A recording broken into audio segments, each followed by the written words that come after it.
The Rise of the Argentine Empire. This video is purely for entertainment and does not infringe on copyrights or laws. The rights to the novel and image belong to the original author. We do not claim ownership. Don't like waiting and want to listen to this fanfic in full now? Subscribe to our Patreon, where you'll find the best fanfics. Chapter 126 The official meeting of the new Youth League.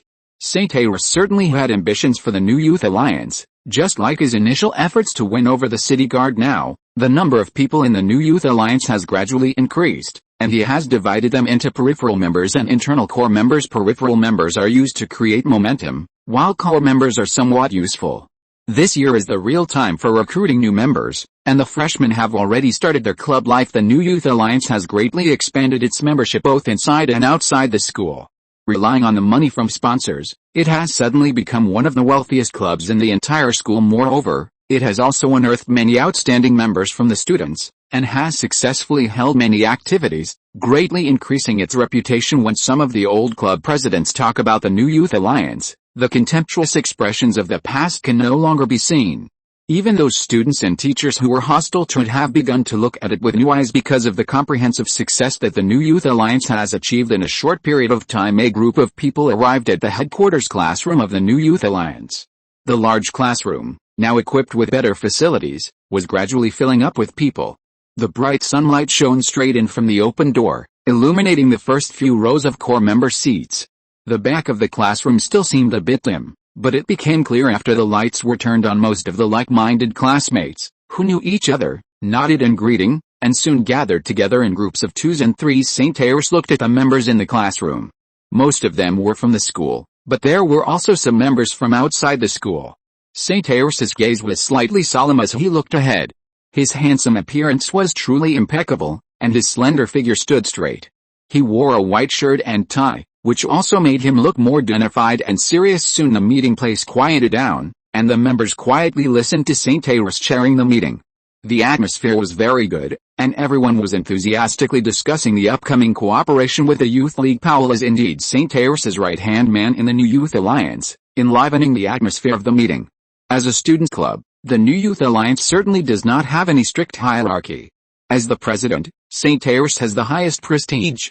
He is already one of the new generation of student leaders at Buda University, leading one of the most influential clubs in Buda. Moreover, Powell has always advocated Saint-Aris's club development model, which involves stricter management of core members, having its own club newspaper, and having many internship opportunities, cooperating with many off-campus organizations, and running workers' night schools, frequenting the slums. The slum area of Buda City is a corner that is easily forgotten by the upper class.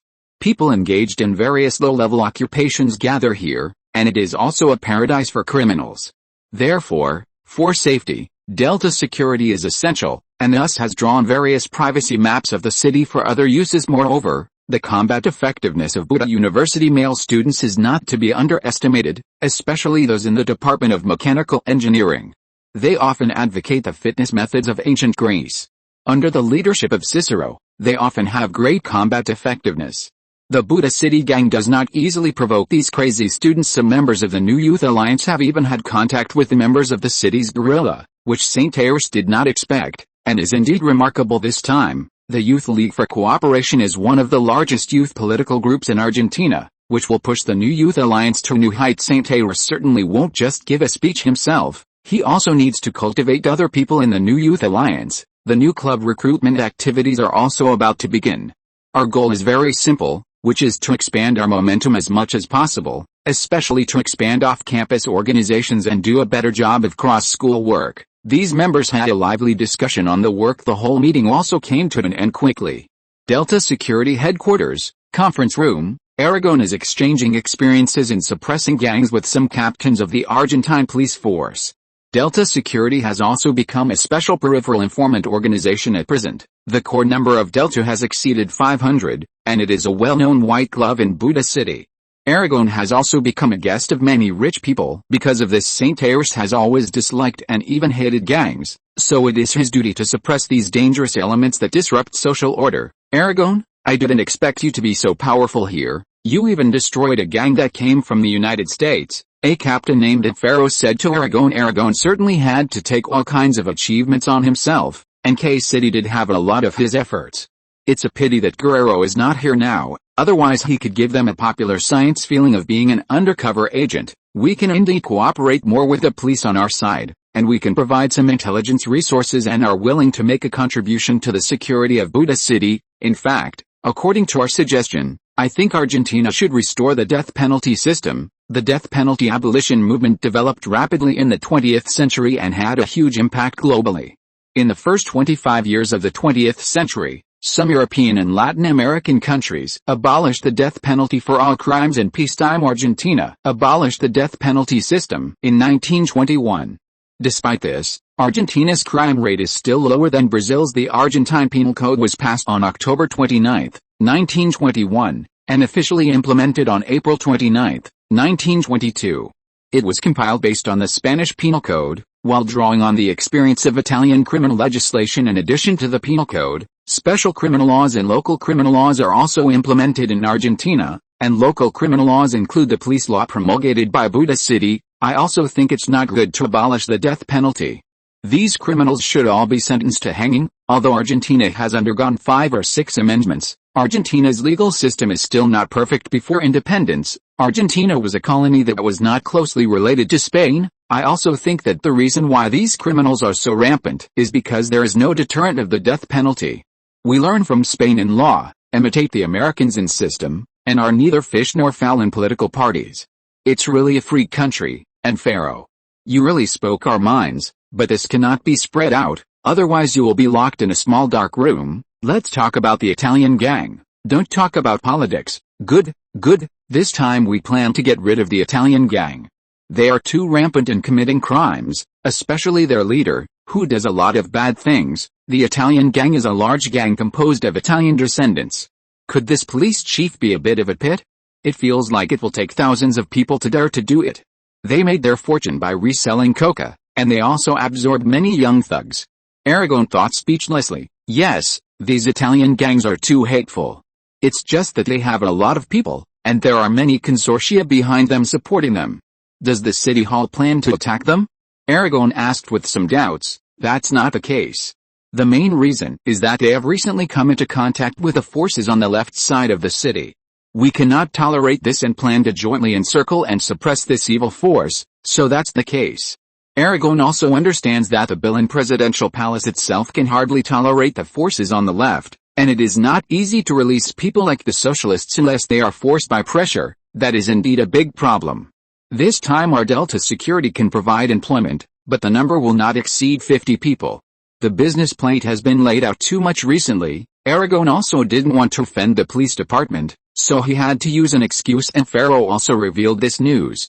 Recently, the relationship between the presidential palace and the military is very tense, and there is also this reason. The military is too powerful, and Bilin is also preparing to save himself and raise his own special police force, so that's the case. This is a very good decision. Those gangs don't know where they got the broken guns. It is said that it is an organization of Uruguayans. Their Twilight's End is likely to be colluding with some forces in Argentina, but they are hiding very deeply. Twilight's End, isn't this the potassium triangle being destroyed? It may be a smokescreen created by the boss, but we must be careful in the future. The boss must be making a fortune like crazy. It should be an organization used by an American for smuggling. I heard that they use Chicago typewriters and the like. If they can't play, it will be Brazil. Uruguayans don't have this confidence. That should be it. He's just an arms dealer. We already have some evidence. We can just take him down when the time comes. I need to warn the boss as soon as possible. I might have been a little too high profile lately, understood. This is an unforgivable sin. May God send them to hell. Yes, these people all deserve to go to hell. Delta Force and the police department have reached a new cooperation mechanism again.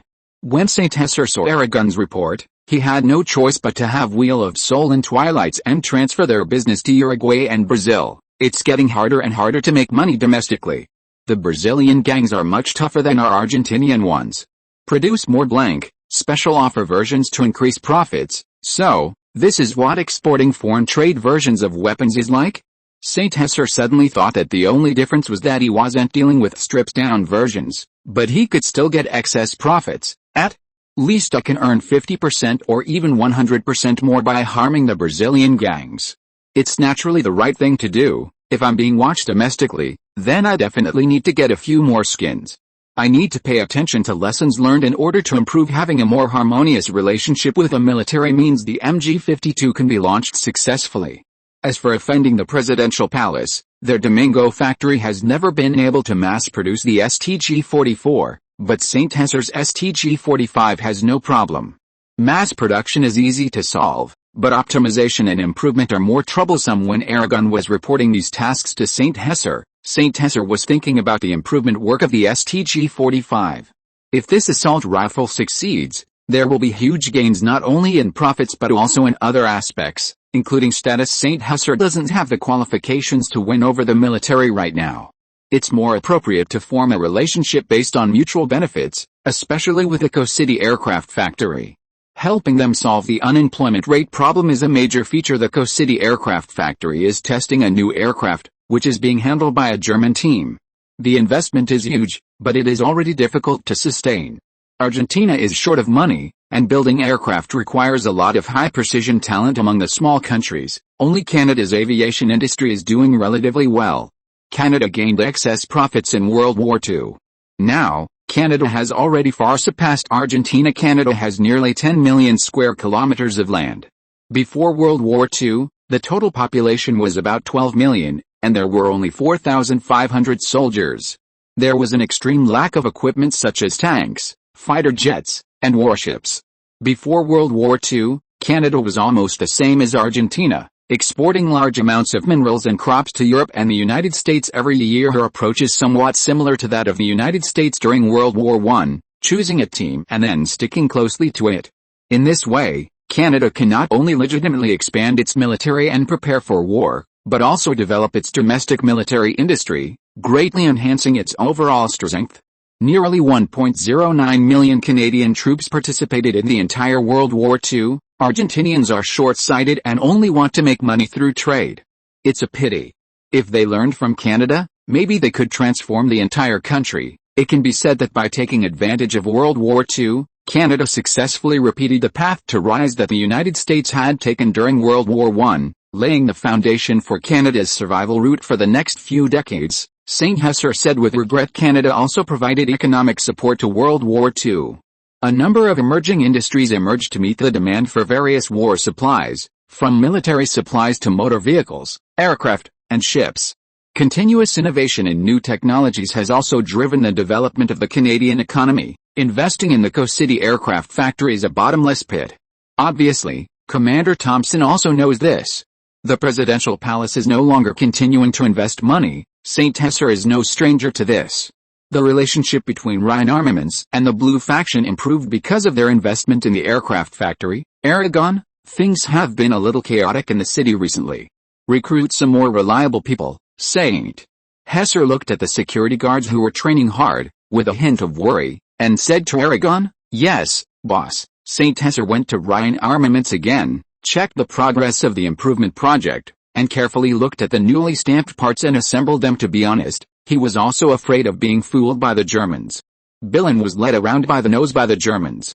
He is now also restricting their authority in various ways, but after assembling them and shooting them with live ammunition, he felt that they were indeed improving before stopping. And St. Hesser, through various verifications, carefully reviewed these new purchases of machines, molds, raw materials, production line expansion projects, and financial aspects of the flow of water. Money must be spent wisely, and non-core standard weapons are not produced too much to prevent inventory backlogs. The research and development work is progressing relatively smoothly. For example, the installation of rocket launcher barrels. The specific working principles are basically learned from the Soviet Katyusha, and only various seamless barrels need to be processed. St. Hesser also went to the new factory buildings of the shoe factory and clothing factory. At first, he felt a little novelty, but later he didn't feel anything. Most of the people in charge of these two new factories were transferred from Maria Town. Most of them were middle and high-level old employees. St. Hesser has always treated his old employees favorably. The main management of the new factory was directly promoted. Although Maria Town is initially prosperous, it is far from being comparable to Boo City, so many people are willing to come to Boo City to develop new factories. Even if it is a little tiring, it is worth it. The person in charge of the new factory is Cross and his team. Cross is the old factory director, and he is mature, stable, and highly respected, and he also works very reliably. Cross, thank you for your hard work this time. When the factory is running smoothly, we will have another party. Looking at Cross, who was sweating profusely, St. Hesser didn't disturb their work too much. He asked the Delta security guards to keep an eye on this place to prevent anyone from causing trouble. The security guards with real guns and live ammunition were very deterrent, and some of the nearby small gangsters were also warned if it is a gang, then it is just right to fill the police force's performance, because the arrival of the new factory, the security in the vicinity has improved a lot. At once I also went to see the tractor factory and the motorcycle factory. At first, I felt a little novel, but later I didn't feel anything. These two new factories are arranged in the inner city, and the security is still good, and there are people from the police department within a few kilometers nearby. St. Hesser looked at them installing and debugging various equipment, and he also felt a little excited. This is the real high-tech industry. In comparison, the clothing factory and textile factory are still a bit worse. Motorcycle production comes from bicycles. The Honda motorcycle staff are conscientious and responsible. Small displacement Japanese motorcycles are the future development trend. Japan is undoubtedly the representative of modern industry in Asia, and it is also the case in the motorcycle manufacturing industry. Honda, Suzuki, Yamaha, and Kawasaki are the four most famous motorcycle companies in Japan in the future. In fact, there are more Japanese descendants in Brazil, and they are more powerful. Honda has already shown strong competitiveness. This time, exporting the production line to Argentina is Honda's first international sale. Although it is not selling finished products, it is still very meaningful. In particular, Honda has begun to prepare to introduce foreign high-precision machine tools, and they need 450 million yen, which is $1.25 million. At this time, Sane came to the door, willing to provide some funds for strategic investment, and does not interfere with their production and operation, so their development plan was advanced, and Soichiro Honda also expanded the scale of the plan even more, and agreed to export the motorcycle production line. Although Kubota's tractors don't look like the most advanced, they are still pretty good. Handheld tractors are the first project, burning diesel. The Japanese are much more diligent than the Argentinians. The Argentinians are not particularly lazy now. With various incentive measures, St. Hesser is confident that he can turn them into the best industrial workers in the southern hemisphere. Philip has gone to Cordoba, and the phone call said it was very smooth. He helped him recruit more than 200 skilled workers. The motorcycle department of the aircraft factory had already stopped production, and the tractor department still had some production capacity. Can these devices still be used? Yes, then I'll find Commander Thompson to see if I can buy these devices. Chapter 127 Billion and Chapter X27, S Speech and the Argentine Central Bank and Chapter X27, S Printing Press. Presidential Palace, North Hall of the Rose Palace, President's Office. The Argentine Presidential Palace is located at 50 Balcarce Street in the Montserrat district of Buenos Aires, flanked by the Ministry of Economy, the National Tax Center, the Central Bank, and other important national departments. The North Hall is where the President and the Prime Minister convene government ministers to discuss national affairs. The President and the Prime Minister also meet with political figures from various Argentine provinces and hold press conferences here. Perón was reviewing various national information and intelligence reports that had been gathered. The office's decor was quite luxurious, contrary to the simple image most Argentinian commoners imagined.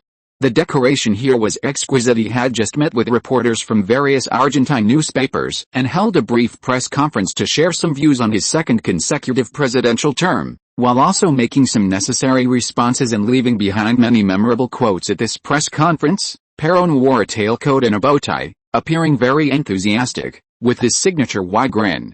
At least, in the eyes of many, Perón was indeed very charming. There were not many reporters present, and most of them were from newspapers that leaned towards him. The New Argentina newspaper also participated, as well as the workers' newspaper he controlled. After a brief opening statement, from 1943 to 1952, the number of workers eligible for social insurance increased from 500,000 to 5 million. Union members can receive more benefits because some welfare funds are only available to members. Everyone is welcome to join the Argentine General Confederation of Labor. Many of you know that I asked my administrative secretary to bring in my lunch, a plate of Argentine beef. The beef produced in Argentina is the best, which keeps me healthy and strong, unlike the British Prime Minister Attlee, who stepped down last year. His poor physique is due to the lack of Argentine beef, and the weather in London is always disappointing, unlike the good weather in Buenos Aires. Furthermore, the Americans have seized our agricultural market in Spain and Western Europe. We must resist American imperialist ideology and hope that U.S. President Truman can respond positively to this issue and allow us to join the Marshall Plan. We Argentines must continue to implement economic independence, which means breaking the shackles of capitalist imperialism and international capitalism. Recently, I rarely go out for lunch because it is usually a waste of time. Before deciding to participate in the second presidential election, it was because I did a good job during my first term as president, but I think I am still doing okay now, because as far as I know, no matter what, I am still the president of Argentina. We are natural friends with the Europeans. Our Argentine ancestors came from Europe, especially friendly countries like Germany, France, and Italy. We welcome Europeans to work in Argentina and make economic investments in our country. Domestic factories like Railroad Industries and La Plata Steel Plant are doing very well. They are role models for Argentine companies. In the future, Argentina will be more open. The support of Europeans for Argentina is admirable. For this Argentine Import and Export Association, I hope they become an official association organization, which will help the Argentine people better supervise them, and we can also improve customs tariff policies. Also, please, Argentine people, do not believe the report in the Socialist Party's newspaper La Vanguardia. It is purely fabricated. It is a fake newspaper. The Socialists write fake news, almost like the Republicans, as disgusting as rats in the sewers. Their leader was once arrested by the police for some crimes, but I just want to say that it is very sad when someone writes fake news. For example, in this case, I think it mainly comes from La Vanguardia. This newspaper is if there were defamation laws, they probably would have gone bankrupt before they even had a chance. Everyone is welcome to read good newspapers like El Mundo and the New Argentine Daily. They are the attitude that journalists should have. I don't mind controversy. I think controversy is a good thing, not a bad thing, but their unfounded rumors are really disappointing. They do not have the kindness, humility, and integrity possessed by the vast majority of the Argentine people. Our Argentine economy is currently operating well. I hope everyone does not strike often, as this is a loss for our country. Also, I want to reiterate that the people of Latin America should unite. The Americas are not the Americas for the Americans, but the Americas for the Americans. Strive for the unity of Latin America and achieve economic and cultural independence, and colonial companies like United Fruit should leave Central America. Perón responded to the attack from La Vanguardia regarding the Eva Perón Foundation not disclosing various expenditures, and secretly ordered the police force to seal up La Vanguardia. As for the others, they were some policies he often talked about, uniting Latin America to confront the United States, and uniting Europe to confront the United States and the Soviet Union, except that Europeans generally treated his words as farting. Germany and Argentina really had deals, especially the materials Argentina exported to Germany, which made a small contribution to Germany's, especially West Germany's, recovery. This speech will also be published in El Mundo and other newspapers controlled by Perón, as well as radio stations. El Mundo is Perón's most important mouthpiece newspaper, affiliated with the official national news agency the State Intelligence Secretariat, as Argentina's official intelligence agency, was also his important source of information. This intelligence organization was indispensable for his second term as president. Also, the General Confederation of Labor is a military force that he can control. In addition to the police force, this is Argentina's third largest military force, possessing tanks and various heavy artillery, and is hostile to the military, which has been seeking to eliminate this thorn in its side. The Minister of Foreign Affairs, the Minister of Interior, the Minister of Finance, the Minister of Labor, and the Minister of Health were all his confidants and labor leaders. He was wearing a custom-made suit, with a slicked-back hairstyle, leaning back in his chair. His belly was somewhat protruding due to some obesity, and a double chin was visible. There was not much of a smile on his face. He wore a white ring on the index finger of his left hand and held a cigar in his right hand, fully displaying the president's majesty in his youth. Perón was intelligent and studious, not only studying military science but also being proficient in several foreign languages such as Italian, French, and English. At that time, he was energetic and fond of sports. After graduating from the Army Military College in 1915, He also engaged in military teaching and research. This year he is already 57 years old. In terms of his political career, such a national leader is not too old. After all, the current British Prime Minister Churchill is 77 years old. In comparison, he is in his prime in the media's image. Perón always has a toothy smile and curved eyebrows, but at this moment, Perón's eyes were sharp and his face was serious. He was arranging some necessary decisions, which concerned the nation's treasury funds. The workers had started demonstrating again, giving him a headache. The United Officers Group under his leadership had also begun to try to oppose him. Union strikes were endless. Last year, in order to cope with the railway workers' strike, he even used the weapons of the Labor Federation. Today, he found the Minister of Finance and the Governor of the Central Bank of Argentina. He was preparing to carry out Argentina's second 5-year plan outside the office door. The administrative secretary brought in the Minister of Finance and the Governor of the Central Bank. Mr. President, we only have less than $500 million left in the national treasury, which may not be enough to cope with the next 5-year plan. Perhaps doing so is a military deployment, the Minister of Finance said with some worry, feeling somewhat at a loss. This was too difficult. Normal government operations required a lot of money. When Perón came to power, Argentina's national treasury had more than $1.6 billion.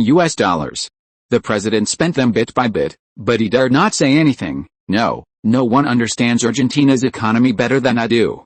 Governor of the Central Bank, you are responsible for transferring last year's central bank profits to the Ministry of Finance. Also, do you have anything to say about printing more pesos? Perón frowned unhappily and said earnestly to the Minister of Finance, raising his voice a lot. He took out his handwritten plan for Argentina to start the printing press from the table and handed it to the two of them. Our central bank may need to hold a meeting to discuss and study it. I think there shouldn't be a big problem. They will support this plan, the governor of the Central Bank of Argentina said cautiously after a moment of silence. The Central Bank of Argentina cannot freely give money to the Ministry of Finance, but transferring the central bank's profits to the Ministry of Finance is constitutionally permitted. This is a type of temporary advance payment and another newly invented way of printing money, similar to a company distributing profits to shareholders, and the sole shareholder of the Central Bank of Argentina is the Argentine National Treasury. Then that's the decision. This year, strive to print an extra 15 billion pesos, and prepare a report for me on the remaining 8 months of the banknote plan. Perón solemnly issued the final order. Yes, great President. The Minister of Finance and the Governor of the Central Bank exchanged glances, nodded, and said with wry smiles. They turned to bid farewell to Perón and left the President's office. The two first went to the restroom to wash their faces. When Perón lectured his subordinates, spittle always flew everywhere. And he enjoyed the feeling of persuading others with his eloquence. Even though the two were frowning, and the new fiscal plan and banknote plan more despairing, they could only bite the bullet and have their respective teams implement the policy. After all, the benefits of power are always addictive. The two then left in quick succession. If they really opposed this policy, they believed they would soon be replaced. After retirement, they would have nothing left, and might even end up in prison. They believed Perón was capable of that. If José was on the scene, he probably would have said, "You're using this to test the cadres?" Which cadre could withstand such a test? Yes, to be honest, the current Minister of Finance and the Governor of the Central Bank of Argentina would only resist slightly and pretend to be persuaded by Perón. They had already figured out Perón's methods at the central bank's printing plan. The Governor of the Central Bank directly announced the new banknote printing plan. Director, it seems your working days this month are insufficient. Double the number of banknotes printed next month. The Governor of the Central Bank walked past a banknote printing cutting machine, looked at the idle workers, and immediately said loudly, "God, this plan will seriously damage the wallets of the Argentine people." The director replied subconsciously, frowning upon receiving the order. Running the printing plant every day would be madness. No, you must execute it seriously, otherwise we will have to replace the director. Very well, Mr. Governor, I will execute it immediately. The director of the printing plant immediately changed his attitude, becoming serious and earnest. Well, I'll leave first. Take a careful look at the document, and then go to the meeting. Yes, Mr. Governor. The director of the printing plant steeled himself and increased the banknote printing plan for the second half of the year at the meeting. This was already the second increase this year, and he planned to quickly withdraw his peso savings from the bank and exchange them for hard currency like gold. He estimated that this wave would devalue the currency by at least 30%. Faced with declining economic development and reduced tax revenue, the Argentine Ministry of Finance needed more cash, and the Argentine Central Bank could only play the role of a printing press. The assets of the Argentine Central Bank mainly consist of foreign exchange reserves, liabilities, cash in circulation, and central bank bills. The Justicialist Party is not entirely the same as general bourgeois political parties. It is actually a very large organization, including almost all officials, large capitalists, merchants, religious representatives, and unionized workers from national institutions and economic sectors. In other words, they are not, in fact, a unified interest group, and various ambitious individuals have joined Perón's Justicialist Party. Although nominally the leader of Perón's Justicialist Party is Senator and Admiral José, an ardent supporter of Perón, the actual leadership is entirely in Perón's hands. It can be said that Perón's Justicialist Party is a hodgepodge, large but not strong, a monstrous political party cobbled together in Argentina. The lower-class people who support Perón are called descamisados, shirtless ones, which has the same meaning as the sans culottes, without breeches, during the French Revolution. The old demeaning term has become a glorious synonym, and Perón's wife, Eva, has become the de facto spiritual leader of the descamisados. The two can be said to be a community of shared interests. Last year, Perón moved the descamisados from the countryside to the cities, in exchange for a large number of presidential votes. At the same time, he opened up women's suffrage rights, nominated dozens of female candidates at once, and also established a female Peronist party. In this regard, the Democratic Union of the Radical Party, Republican Party, Socialist Party, as the opposition, made almost no achievements. According to José's view, Perón can indeed be said to have made no achievements in agricultural issues. He dared not let go and launch land reform, which led to Argentina becoming a country with rapid urbanization, with a proportion of the capital and cities further increasing. The Perón government focused too much on the so-called industrialization plan and was unable to solve related rural issues, such as reforming the land system.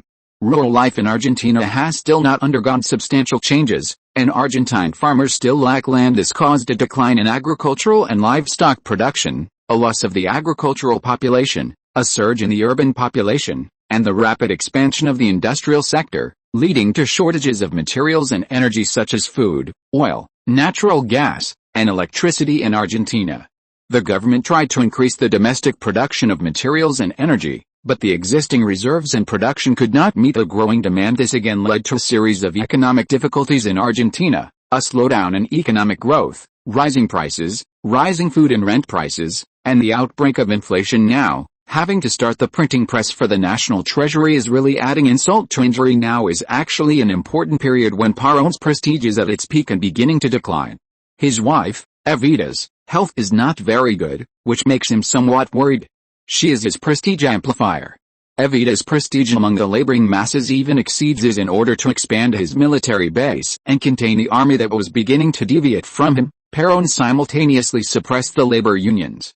Last year, he had already developed the membership of the General Confederation of Labor to more than 3 million, becoming Argentina's third largest paramilitary force. For Argentina, printing money is more convenient than collecting taxes, and the convenience of fiscal revenue induces the relaxation of fiscal expenditure, and the relaxation of fiscal expenditure further increases the need to collect seigniorage tax. Compared to the IRS in the United States, Argentina is even more of a younger brother. The IRS in the United States is armed to collect taxes in any country in the world. A president generally needs to have a very important skill, which is to develop the economy. Except for the first 2 years after Perón took office, when he overspent the future and developed the Argentine economy well, in the last 3 years, Argentina has tasted the bitter fruit. The economy has declined, the unemployment rate has soared, especially a large number of private companies have gone bankrupt, and the state-owned factories are not doing well, with parades happening every day because of the depleted finances. The high wages demanded by workers can be solved by printing more banknotes, but it is the entire Argentina that bears the inflation. In the past year, Argentina's inflation has devalued the currency by about 14%, which is very outrageous. In other words, if you had one small goal last year, you only have 0.88 small goals left this year, and this trend is still continuing to decline. The Argentine people, especially those at the bottom, are full of complaints. Normally, if a country wants to develop, The inflation rate cannot be too fast. 2%, 5% is the normal value, and the actual economic growth rate must also exceed 5% or more to ensure a stable increase in national income and an increase in currency purchasing power. Moreover, the Perón government is printing banknotes in a sudden rush. For example, in March this year, 30% more pesos were printed than in February, which is simply a bit speechless. In April of this year, Argentina's inflation rate had reached 15%. Living expenses increased by 33%, while wages only increased by 15%. José read the newspaper Le Monde and could only scold Perón as a pit digger scammer. Fortunately, he mainly does foreign trade exports, and pays low tariffs through smuggling. As for Rheinmetall Military Industries, which has a large domestic sales share, it has already been through inflation. In order to prevent incorrect purchase amounts, US dollars are now used for domestic commodity transactions. After all, such a rate of depreciation is treating people like fools. National credit is being bankrupted step by step like this. You can clearly feel that the amount of Argentine currency issued is obviously increasing. José said speechlessly. He didn't dare to show off in this regard. As for Perón's official collection of fees from import and export associations, if he really takes action, there is nothing he can do for Rheinmetall Industries and La Plata Steel Plant. It just so happens that there is a little bit that needs to be used for publicity. Perón is ruining the country. What a sin. José slowly exhaled the smoke ring from his mouth, and slapped the table, startling Aragon next to him. Chapter 128. The possibility of dismantling the Federation. Saint Hesser showed satisfaction with Aragon's recent outstanding performance. Aragon is now capable of handling things independently, and he also has a talent for being a double agent. It's good to keep in touch with the people from the police department. Saint Hesser doesn't have much contact with the military, and he's not currently affiliated with them. The police department is a good group to unite with. Indeed, successful people not only have good innate talent, but also require various acquired training. Thinking about Aragon in the past, he was really a bit silly. Aragon politely smiled at Saint Hesser, who thought that there were probably still some rifts between them in public. Aragon generally no longer directly calls him boss, especially during meetings. Even the title Saint Boss seems like a thing of the distant past. Aragon, thank you for your hard work on this matter. You did a great job. Saint Hesser earnestly patted him on the shoulder and straightened his suit collar, his hand almost unable to resist ruffling his hair. Aragon's current image is similar to that of a suit-clad thug in later movies. On the surface, you can't tell how powerful this guy is. Saint Hesser found it very interesting. He wore a watch on his left hand and an engagement ring, albeit strangely on his pinky finger. Meticulous and not fond of smiling anymore. It's all small stuff. Besides, the better the company develops in the future, the better I can develop. Speaking of which, boss, you're getting more and more impressive. Aragon is indeed much more mature now, and he considers things more comprehensively. Saint Hesser gave Aragon a bear hug. You kid, you've become too formal and private now, polite like a woman. There's not much need for that here. There are no outsiders. We're all working hard for the future of the country, and the security in Boo City is indeed not very good. Let's work together, and Argentina's future will get better and better. Yes, boss. The two rarely joked around like this. General Thompson's residence was even more heavily guarded. Saint Hesser had to make an appointment with the general's office in advance to see him. When Saint Hesser saw Thompson, he found that he was very haggard, with several white hairs sticking out. The Ministry of Defense has been under a lot of pressure recently.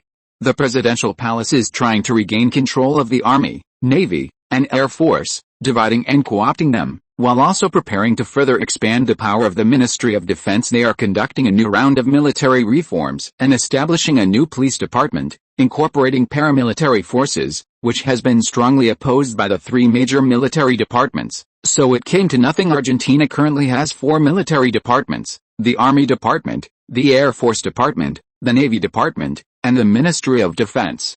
The 4 departments are on an equal footing.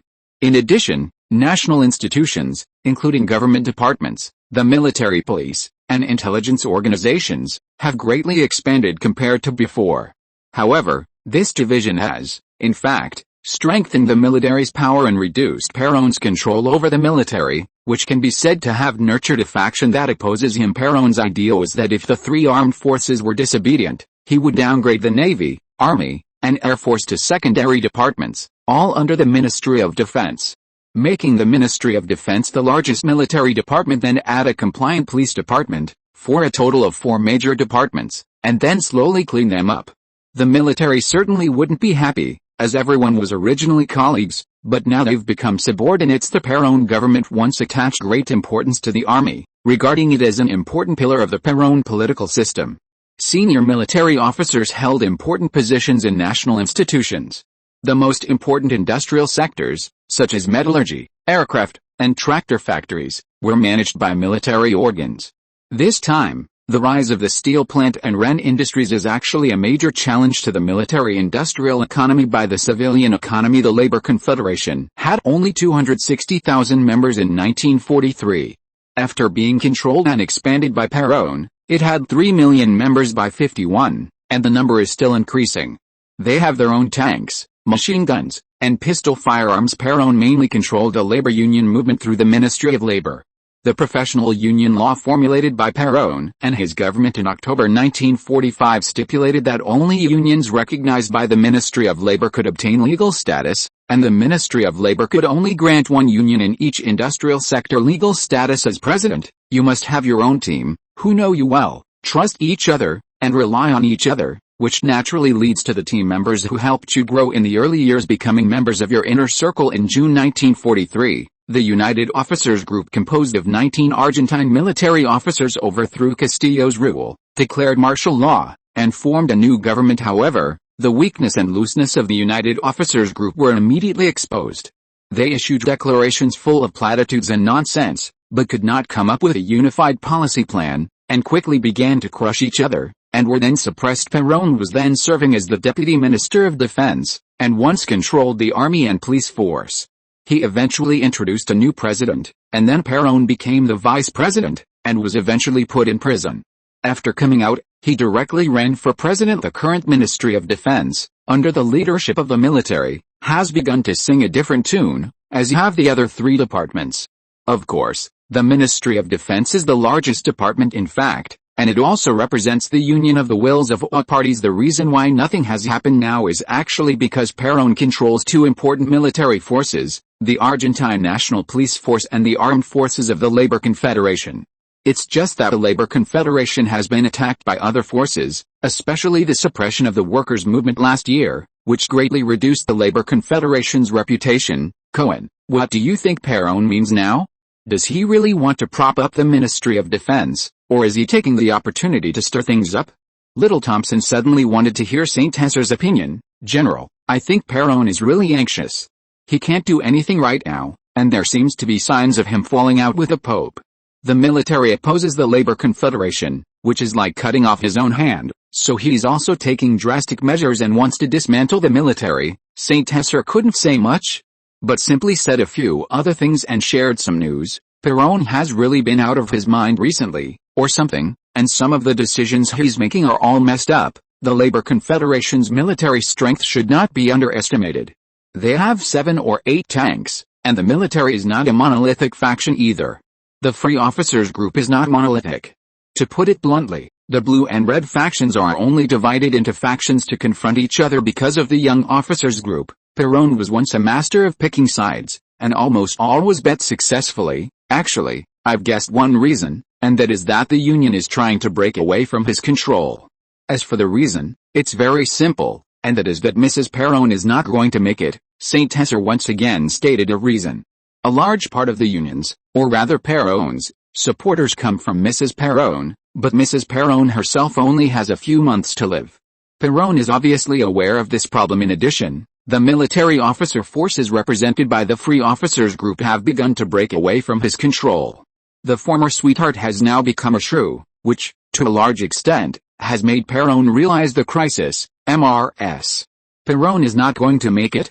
How would you know such news? Logically, you shouldn't have access to this. Little Thompson's expression changed slightly. Now, through various channels, there is very little news about Mrs. Perón.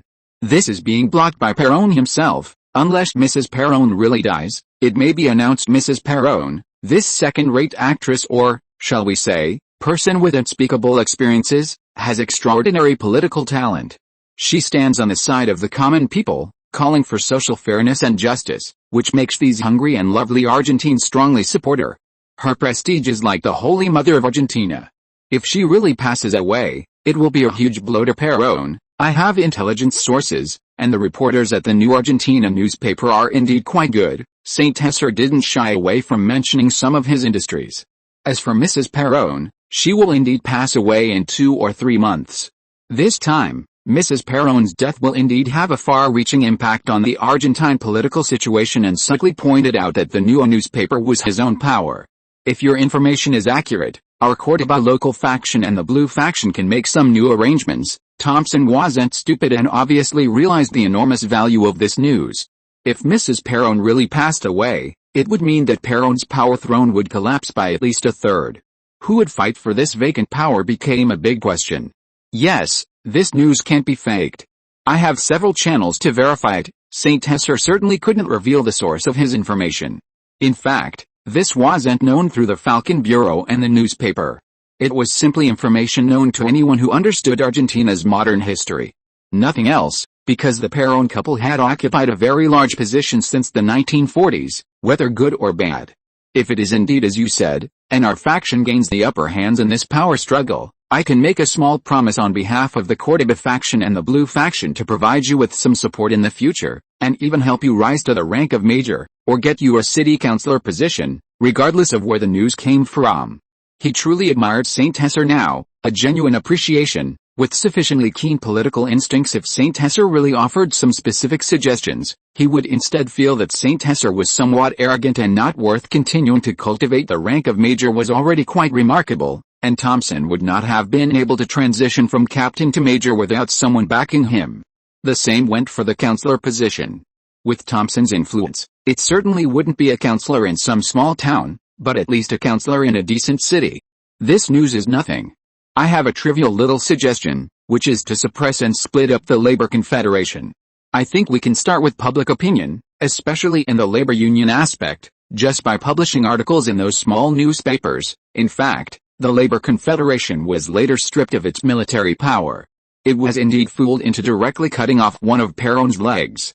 Argentina's military power only consisted of the army and the police force. The military directly rebelled, the police force chickened out, and the police force couldn't possibly have tanks and warships, but the Navy had warships, the Army had tanks, and the Air Force had airplanes. The National Police Force's nominal strength was now inferior to the Labor Confederation, and the Labor Confederation was Perón's completely trusted force.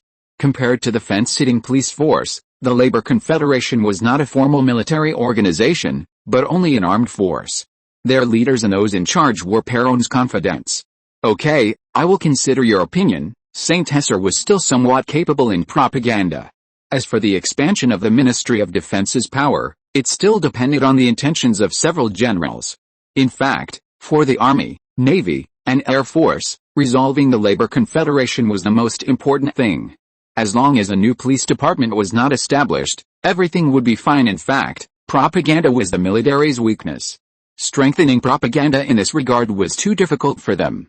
They preferred to use force to subdue people when others didn't listen to them. Thompson certainly understood Saint Hesser's little thoughts, which was to combine the two aspects, but he couldn't make this decision, and even felt that Saint Hesser was somewhat whimsical, as the strength of the two sides was not equal. For the time being, don't think about this matter. After all, not all members of the military are like me. You can contact the Radical Party more. Thompson warned Saint Hesser that the Argentine military was a monster and not to be trifled with. Once you got involved, you couldn't get rid of it. The two then chatted about some other things, and Saint Hesser changed the subject. By the way, General, can those tractor and motorcycle production equipment from the Argentine aircraft factory be sold now? Those tractor and motorcycle factory equipment? There's not much of a market in Argentina. If you want it, I'll directly find someone to talk to. Now even the aircraft factory is having difficulties, and these other factories are also failing. Another case of good intentions gone wrong. General Thompson, I suggest reforming the management of the aircraft manufacturing factory, otherwise, I don't think it will last a few years. The Argentine aircraft manufacturing factory was established on the basis of a foreign company nationalized by Perón. Its competitiveness was very poor, and the military didn't purchase much from it, relying entirely on appropriations from the Ministry of Finance. This was for. Do you have any good suggestions?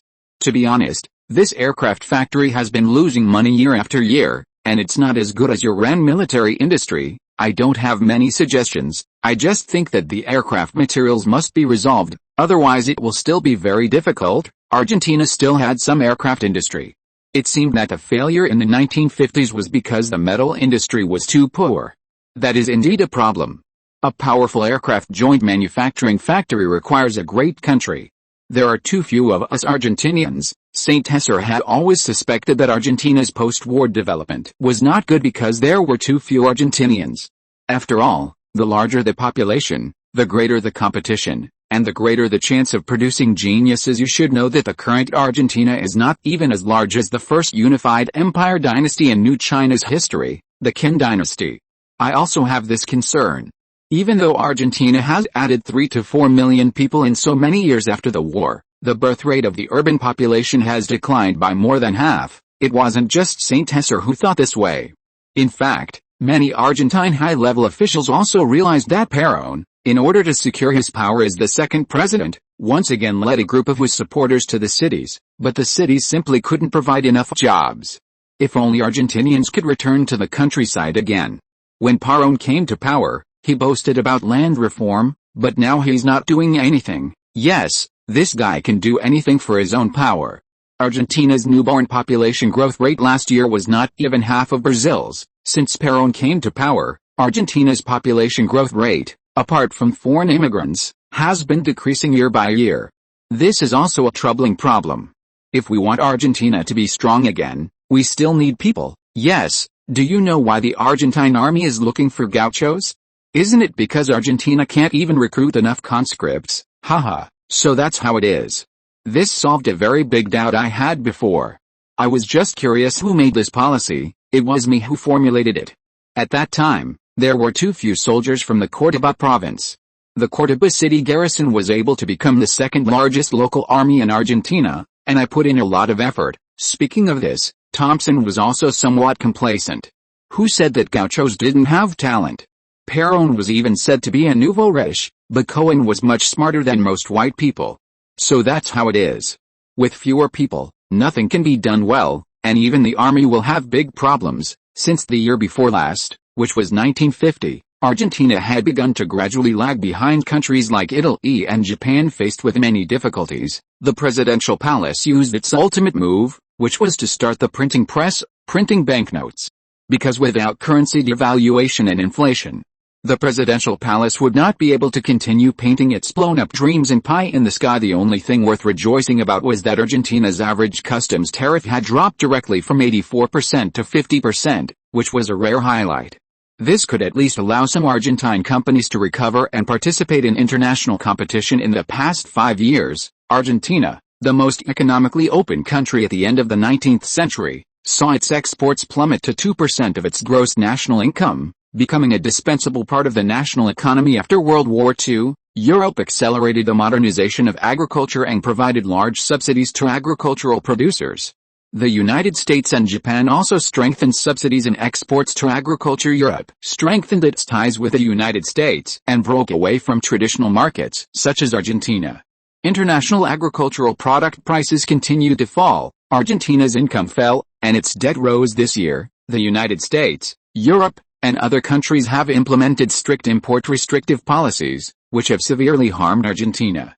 Argentina negotiated within the General Agreement on Tariffs and Trade, proposing that European and American countries lower tariff barriers, but achieved no results. It must be said that Argentina is really in a difficult situation this year. This is what Saint Tesser witnessed with his own eyes. Even many street lights in Boo City have started not to light up at night, and many ordinary residents have started to stop using electricity at night and switch to kerosene lamps and candles.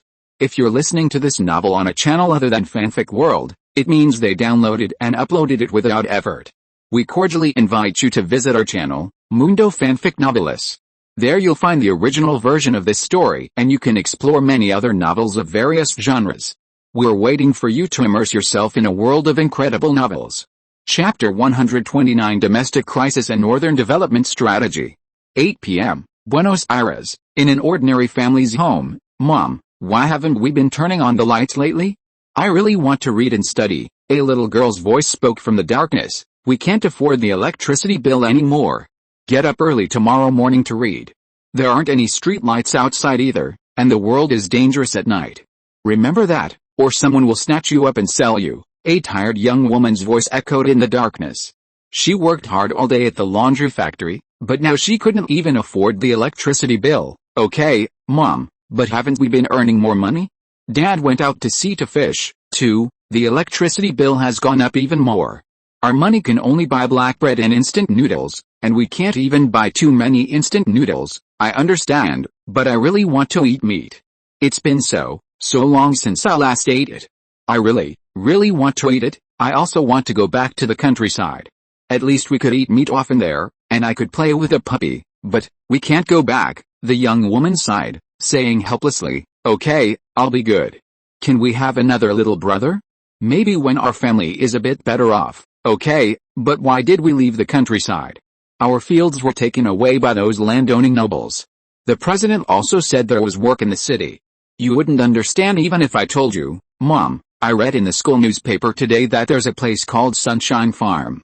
They're recruiting workers, preferably families going together. Go to sleep early. We'll talk about it tomorrow, or we'll be even hungrier.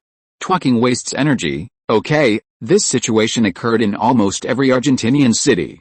To ensure core electricity usage and production needs, Argentinian power companies continuously increased residential electricity prices. This led to many families being unable to afford electricity. Especially in the past year, at least 270,000 people had moved into Buenos Aires, representing at least 200,000 votes, most of whom would vote for Perón. Moreover, Argentina currently had fewer than 3 million votes that could be cast, of which 700,000 were women, all mobilized by Eva Perón, and they would also vote for Perón. Many of these new residents couldn't find work, let alone afford electricity. Lighting a candle at night was a luxury if there were Earth satellites now. You could see that almost 99.9% of Argentina's land was unlit at night. Even the capital, Buenos Aires, had started implementing power rationing measures due to the massive population. Fortunately, electricity for factories could basically be guaranteed, or the union members would scatter the electricity company's ashes. In fact, most of the strikes in Argentina were in state-owned factories. Private companies wouldn't dare to mess around. They had many ways to fire people, and even hire thugs. If you were really removed from the list, it would be very difficult to find a job. Argentina's job market was currently extremely competitive. In the past decade or so, Argentina's urbanization had progressed rapidly, but the supporting infrastructure and job opportunities couldn't keep up. This could be said to be a completely failed urbanization, with the urbanization rate directly approaching that of the United States, and there were almost no people left in the suburbs relatively affordable. They could meet the replacement needs of ordinary families. Meat products such as beef often had a lot of starch and seasonings added. St. José had to formulate a brand new internationalization strategy for Prali Foods in order to allow the Prali factory to continue to develop rapidly. Fortunately, the demand in the international market was still very large, such as the South American market and the European market. There were also French people in Vietnam and Chinese in Nanyang, all of whom had huge food and beverage demands. Of course, Prali's main market was still the nearby Brazil and other countries. Other country markets were not cost-effective, and the freight was relatively high. To truly become a global food and beverage company, it was necessary to establish new factories in local countries. St. José didn't want to do it for the time being, as it required a lot of talent. It could be said that the Argentine food and beverage market environment was already extremely harsh, as if overnight, beverages, soda, beer, and coffee had suddenly become luxury goods, and the bottom people were living cautiously. If it hadn't been for the new instant noodle production line developed last year, this high growth point, which saved Prali's domestic market, it would have been an unexpected surprise. Prali was almost on the verge of losses. Not to mention beef, ordinary Argentinians could now only afford black bread, and instant noodles were their new choice. The people's resentment had already begun to accumulate, and Perón's ruling foundation had begun to be shaken. Recently, St. José had attended several funerals of his subordinates, all of whom had sacrificed in Europe. When they went out, they were still lively people, but when they came back, only urns of ashes remained, making him feel a little uncomfortable, and he didn't know if what he was doing was right or wrong. At the funerals, the priests recited prayers for them. St. José stood silently at the back of the crowd, bowing and mourning for them. Seeing their families crying their hearts out, he once again fell into long silence. Up to now, he had personally seen off quite a few people. Some people had also died in the potassium triangle due to some incidents. He couldn't personally attend to each one, so he could only let Guerrero be responsible for presiding over it in order to combat some gangsters, warlords, bandits, private armies of land nobles, and foreign rebel armies. The Thunder Cross had been under a lot of pressure in the potassium triangle. Of course, the rewards were also generous, giving St. José's industrial farms reserved land. St. José engraved the names of all the sacrificed people in his heart. In addition to properly settling their families and making generous compensation, he planned to build a special monument for them in the future to commemorate their outstanding contributions. To be honest, even the construction of the steel plant in La Plata had lost many workers due to some accidental safety accidents. For this reason, the city of La Plata had specially set up a medical team at the construction site. There were also accidental deaths in Prali International's fleet, which made him sigh at the fragility of life again, and he became more careful. He felt that the responsibilities he was shouldering were getting bigger and bigger. This also made him more firm in his inner thoughts. If he didn't do this now, Argentina might die hundreds or thousands of people in a simple military coup in the future, which he didn't want to see. They sacrificed for the bright future of Argentina, and they were all nameless heroes of Argentina. St. Mark's once said that the road is tortuous, but the future is bright.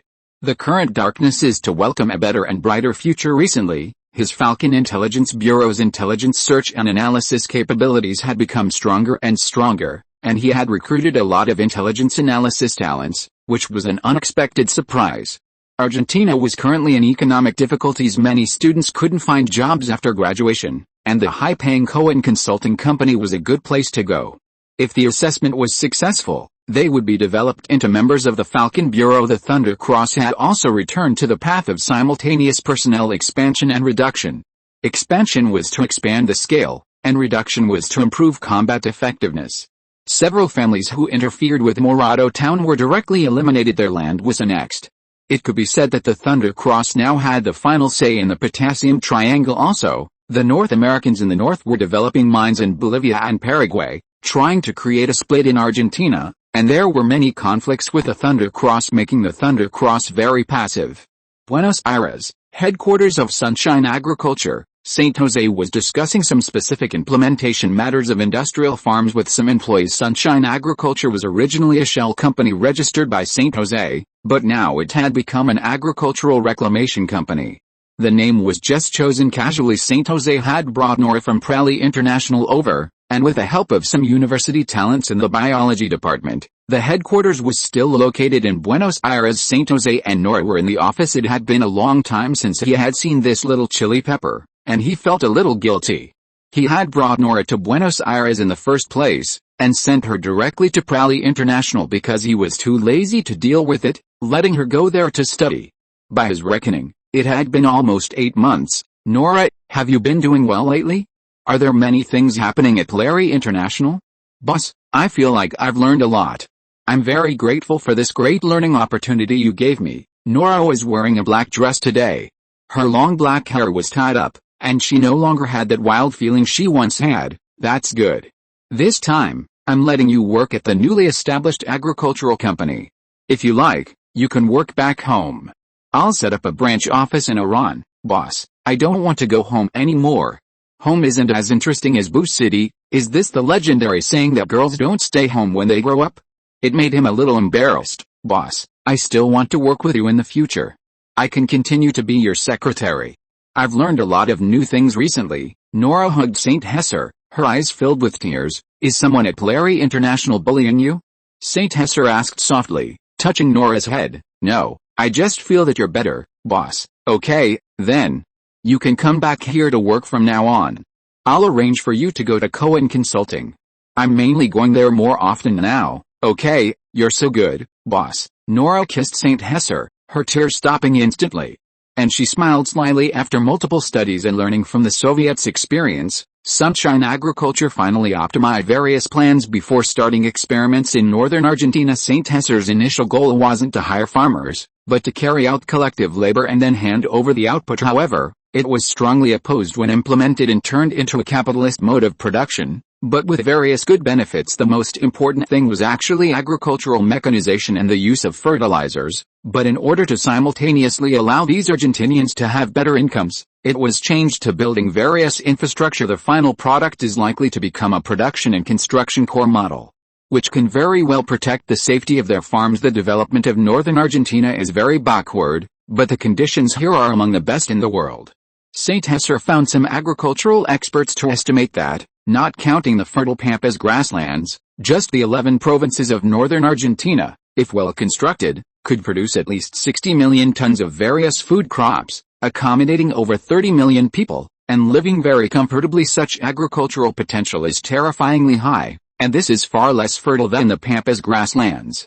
The population density of the 11 provinces is very low. In the last decade, the north has lost nearly 1.2 million people, most of whom have flowed to large cities in the south, such as Bu City, K City, and Luo City, which is very detrimental to the construction of northern Argentina. Currently, Argentina's development is showing a severely unbalanced trend, which is that the Argentine central region, especially around Bu City, is gradually decreasing outward towards K City. Whether it is southern Argentina or northern Argentina, both are very poor and backward, while the central region is the most developed area in the country because its Thunder Cross developed very quickly, and many of these security guards, due to their physical fitness and other reasons, directly became employees of Sunshine Agriculture after retiring. In order to improve combat capabilities, Thunder Cross has a very high attrition rate.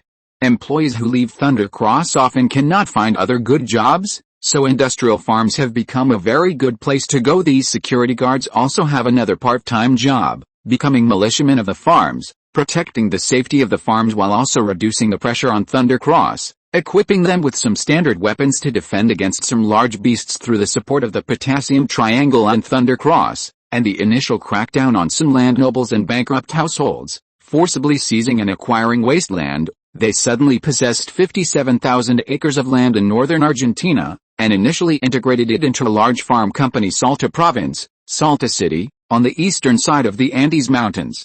With autumn leaves falling, a group of Sunshine Agriculture employees are preparing to divide the land and build a large industrial farm, or rather, a large-scale farm. This is a barren plain, with weeds and growing on the land, which has been abandoned for a long time. The surrounding villages have also declined, leaving only some elderly, weak, sick, and disabled people in the villages. This is named Number 1 Sunshine Industrial Farm, and it will be the first industrial manor under Sunshine Agriculture. The person in charge of the Number 1 Farm project is a senior student from Buda who graduated a few years ago, named Scott Fan, who is responsible for surveying and dividing the land, carrying out repairs, excavating water conservancy facilities, and building small reservoirs. In a few months, when spring comes, spring sowing can be carried out. The autumn and winter seasons are just right for building water conservancy projects. Although St. Hesser is not exactly using work as a form of relief, he did purchase and equip them with some excavation machinery and trucks for transporting cement and bricks produced by the Sudic factory, as well as building canals, small reservoirs, storage ponds, biogas digesters, breeding farms, and other facilities. Northern Argentina has a subtropical climate, with simultaneous rain and heat, and the rainfall is quite good, but the water conservancy facilities are not as good as the developed south, and there are very few local people engaged in agriculture, belonging to the stage of relying on the sky for food. After Sunshine Agriculture was established, it directly created many jobs locally. St. Hesser's goal was to bring farmers who had left their homes to work back to the villages.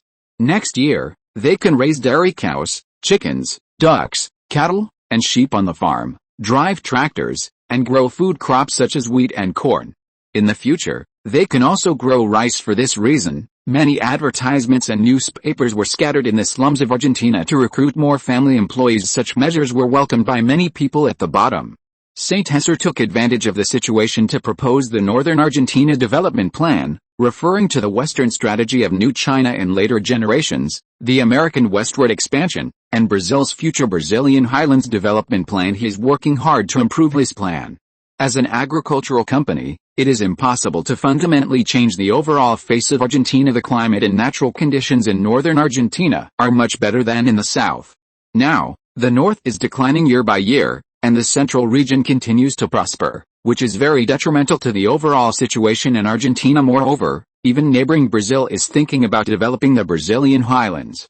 The conditions in northern Argentina are much better than those in the Brazilian highlands and have great potential. St. Hesser plans to start from agriculture, mining, and industry, and write an Argentine version of the small northern plan. The amount of capital required will not be too much, and it will also involve land reform, urban construction, and other issues. The purpose is to invest the bottom-level population and private investment in the central and eastern regions into the north, revitalize economic vitality, and improve the development level of the northern region of Argentina.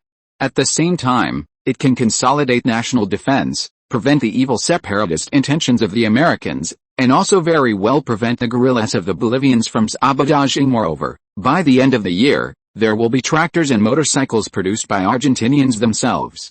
Thinking about it is exciting. In order to produce molten iron faster, according to the Belgians' intentions, a medium-sized blast furnace will be built first, which can be put into production in less than 4 months. The converter can also be made in an experimental version first, so the problem of steel raw materials can be said to have been solved. The rest is to arrange for the tractor factory and motorcycle factory to be built quickly. Now the international grain market is constantly deteriorating, and the population growth after World War II is very fast. Argentina is one of the few countries in the world that can continue to be self-sufficient and export at least until it grows to a population of 100 million. Argentina's grain self-sufficiency rate will not decrease in any way. Countries like Argentina that can export grain are fewer than 10 fingers. Cohen, what's the situation with this Northern Development Plan you're talking about? St. Hesser was invited by Arturo again. Respected Mr. Arturo, I believe that Argentina is now in crisis and needs to develop the vast north, especially the penetration of the Soviets and Americans into the north. They collude with the northern land nobles and try to split Argentina, which is not conducive to our country's territorial integrity. My plan is based on the American westward expansion. We Argentinians can also carry out a northward movement. The president moved the San Shimi's army to the cities, causing the cities to be overwhelmed, and we still have so much land in the north that has not been developed. By the way, the Brazilians are also preparing a large-scale Brazilian highlands development plan. I heard that they are also planning to move the capital. In order to increase its persuasiveness, St. Hesser directly threw out the practices of the Brazilians 2 or 3 years later. Really? The Brazilians don't want Rio de Janeiro anymore? Arturo asked in surprise. Chapter 130 Brazilian Politics and the Development of the North, updated. Yes, the Brazilians are preparing to establish a new capital on the Brazilian highlands, St. Hesser said with certainty. Moving the capital is a century-old wish of the Brazilians, but almost no political party or president dares to challenge this goal. In the last century, Brazil promulgated a law stating that the new capital can only be built in the highlands. Moving the capital is a major event for any country, requiring sufficient national stability and a strong enough prestige of the central government to achieve development after the relocation. Where did you hear the news that Brazil is preparing to move its capital? Moving the capital is a very important issue. President Vargas is indeed the savior of the Brazilians, but he shouldn't advocate moving the capital, right? He's too old, and he's very worried right now. Arturo adjusted his glasses. Although he's the leader of the Radical Party, he has not experienced the political and economic experience of provincial administrative regions. His thinking on economic development still belongs to the academic school, and his views on developing the economy are relatively naive, which makes him unable to save Argentina's terrible economy in the future and can only rely on the Americans. Although Vargas is old, the political team behind him is very young. Brazil already has enough strength to move its capital, St. Hesser reminded. Vargas is 69 years old this year. From 1930 to 1945, he ruled Brazil with an iron fist. On the one hand, he opposed socialism, banned the Brazilian Communist Party, and put them in prison. On the other hand, he protected the interests of workers and developed the national economy.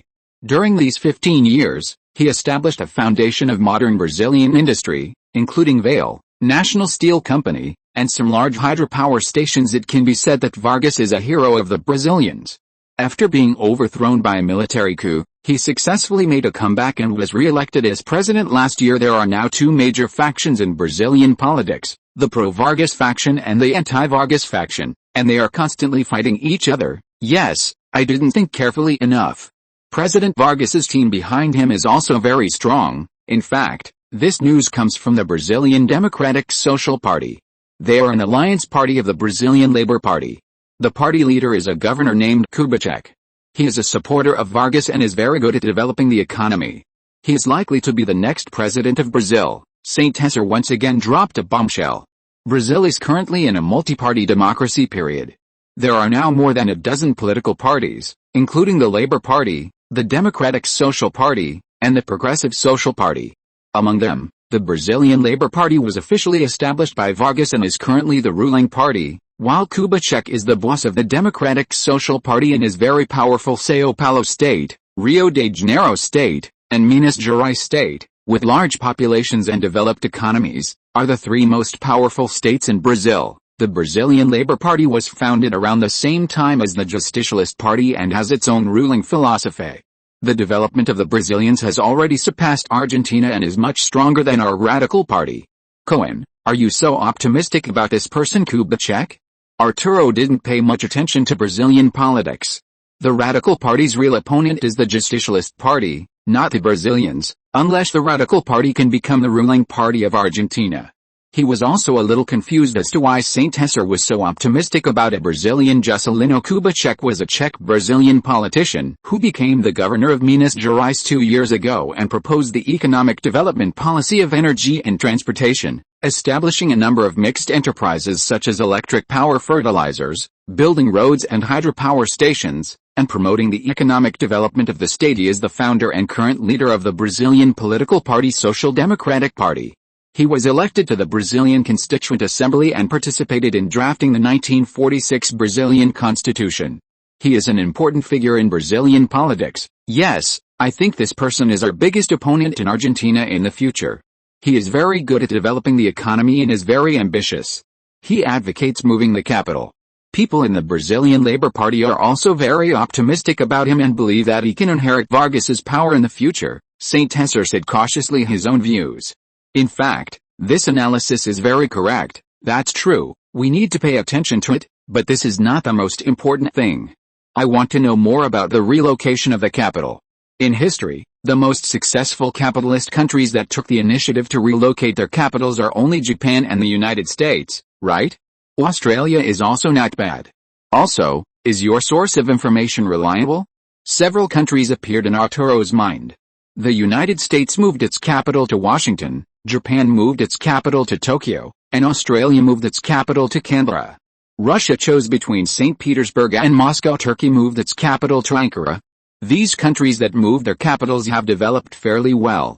After all, they must be strong enough to take the initiative to move their capitals. The Federal Republic of Germany moved its capital to Bonn out of necessity. Berlin is gone. It's quite reliable.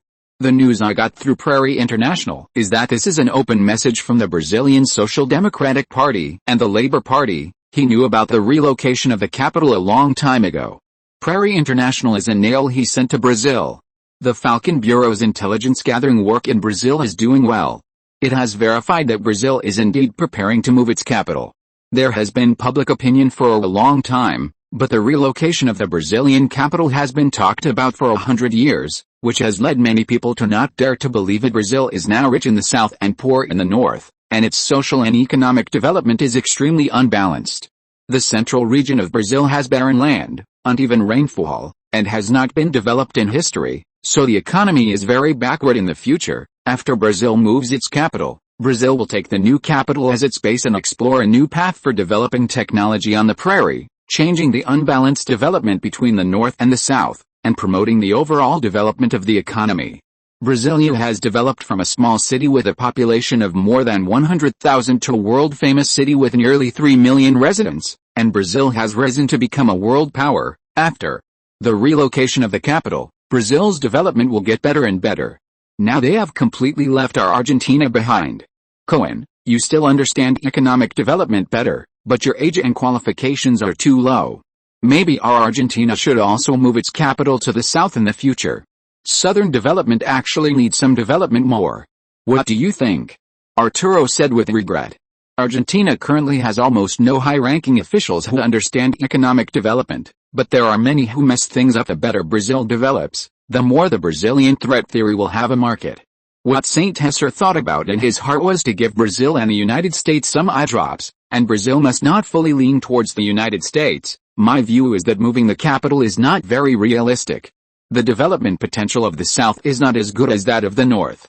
Instead, the province of Buenos Aires should be split up. The domestic development is too unbalanced. It may be more important to develop the economies of the core provinces of Santa Fe, Córdoba, and Entre Rios. To be honest, as long as the political situation is stable, the economic development of our Argentina will not be too bad. I have great confidence in this. Our Argentina just lacks people too much? Brazil's population is 4 times that of ours, and the market is more than 4 times that of ours under the same conditions. There are more problems in the north now. This is why I want to do the Northern Development Plan. It is too backward there. The people are living in great hardship and are often subjected to man-made disasters. The natural conditions are actually very good. I am preparing to open an agricultural reclamation company in the north, but Argentine farmers have all been moved to the cities. Saint Hesser talked about everything, and finally tearfully accused. He also talked about the specific situation in the north, some of the dark side of society, and also talked about Perón's some governing practices in the north. He felt that maybe Argentina needed a down-to-the-countryside movement to achieve a population explosion. After all, industrial farms are still not enough to play with. As for the south, to be honest, the potential is too small. Give La Pampa province, which is also Eva Perón province, a seaport or something. I think Puerto Blanca is very suitable. The future era is the era of the marine economy. Saint Hesser exerted his keyboard warrior ability and began to point out the country, and Brazil at least has 3 powerful large states. The population of one state is 8 or 9 million, which is almost half of the entire country of Argentina. Perón changed La Pampa province to Eva Perón province in January this year, and changed Chaco territory, President Juan Perón territory, to Juan Perón province last year, which can be said to be quite impolite, and La Pampa province does have great development potential in the south, but it lacks a seaport. As for the southern provinces, I don't think the conditions are very good. National defense is also safe. There are no opponents in the south. Since Patagonia is incorporated into our country's rule, the southern problem is no longer a problem. Relatively speaking, the development potential of the north is greater. The south has a disadvantage: the climatic conditions are too harsh. And our country is not enough to develop the south because it has no money, Saint Hesser continued to add, pointing out some of the problems in the south. Except for La Pampa province, the south is a bitter place similar to southern Siberia. The conditions are not too bad. Patagonia is a desert and semi-desert plateau with harsh climatic conditions. The combined population of several provinces is less than 1 million. It is okay to engage in tourism and oil extraction, but the rest is much worse. Corn, why don't you graduate early next year or the year after? You've spent enough time training in the Radical Civic Union, and your current position in the propaganda department can also count as experience. You've even served in the military, so you have enough qualifications. It's a great campaign slogan, and I'll arrange a seat as a congressman for you. How about running for office in Bahia Blanca? I can arrange it for you half a year after you graduate. Let's see if you're really as good at bragging as you say. If you're really that capable, running for mayor won't be a problem. Arturo, thinking about some of the boastful things Saint Hesser had said, watched him go further and further afield, and suddenly asked a question that startled Saint Hesser. I'm really sorry, Mr. Arturo. I was just bragging. I was too presumptuous. I'll correct myself in the future. No, I'm serious. You can consider it. If you can really develop the economy of a city, I can consider supporting you more in the future. Our Radical Civic Union welcomes all kinds of talents. You're doing a good job in the propaganda department. Okay, I'll seriously consider it.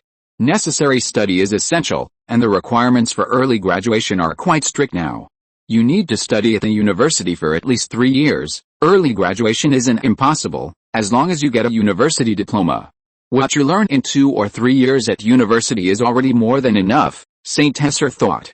He's already gotten enough from going to university. All that's left is a diploma. I'll submit your proposal for the Northern Development Plan to the Congress for discussion. I think the problems in the north are indeed more numerous than in the south. The situation in the north is more complex, and the cities in the country are indeed very dangerous now. Argentina needs enough people and must develop more land. The north is a good choice. Relocating the lower-class farmers to the north will ease internal conflicts and expand the domestic market, which will greatly benefit population growth. I believe Argentina must develop the north, just like the United States did with the westward expansion and Brazil with the development of the Brazilian highlands. This is crucial for Argentina, and it can also prevent division and establish a strong tax base, which is important for our country's economic development. My view is to focus on land issues and prioritize agricultural development. Saint Hesser has always wanted to implement land reform in Argentina to establish a completely new agricultural system for Argentina, while also alleviating the huge economic pressure brought about by excessive urbanization, which will also greatly promote population growth. The North has vast and fertile land resources. We can vigorously develop planting and animal husbandry by establishing a large number of family farms and ranches, developing these wastelands into grain and cotton bases and animal husbandry bases, and building Argentina's second pampas. This requires the formulation of reasonable policies and laws. We must sweep the land aristocrats of northern Argentina into the dustbin of history.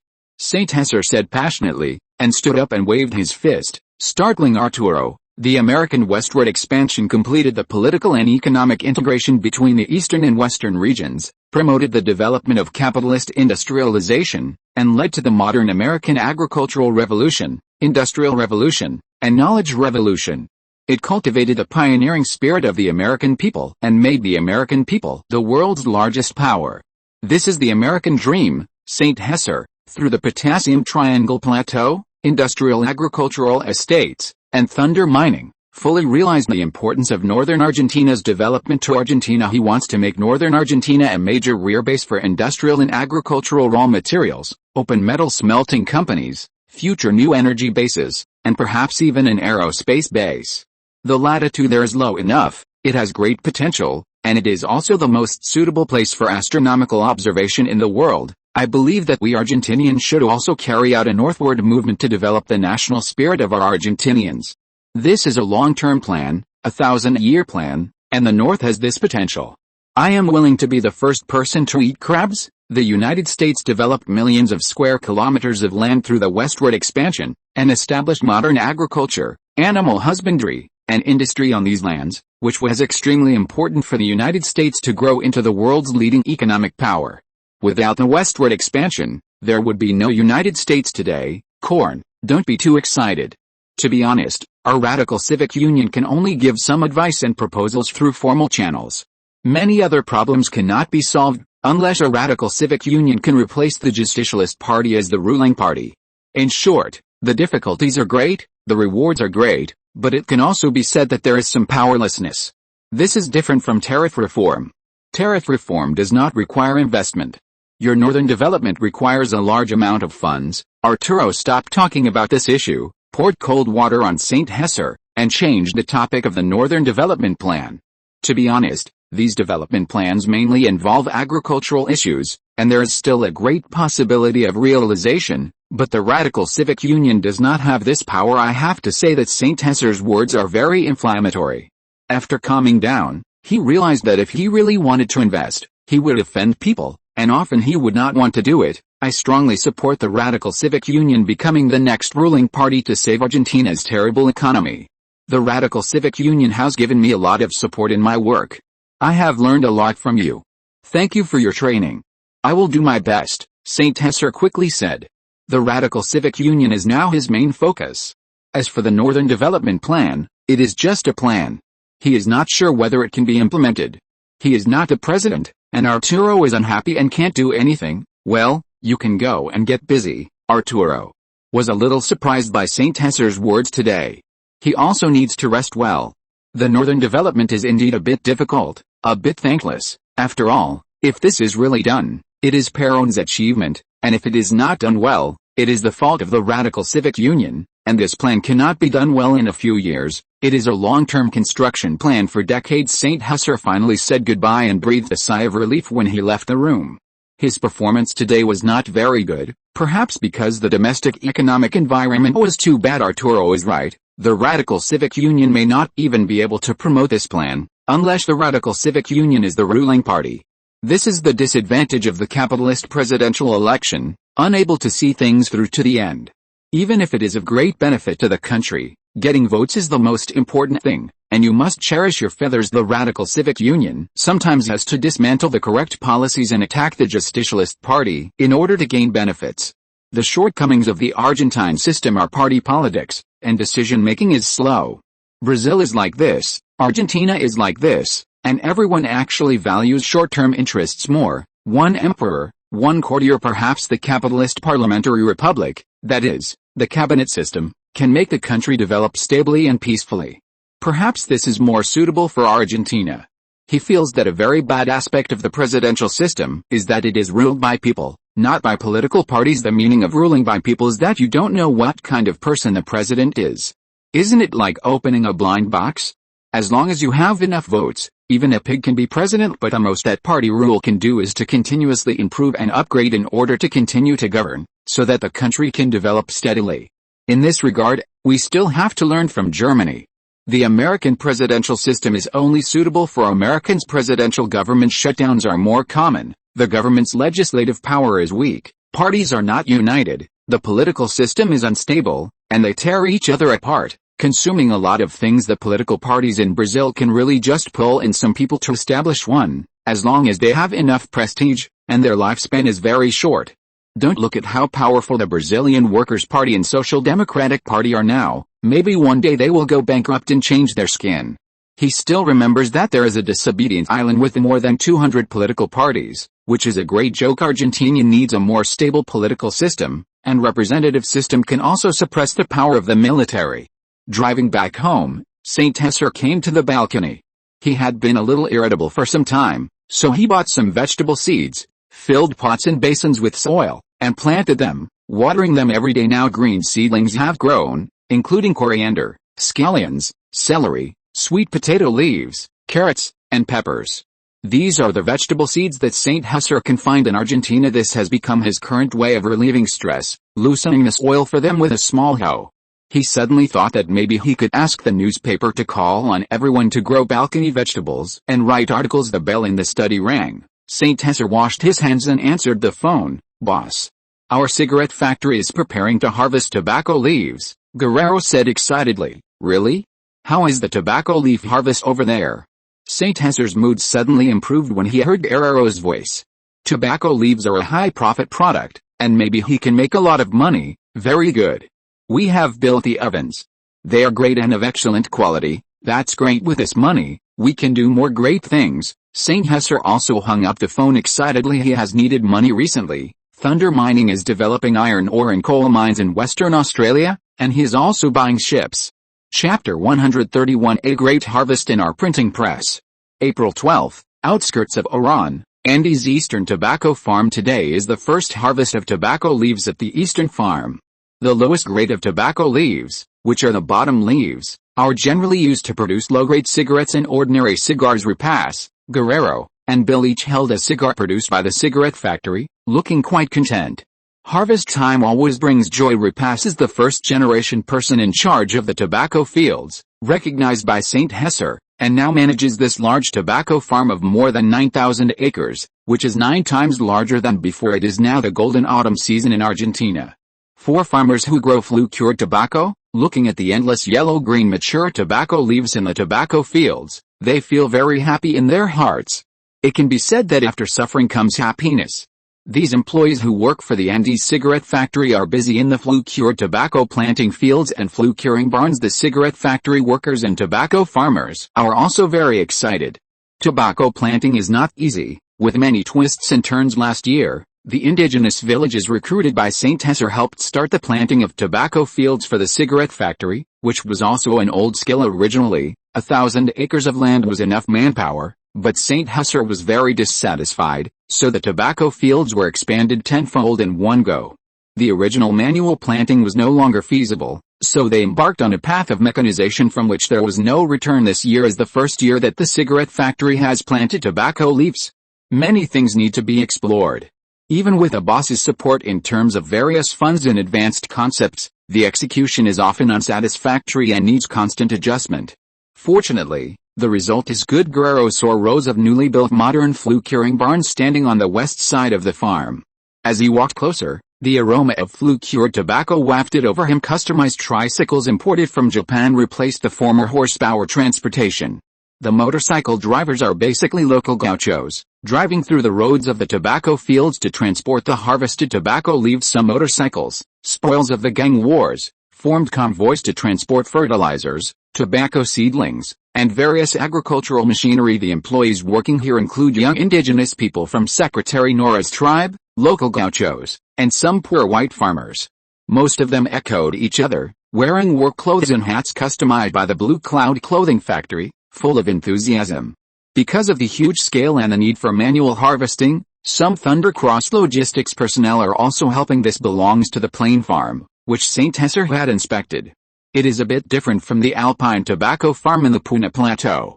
The planting area here is larger and the degree of mechanization is higher. In particular, Andy's cigarette factory also recruited several old agricultural experts from the north, selected a unique tobacco variety from the South American Andes Mountains, and carried out large-scale breeding work, and the effect was good. Last year, after solving the problem of tobacco leaf varieties, the next thing was the employee problem of the tobacco farm.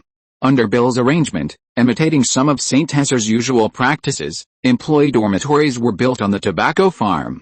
And their own vegetable gardens were opened up, and a poultry farm was also started, specializing in solving the food and accommodation problems of the tobacco farm employees. With St. Hesser's permission, Bill also sent a group of young teams to the United States.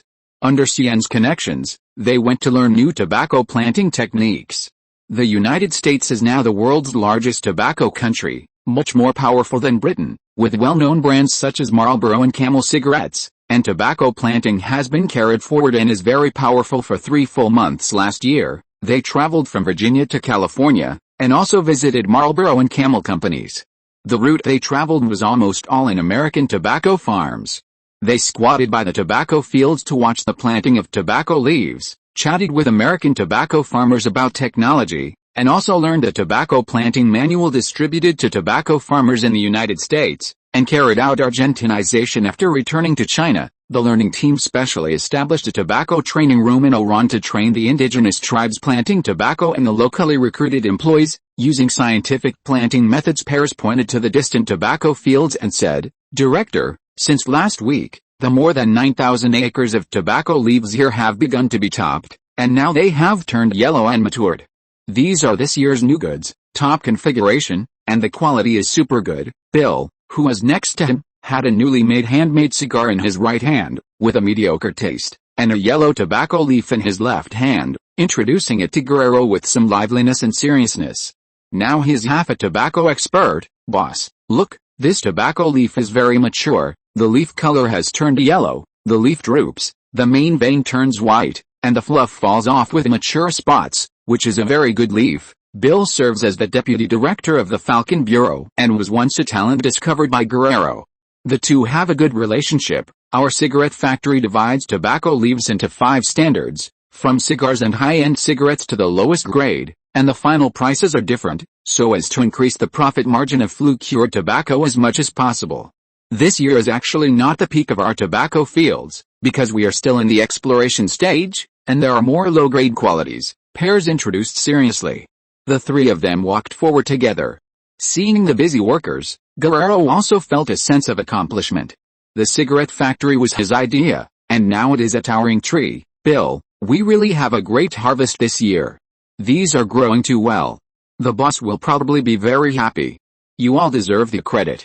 I will write a good report." Guerrero is very satisfied with Bill's work. The potassium triangle is developing very fast and is quite stable. The intelligence collection work is done very well, and even several successful missions have been carried out, legally killing several land nobles. "Thank you, boss. It is not easy to get the boss's approval. This piece of land is indeed growing well, and we will have a great harvest this year. I wonder if the boss will come to the potassium triangle to take a look this year." "Amazing, amazing. Tobacco planting is really a complicated job." Guerrero praised a few words. He could feel the hard work inside. Bill's expression was still quite excited.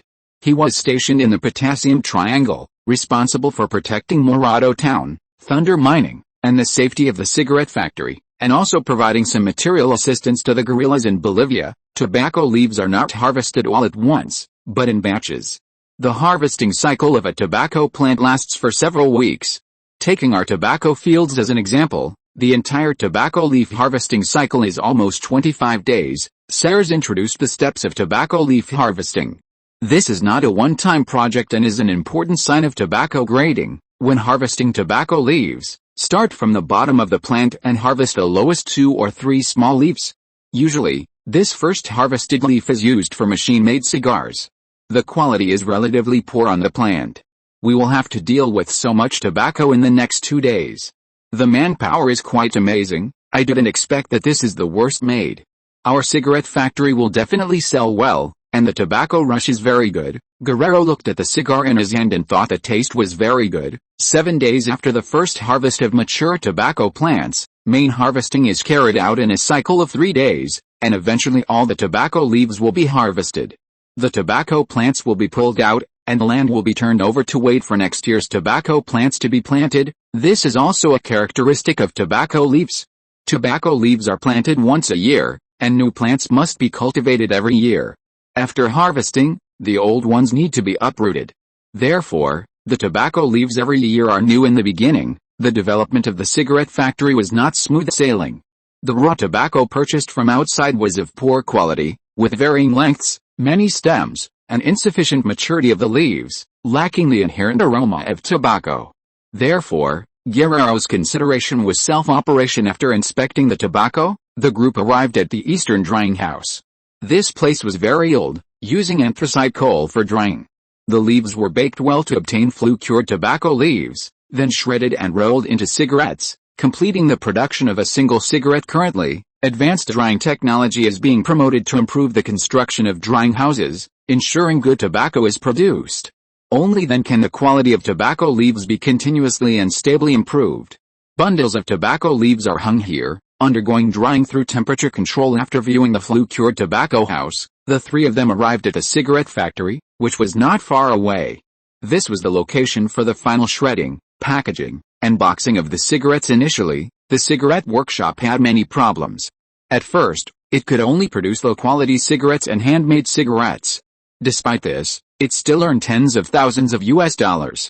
Later, to formalize the operation, San Jose invested funds and technology to upgrade the cigarette factory. At the same time, to improve the irrigation environment of the tobacco fields, Bill constructed a series of water diversion and irrigation systems, improving the tobacco planting conditions. The increased income of the tobacco farmers made everyone enthusiastic, and the quality of the raw tobacco material was fundamentally guaranteed. Bill used his connections with British South African mining companies to purchase relatively new British machines at the time, directly replacing the old equipment. Manual cigarette rolling and handcrafting were transformed into mechanized production, costing Lightning Mining a month's profit. The production volume per minute increased rapidly, and the products were of excellent quality, appearing high-end at a glance. Advanced publicity was also conducted. Argentine national brand cigarettes, cigarettes from the Andes Mountains, the spirit of the times. Smoking is harmful to your health. Please support national cigarettes. Every foreign cigarette you smoke will become a bullet for the enemy. Anyway, some bizarre and somewhat slogans were arranged in some Argentine newspapers to expand the influence of the cigarette factory. San Jose directly acquired a football club, renamed it the Eagles Football Club, and planned to use football matches to place small advertisements. The cigarette sales also needed to open up various retail channels, and the domestic distribution channels of the Cohen Brothers Company could be used perfectly. Foreign exports relied on Plary International, which would be a hard currency to counter British and American cigarette companies, especially the French military market. After the group finished visiting the flue-cured tobacco house and exited the gate, Bill quickly asked, "Boss, besides this piece of land, some hills in the Potassium Triangle also grow alpine tobacco leaves. Shall we go take a look this afternoon?" "No problem, let's go take a look at the equipment in the cigarette factory." "To be honest, I haven't seen it yet." Bill took off his coat. The temperature was very high in the place where the tobacco was being dried. Currently, there are nearly 10,000 acres of tobacco fields in the Potassium Triangle, which is much more than originally planned, equivalent to more than 60,000 mu. So many tobacco fields can produce at least 100,000 dan of tobacco leaves, with 1 dan of tobacco being 50 kilograms, producing the equivalent of 5 million kilograms of tobacco. The value of the tobacco leaves alone exceeds $5 million US. If made into cigarettes, this number can be turned into at least $15 million US, a truly highly profitable industry, even far exceeding the profit margin of Rheinmetall Military. Rheinmetall Military produces an MP40 with a retail price of $40 US each. Now, because of the increase in production costs, the price has become $45 US. With the allocation of bullets, the profit is only a mere $20 US. If you want a profit of $10 million US, You must produce at least 500,000 MP40s, and it will take almost 2 years to sell so many guns. The cigarette factory only needs to plant 10,000 acres of tobacco to be enough. In fact, only pistols have a greater market in the civilian sector. Submachine guns are generally purchased by the military and police. Fortunately, the world is at war everywhere, and the market for light weapons exports is still quite large. The tobacco industry is really a money-printing machine, and the profits are very generous, with not much investment. Argentina currently does not have a tobacco monopoly, and most of them are foreign brands, especially British and American brands. This is a huge market opportunity, Director. Are we going to continue to expand tobacco production next year? Pears took out his notebook next to him and asked, "That's not nonsense. We must continue to expand, but we must find the kind of land that is not so flat. Sunshine Agriculture must carry out an agricultural production plan, and the target of the tobacco field owner's own tobacco production next year is 30,000 acres, establishing our own tobacco base. Also, our cigarette factory must continue to expand its scale. Relying on ourselves alone is definitely not enough. We must cooperate with the farmers in the Potassium Triangle and let them also plant tobacco in the mountains, so that the scale can be expanded faster. We are responsible for providing technology and tobacco seedlings. Understood? We will implement it seriously." The tobacco in a cigarette is about 0.8 grams per cigarette. According to this calculation, 500 grams of shredded tobacco can roll about 625 cigarettes. Guerrero, who was bored next to him, counted it. "No more, no less, exactly 625, boss. Your calculation is really accurate," Bill praised seriously, grinning. "I want to seriously report this good news to the boss. There are too many places that need money recently." As the Director of Intelligence, Guerrero is also responsible for summarizing the collection of commercial intelligence in various companies. There have been a bit too many places to spend money recently, and the cigarette factory is the boss's money-printing machine, which can alleviate many difficulties. In particular, investment in the American Redwood Company is essential, and the American stock market is soaring every month. Boss, the specific situation is like this. Our Andes cigarette factory is simply a money-printing machine. Pay more attention to safety. This is very important. After the harvesting and drying of tobacco is completed, I will throw a celebration banquet for you. Okay, boss." After Guerrero hung up the phone, he began a new round of intelligence analysis work. The information in the Potassium Triangle is also quite complex and chaotic. 2 days later, they returned to Iran. Bill and Guerrero sat in chairs and chatted idly. While chatting, they talked about the Bolivian guerrillas. They used the same old method. Bolivia is the great philanthropist of South America. From the loss of its access to the sea to the Chaco War, the territory lost by Bolivia is countless. The only country that can compare with it is Mexico to the north. Yes, the intelligence work has not been going well recently. Pease is really going to revolt? I only know his identity now. It's really amazing. He used to be the president. Our intelligence work is not in place. The intelligence work was indeed not done well. He was indeed quite down and out at that time. Who knew this guy had such a big background? Pease was wearing tattered clothes at that time and came up to ask for sponsorship. Fortunately, they felt that this guy was indeed capable and really gave some sponsorship. There is still no news coming back, but he has already returned to Bolivia last month. Their guerrillas are expanding very quickly, and judging from the situation on the border, Bolivians are launching an uprising. Bill Guerrero and Pease had a good relationship. They sponsored them with 1,000 guns and a large batch of supplies, just in time to sell the replaced second-hand guns and ammunition, simply half selling and half gifting on April 9.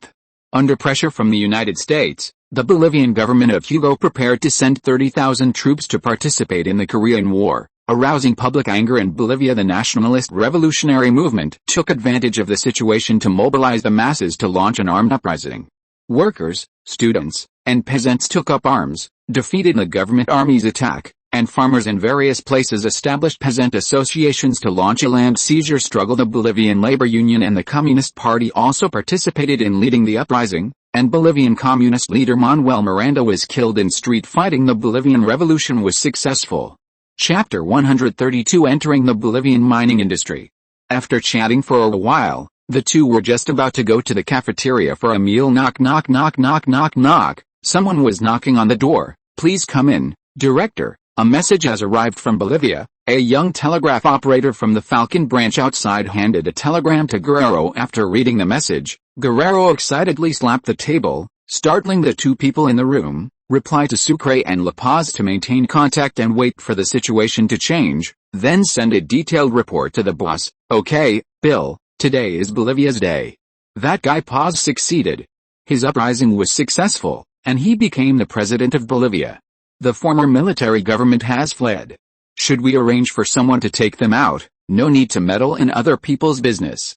We'll just follow the boss's instructions. The Falcon Bureau's informant in Bolivia has sent a telegram.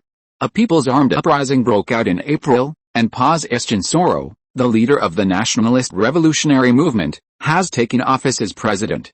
It's estimated that it will be a major headline in South America in a few days. Guerrero added that although Paz had successfully seized power, he still needed to stabilize the internal situation and prevent foreign interference, especially from the Americans. That's indeed good news.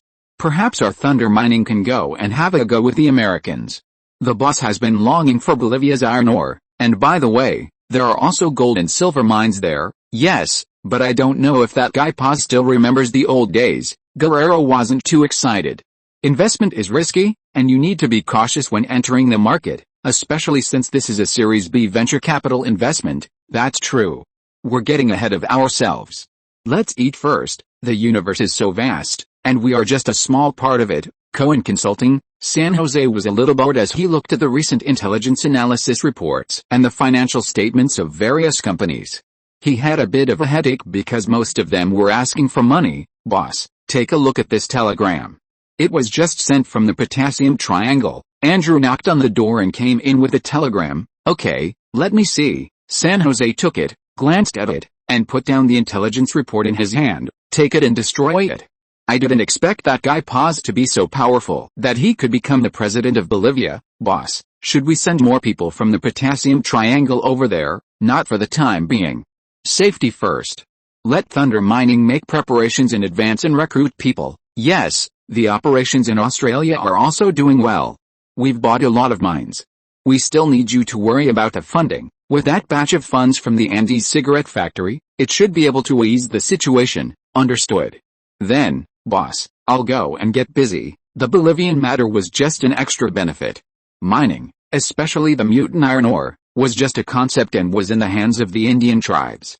Moreover, the funds were too dispersed now, and the invested industries were too involved, which was not a good thing. The result of being a jack of all trades is complete failure, or rather, complete mediocrity. Regret is common.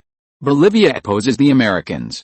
They want to take the socialist path, which makes them natural allies with San Jose. It's good to attract some firepower. Moreover, Bolivian laborers and immigrants are also crucial to Argentina. Bolivia has a higher birth rate than Paraguay and Uruguay, and with good development, it's easier to expand the population base. South America is good in every way, except that there are too few people. If South America had billions of people, it would be another center of the world. After all, South America is too far from the world center of the old continent, and it's also tens of thousands of nautical miles away from the United States. South and Central America are the least developed in the New World. Even North America now has less than 300 million people, and South America has even fewer.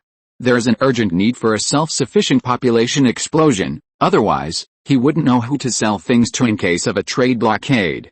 The future Southern Common Market must be led by Argentina, not by Argentina and Brazil together. San Jose drove to the Radical Party's propaganda department and directly conveyed the news of Bolivia to the propaganda department. This was a very good propaganda opportunity. Of course, this decision still needed to be reported to the Radical Party headquarters, and the propaganda department couldn't promote it randomly. Things are very simple. What those in power possess are only things that money can buy, but in Bolivia, you can get everything that is inspired by faith. It's just a pity that the cycle is very long. After finishing the matters at the propaganda department, San Jose went to Professor Pukins's house again. There's nothing going on at home, so I need to work harder. Professor, I've decided to go to the United States with you for the inspection. San Jose considered it seriously and felt that it was indeed a good opportunity, especially, you've finally figured it out. That's a good thing. When the time comes, I'll introduce you to a few American law professors. You can go to the United States to study for a postgraduate degree. Pukins took off his glasses and said to San Jose, "Professor, I don't think I need that. I don't want to develop in academia now. I think the motherland needs me to develop in other areas." San Jose shook his head. The law department of the University of Buenos Aires was just a prestigious branch used for gilding, not for making a living. If he had only wanted a secure job, he might as well have stayed in the army. Honestly, now time is precious. He can't wait to graduate this year. What's the point of studying for a postgraduate degree? By the time he finishes, Argentina will be completely ruined. He might even be able to live better if he became an American trader. Well, that's true. Law can't save Argentina, and neither can medicine. Professor, let me tell you a secret. The Bolivian Revolution has succeeded. Their former Minister of Finance, Paz, has successfully become the president, San Jose said mysteriously. Paz? This name sounds a bit familiar. Isn't this the person who became president last year and was then overthrown by the Americans? He even came to our Buenos Aires to seek support, but not many people supported him. Yes, just the other day, the Bolivian Nationalist Revolutionary Movement and the Republican Party, led by him, launched a major uprising. The leader of the Republican Party was killed, and now the Nationalist Revolutionary Movement has seized all power. Bolivian military government soldiers were called American lackeys by the Bolivian people. The military government's army was wiped out by the morale-boosted rebel army. The rebel army successfully occupied the La Paz Air Force Base, the last stronghold of the military government. The Bolivian national uprising finally ended with a complete victory for the rebel army. The Bolivian military junta does not represent the interests of its own people, but the interests of the United States. It's normal for them to be overthrown. Yes, if their own government sells itself to the United States, it's normal for the people to oppose them. The Bolivian military junta is completely dictatorial. The entire country has less than 200,000 voters. Their oligarchic parties, such as the Conservative Party, the Liberal Party, and the Republican Party, control elections through violence and bribery. The Republican Party in Bolivia isn't really pure, it's just a case of false advertising. The War of the Pacific resulted in the loss of access to the sea, and the Chaco War more than a decade ago resulted in the loss of the Gran Chaco, indirectly destroying the oligarchy. From 1938 to 1951, the restrictions on voters in Bolivia were reduced somewhat, but were still limited to educated adult male citizens, and only a small number of citizens gained political participation opportunities. It can be said that the political situation in Bolivia is much darker than in Argentina. Moreover, they are too closed off. They have failed in several wars, and they don't have their own access to the sea. They can't even beat Paraguay. It's just a feudal colonial state. Pukins has a relatively clear understanding of Bolivia. It's just a feudal society disguised as capitalist, where Indians, peasants, workers, and the poor have no voting rights. Bolivia is a landlocked country in South America, bordering Brazil to the northeast, Paraguay to the southeast, Argentina to the south, Chile to the southwest, and Peru to the west. It is a landlocked plateau country in South America, with a land area of 1.09 million square kilometers, ranking 5th in South America. Yes, Cohen, pay more attention to your studies in the future. I will help you with all the procedures for going to the United States. Okay, Professor. The next day, at Thunder Mining, they are now organizing a brand new, large-scale, professional mineral exploration and mining team, with a market size comparable to that of Western Australia. Guerrero has also recently been working part-time in charge of security here and can offer them some advice. Our goal is to go to Santa Cruz province and, by the way, get a mine. The boss firmly believes in Bolivia, understood. Besides this, what other support is needed? We should send a security force to ensure more contact with the people of Bolivia and strive to buy that large piece of land. It is also crucial to establish a truly Bolivian local company. The first impression of Bolivia is poverty, poverty, poverty. But it is a poor country with a bit of stubbornness. As a backward country, it dares to directly slap the United States in the face, and the United States is too embarrassed to deal with it.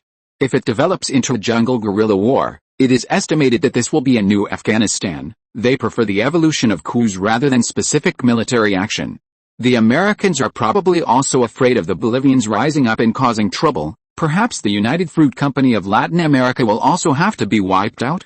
Their cautelous political maintenance is no longer sustainable. Bolivia dares to be the face of South American scenery, not only with dreamlike salt flats, but also towering mountains, mysterious volcanoes, vibrant rainforests, clear and limpid lakes.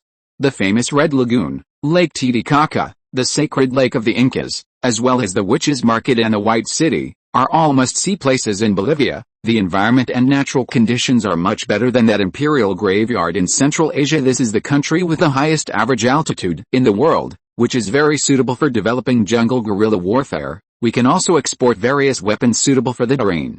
They haven't had anything good before. Strive to get along well with the people of Bolivia. When poor, observe tactics, keep an eye on the Americans. They should be very unhappy, haha, their efforts of several years have been wasted. Pause is not so easily fooled. I'm happy when the Americans fail. They treat the Americas as their backyard. Serves them right. San Jose fully exercised his angry youth mindset, frantically complaining San Jose can only use the way of national interests. Rhine military industry will export more arms in the future. This is a very good testing ground. Jungle guerrilla warfare is also an art of war. The United States is actually amazing. They were able to build such a powerful country in North America. We should learn more from them. It's just that the Dragon Slayer has become an evil dragon. He didn't comment on San Jose's words. Young people are more radical. It doesn't matter. Although Pukins admired the United States, in essence, he still loved his country very much. Otherwise, he would have many opportunities to leave here. The Yale Law School is opening its doors to him. These are all trivial matters. Speaking of Rhine Mining Company, it is necessary to mention Western Australia. There has been a lot of good news coming back. To be honest, Argentina is very, very far from Australia. Until the 21st century, there were no direct flights between the two countries. Currently, the fastest sea freight from Perth to Buenos Aires takes 30 days, and that's if nothing unexpected happens along the way. Western Australia is located in the western part of the Australian continent, bordering the Indian Ocean to the west and the Pacific Ocean to the north. It is the state with the richest mineral resources in Australia. Rhine mining needs to constantly find and develop new mines. One trick, eat all over the world. This is also very suitable for Rhine military. Now the monthly output of Rhine Arms Factory, the output of special Rhine suits has exceeded 30,000, and the orders are lined up to the horizon. The continuous profit is just that the settlement cycle has increased a lot of time. The scale of Rhine military has not continued to expand. In Argentina, the Buenos Aires Provincial Police Department is the largest police force in Argentina, belonging to the provincial government, and its main responsibility is to ensure public safety. Rhine military has some long-term cooperation. 1. The improvement of assault rifles has also been on the right track, and Host has started to arrange small-scale mass production of new firearms with mechanical experts. San Jose sat alone in the dark bedroom. Everything is fine, only enough money is needed to promote it. The Paraná River flows forward forever, just don't know when it will succeed. In order to expand its influence among young people, the new Youth League has expanded its target to various sports events. In addition to conventional means, Argentina is a football powerhouse. At least until the 21st century, it has always been a super football power for economically underdeveloped South American countries. Football is a very important consolation. President, we have organized an Argentine University Football Cup in a few days. You must come and support us. Powell took a handwritten document and handed it to San Jose. He carefully looked at it and it made a lot of sense. Ideology must be unified, and there must be no heresy. Of course I will come. Don't worry about this. I will let them expand their influence and transfer the money lost back. Everyone has some time off work. Okay, President, it's up to you. Chapter 133 Argentina University Football Cup. Saint Hesser enjoyed watching soccer games, but he rarely had the time to sit down and watch one properly. He had a lot of things to do, and Elena often complained about it. He saw their so-called Argentine University Soccer Cup proposal. The first group match was scheduled to be held in a week. The time was really tight, and the task was heavy. Although the name of this competition sounded quite impressive and ambitious, he felt relieved after taking a closer look.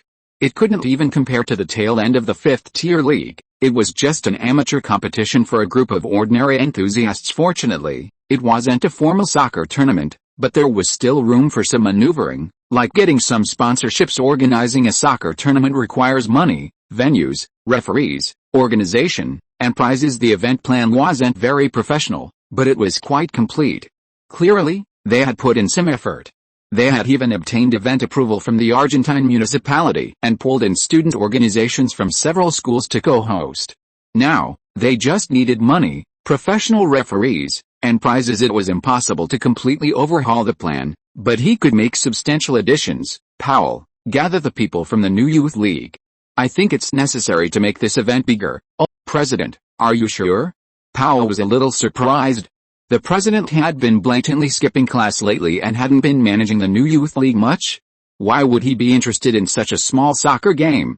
I'm sure. I think this competition is great, and we need a competition for young Argentines. Invite more universities and colleges in the city, and also invite some amateur teams. Oh, and the University of La Plata must be invited. If we're going to do it, let's do it well. Don't worry about the money. In St. Tesser's memory, the La Plata University Student Team Club had won many Copa Libertadores and Intercontinental League titles. They were a big-name team in the Argentine League. The more exciting the competition, the better, and the higher the gold content, the better for hype. In the afternoon, a large group of core students members came to the new Youth League headquarters. We're going to make this University Cup a big deal and show off the style of our Buddha University. I've already found several sponsors and co-organizers, so don't worry. Since it's a competition for young people and our country already has a Youth Cup, let's propose calling it the Future Cup. Young people are the future of the country. What do you think? They could directly ask the sponsors to provide sponsorship, and they would find people to talk to about co-organizing. Okay, President, whatever you say. Anyway, you're paying for the trophy, Powell said jokingly from the side. The vice president is right, that's a good name. 41 people. Well, okay then. Thus, a Chuanyabao-ish soccer cup name appeared. The following are our co-organizers: New Argentina Newspaper, Blue Delta Security Company. We will also invite the Buda City Police Department, the Capital Garrison Command, and the Argentine Import and Export Association to participate. Of course, we will try our best to invite 2 of them, and the others are no problem. If they could promote the company while holding a soccer game, it would be beneficial for future development. They couldn't lose too much money. Also, I will try my best to invite some people from the Argentine Football Association to be referees. The Argentine Football Association was established in 1893 and is the earliest football association in South America. They could try to contact them to support young people's football. The following are the sponsors: Blue Cloud Clothing Group, Prairie International, Thunder Mining, La Plata Steel Plant, and Wren Industries. The prizes and bonuses will be provided by these companies. In order to gather enough people and teams, St. Tesser's company could find a bunch of young people to compete. It wouldn't be a problem to use them as cannon fodder. They could try something like the New Argentina Newspaper team or the Wren Motorcycle Factory team. Then, they could bombard the news and publicity, and it would be another living advertisement. Since his life goals changed, St. Tesser no longer loved soccer, but it had become a tool in his hand. But he had to show his love for soccer, which he still needed to learn. Besides talent, what else does soccer need? It needs endless money. As the sport with the most fans, the most matches, and the highest value in the world, soccer has countless fans. Soccer is known as the world's #1 sport because of its strong confrontation, varied tactics, and large number of participants. Even at any time, St. Tesser must show his love for soccer. This is a persona. If the new Youth League can successfully organize a soccer league under his leadership, then his reputation will grow rapidly. Modern soccer originated in England. Soccer is also a money-burning competition. Why didn't Messi develop in Argentina in his later years and go to Europe instead? Isn't it because Argentina doesn't have money, even though Argentina has the most talented soccer players in the world? Our Buda University has 2 teams participating, and our new youth league will also form a team, called the Buda New Youth Soccer Team, but it's very weak and only used as cannon fodder. The Buda Soccer Club is the main force. Powell reported on some situations. The new youth league team was formed temporarily and did not have very strong players. They were just some student enthusiasts, and there were no good players to train and work together. Are there any suitable freshmen? Dig them over and give them some benefits. Everything can be discussed. That way, winning a game will give the contributing players a maximum of $2,000 and a minimum of $1,000. There are also opportunities for internships and full-time positions from sponsors, which can also be given to others. What do you think of this? But it must be kept absolutely confidential. Any other requirements that can be met can be raised. There's money for referrals, and money for participating first. As the organizer, the team they send out at least can't lose too badly, right? It wouldn't be good if they were eliminated without winning a single game. There must be a lot of freshmen who just entered school who play soccer. St. Hesser has no other choice. He doesn't have much to give, so he can only give some bonus incentives. $2,000 isn't a small amount, and the average person's annual salary is about that much. Job opportunities, like Prairie International, Ren Military Industry, and New Argentina newspaper, can all be considered large Argentine companies, and it wouldn't be a problem to set up a new position. President, leave this to me. Absolutely no problem, Powell's eyes lit up. The president had already said it so clearly. It shouldn't be too much of a problem to dig up a few good players and train them.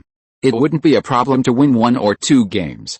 Moreover, St. Hesser meant that middle schools could also participate. There were 4 soccer fields arranged for the group stage, so it wouldn't be a problem to hold them at the same time. So Powell began his great undertaking of digging people up. Powell, what kind of broken international joke are you playing? I'm going to participate in the Copa America in the future. Would I come and participate in a wild event with you? Hurry up and leave, don't disturb my practice, and pretend I don't know you in the future. Powell dug people up to some of the top soccer players in the school. Monero, don't you need money? $2,000 for winning a game, paid in cash. If you win the championship, there's a group bonus of $50,000, and the third place also has $30,000.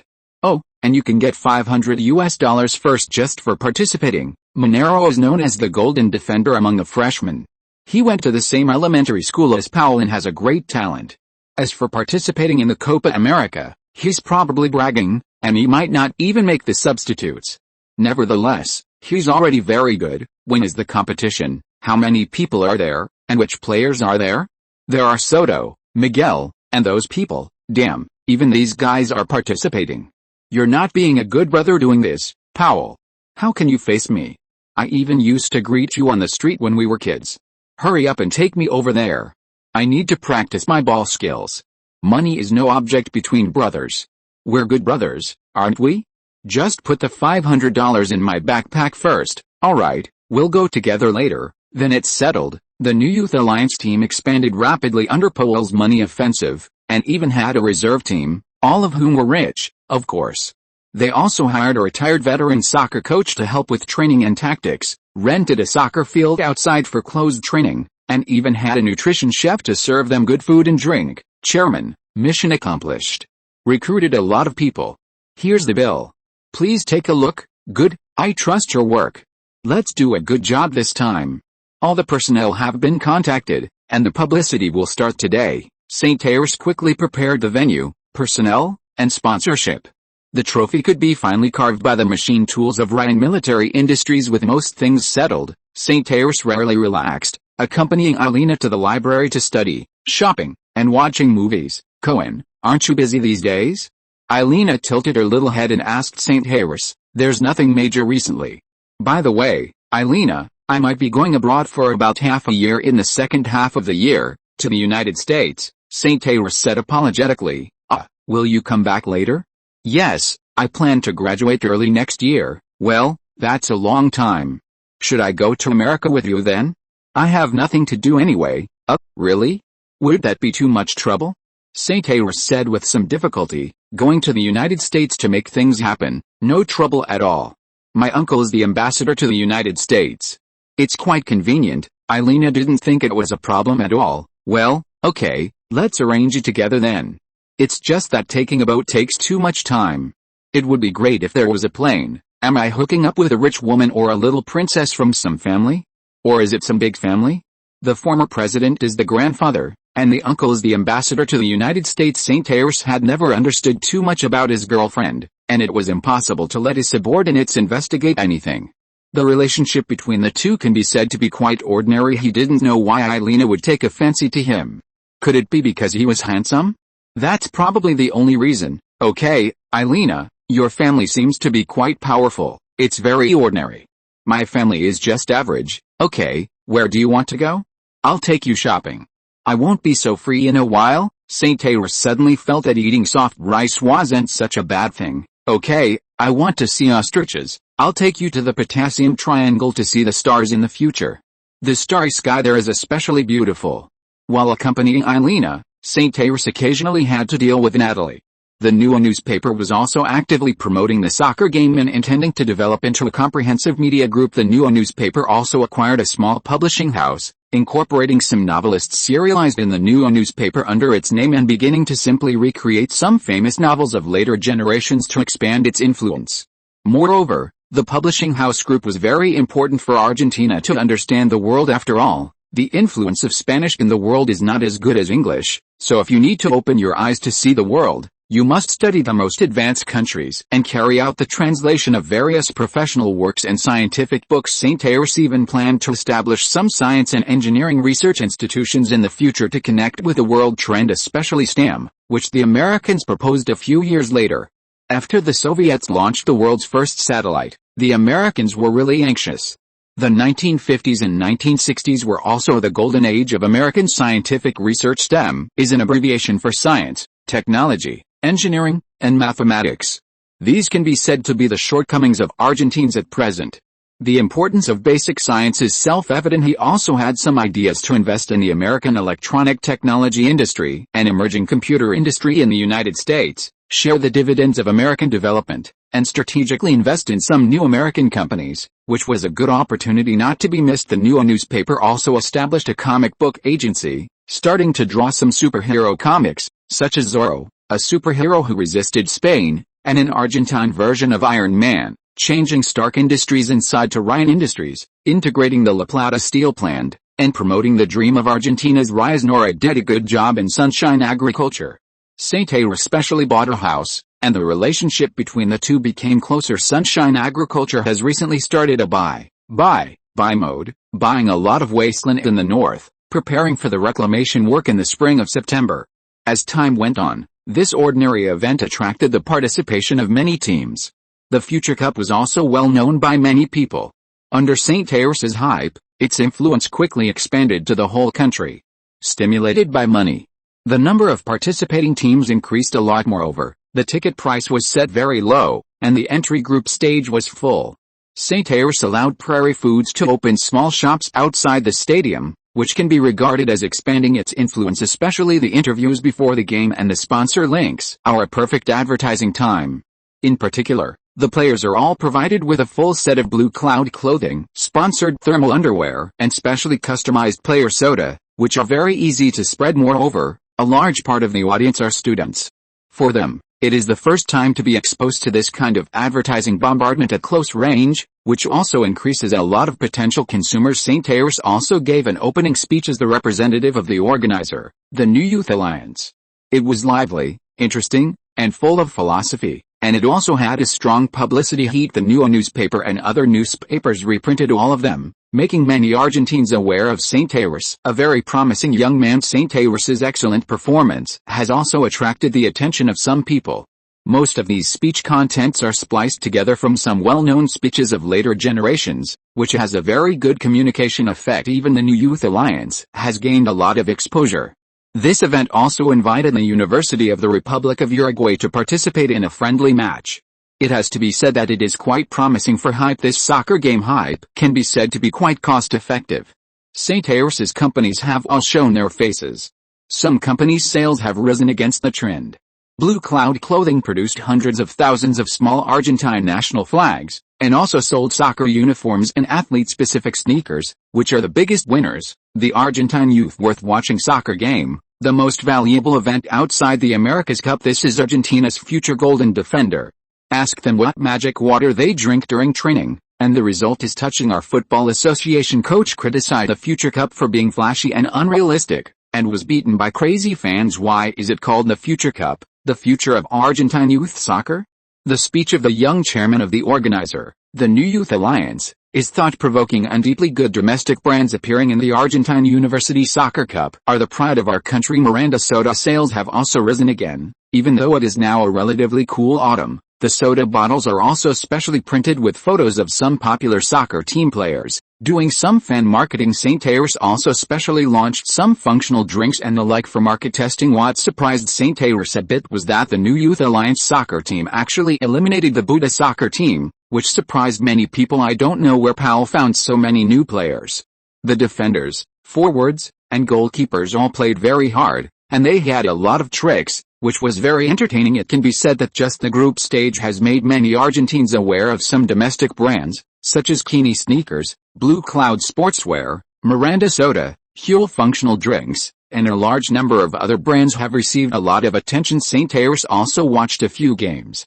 I have to say that under the money offensive, the excitement of this amateur event is still very high. Except for some soccer teams that disdain to participate, there are still many soccer teams that are popular for winning the championship, especially the La Plata University student team, which is very strong. As in history, what surprised him again was that a Blue Delta soccer team also entered the top 8, which was a surprise. He didn't invest any money here. The Blue Delta is responsible for the security of several major stadiums, and it is really great to be able to enter the top 8. Chapter 134: Argentine fishing vessels and civilian shipyards. Since the Future Cup competition, St. Ayres has rarely appeared at the game, because his time is so precious now. Every weekend, he drives to Newport to supervise the construction of the La Plata steel plant. Dealing with the progress of the project and various safety accidents, the steel plant has always been a top priority.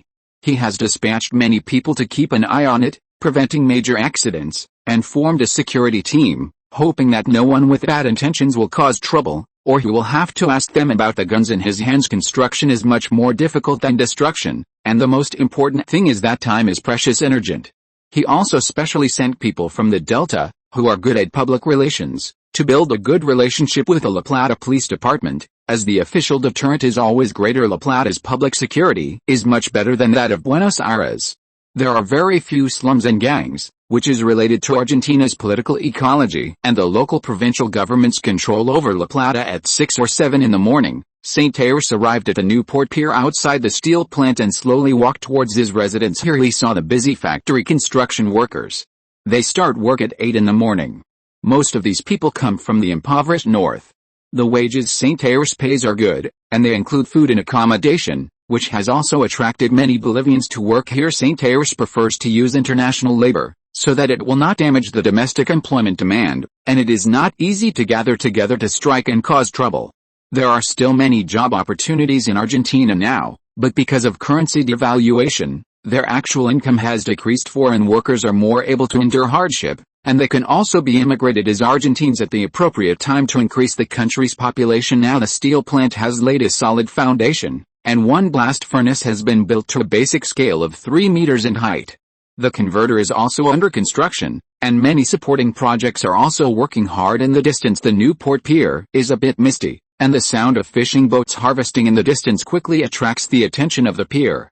St. Ayres is also very interested in going over to take a look. St. Ayres saw dilapidated fishing boats, and several young and strong men were unloading goods on the deck. Because of the construction of the steel plant, a small pier market was set up in Newport, and nearby villagers often set up stalls here to sell things in order to earn pesos. I saw 2 strong young men standing in the sea, lifting up plastic fish baskets with force, and a strong man on the boat was passing them to them. They planned to dock at the small fishing boat pier. Several fishermen are busy with their work on the shore. The surrounding air is filled with the smell of fish, sometimes mixed with a stench of dead fish. In such an environment, one can see the hard work and harshness of the fishermen's work. As for what is harsh, it is related to the size of the ships. Their ships look like they are only about 200 tons in size, and there are very few modern facilities on them. This fishing boat docked, and I saw 4 or 5 strong men starting to unload goods from a fishing boat. This is the first time I have personally seen fishermen unloading their harvest from a fishing boat. At close range, St. Ayres felt a little novel and specially counted them. There were only 8 or 9 people on the boat, and the boat was only 15 or 16 meters long. The outer layer was wrapped in iron sheet, which was obviously a bit old. The catch unloaded did not look very good, and the economic value is low. Hello friend, how is the harvest this time out to sea? Are there any good things? St. Ayres went to the pier to see the young fisherman unloading the goods, handed out a few cigarettes, and asked, Alice, this time out to sea is not enough for diesel and labor costs. There are only some cheap goods, which are basically fresh. Look at this fish. The captain picked up a silver white sea fish, about 3 fingers wide, which is a common type of sea fish. The old captain took the cigarette and handed the fish to St. Ayres. St. Ayres picked it up and looked at it. It was quite fresh. This kind of fish is more common within 10 nautical miles of the coast, but its value is average. Are you all fishing in the coastal areas of Buenos Aires province? Saint-Ayres put the fish back into the bucket, washed his hands with water to wash off the fishy smell, lit a cigarette, and then asked, "Yes, there is no way. Our boat is just a coastal motorboat. It would be fatal to go any further. It can't withstand strong winds and waves." Argentina's fishing grounds are mainly divided into the coastal area of Buenos Aires province in the north and the Patagonia region in the south. The north occupies a more important position. Although the sea area is relatively small, the amount of fishing is not low. It belongs to an area with a relatively large catch and is relatively safe. The Patagonian fishing ground is about to reach Antarctica. If the fishing boat is not large and the equipment is not advanced, it is easy for the boat to be destroyed and people to die. Everyone fishes to make money.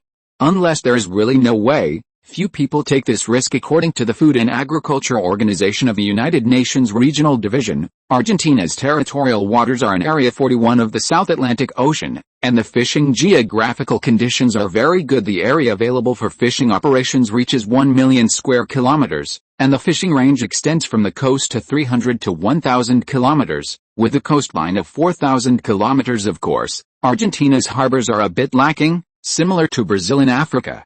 The coastline is too flat and not tortuous. There are almost no natural deep water harbors here. On the contrary, there are many more seaports in neighboring Chile, but their climatic conditions are more severe.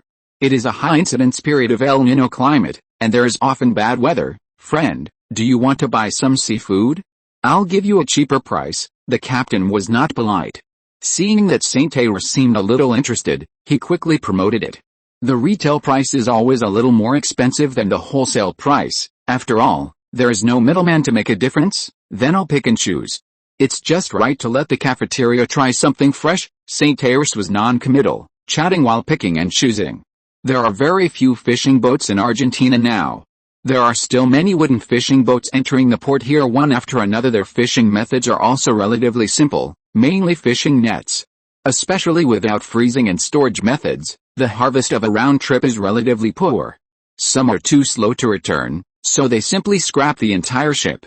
Now there is a large demand in this new port area, and the most important thing is that there are discounts. Saint-Ayres picked and chose, and bought thousands of pounds of fish and shrimp, intending to give the construction workers of the steel plant a treat at noon today, and also gave some more pesos as information fee. He still remembers Lucia, the person in charge of his Cohen Brothers company, which is the largest human resources company under Saint-Ayres, whose family used to fish. Saint-Ayres is also the godfather of whose son. Argentina now only has ordinary fishing boats, divided into three types: motor fishing boats with an average lifespan of 35 years, small fishing boats with an average lifespan of 28 years, and offshore fishing boats with an average lifespan of 14 years. The fishing products caught by Argentine fishermen are mainly supplied to the domestic fresh fish market and the storage industry, with a very small amount exported. Most of the marine fish resources are relatively concentrated in the Buenos Aires province area, and are limited to fishing boats, most of which are only offshore fishing, which is relatively safe, but the harvest is not good. Argentina has abundant fishery resources, but lacks fishing boats and crew. Saint-Ayres has always believed that Argentine fishermen are much braver than the Argentine Navy. If he can really control the military strength in the future, he must replace these soft bones of the Navy. "Brother, are there any shipyards in the nearby provinces and cities?" After the two became familiar, they became brothers, Cohen Brothers. There are several nearby, but their shipbuilding is just ordinary wooden fishing boats, which have been eliminated. Their shipbuilding skills are still good. The captain was in a great mood. Saint-Ayres was generous and bought a lot, so he also said a lot of important things. Saint-Ayres felt that developing the shipbuilding industry in Argentina has great potential. He already has a group of mechanical experts, and he can find some naval architects. The shipbuilding industry is a comprehensive industry, and it is also a labor, capital, and technology-intensive industry. It drives the development of upstream and downstream industries such as mechanical and electrical, steel, chemical, shipping, and marine resource exploration and exploitation, and promotes employment, develops export trade, and ensures maritime defense security. This is a major national tool. Argentina's shipbuilding industry has not yet developed. Argentina must have more contact with other economies in the world, and a strong maritime transportation is essential. Moreover, the La Plata steel plant and the Prali fleet are readily available, and then as long as a few fishing boats and small cargo ships are built every year, Marine transportation of various raw materials and fishing in Antarctica can be carried out. St. Iris and the Delta security personnel began to get busy again, planning to buy a small shipyard, which can also be used to repair cargo ships. The cargo ships of Prali International are repaired and maintained every year. He plans to contact the boss of the so-called Poseidon shipbuilding workshop. He found a small shipyard located in the east of the new port area of La Plata, to understand the Argentine shipbuilding industry and try to protect it. St. Iris and the Delta security personnel began to get busy again, planning to buy a small shipyard, which can also be used to repair cargo ships. The cargo ships of Prali International are repaired and maintained every year according to the captain's meaning. St. Iris found a small town located in the east of the new port area of La Plata. It can indeed be said to be a small shipyard, which also undertakes the repair of some old ships, and also has a little simple wooden shipbuilding method. The landscape here is one of barren hills. The town isn't close to any major city, it's just an agricultural community. Most of the young and middle-aged population has left to find work elsewhere, leaving behind the elderly, weak, and disabled. In the foreseeable future, this town will likely continue to decline. The lack of resources will lead to the decay of the villages, and then the town itself. The population decline will result in the reduction of elementary and middle school sizes, causing more people to migrate to the cities. The remote towns will become even more desolate. The town's economy is poor. The largest companies are a food factory, a discounted flour mill, and this shipyard. Although it's called a shipyard, it's really just a simple repair shop that can build some wooden boats. St. Tessa contacted the owner of this shipbuilding workshop called Neptune Shipyard. The shipyard has a grand name, but not many employees. He went to the small town east of Newport, which is quite desolate and backward. There are very few people here, and the scene is one of desolation. This Neptune shipyard claims to have shipbuilding capabilities, but it only does repairs and makes wooden boats. It can't even produce steel ships. It's just a workshop for repairing and producing wooden boats. With only about 20 employees, St. Tessa was very disappointed but still discussed things with the director of Neptune Shipyard. St. Tessa decided to start his own shipbuilding company. Located east of Newport, he registered and established two companies, 3Cs Shipbuilding and 3Cs Diesel Power. St. Tessa gathered everyone in the office building of his new shipyard to give a motivational speech. As you all know, 3/4 of the Earth's surface is ocean. We should have the ambition to conquer the seas. For Argentina, 3 oceans are most important: the Pacific, the Indian, and the Atlantic. As for the Arctic Ocean, it will be difficult to get involved in the future. St. Tessa quoted the famous saying of a later shipping magnate at the founding meeting of the newly established 3Cs shipyard. In fact, when he was reborn, there were already 5 oceans, but he didn't like either 3 oceans or 5 oceans, so he simply named it 3Cs Shipbuilding as a symbolic gesture. We must do everything we can to develop our own shipbuilding industry. This is crucial for the future of Argentina's marine economy. If we rely on imports for shipbuilding, it will be a huge disaster, and the same goes for the Navy. St. Tessa continued to leverage his financial advantage to poach talent. Several senior engineers are currently engaged in intense discussions. This is a blueprint for a new type of fishing boat with a displacement of 580 tons. It's a medium to large fishing boat. Take a look at the blueprint. It will be built with steel. Recently, everyone should prepare to help build the docks. We need to establish a cooperative relationship with the fishermen. We need 2 docks, but we don't need to build them all at once. Everyone can discuss it carefully. Our first shipbuilding goal is to build 2 fishing boats. This is crucial and the first step in our development, boss. We have the shipbuilding technology, but is there really a market for this? The tonnage is so small. And does Argentina need that much fish? Someone raised their hand and asked, "That's a good question." The fact is that Argentina must have a strong civilian shipbuilding industry, otherwise, our huge fishing resources will be wasted. Fishing boats are easy to get started with, and the manufacturing difficulty isn't high. We can start here to accumulate experience. Diesel engines are the top priority. They are the core of our fishing boat's ability to run, so everyone should strive to fully understand these diesel engines so that we can also cast them. St. Tessa's goal is simple: to accumulate more technical reserves and get shipbuilding up and running in preparation for designing and producing warships and submarines for the country in the future. St. Tessa asked Horst to get some old diesel engines and prepared to work on them himself. He also found German experts in Argentina. In the later Falklands War, the Argentine Navy's performance can be said to be the worst, hiding in the port and refusing to fight. In fact, The development of Argentina's shipbuilding industry in later generations basically didn't happen until the 60s and 70s, and it was mainly state-owned shipyards. But if we really wait until that time, we will have missed many opportunities. The 1950s are an era with unlimited possibilities currently. The domestic shipyards have a maximum production capacity of only small ships of 500-1,000 tons. The Navy's ships basically come from British and Brazilian shipyards, which is quite ironic. European shipbuilding technology, especially in France, developed rapidly in the 50s and 60s.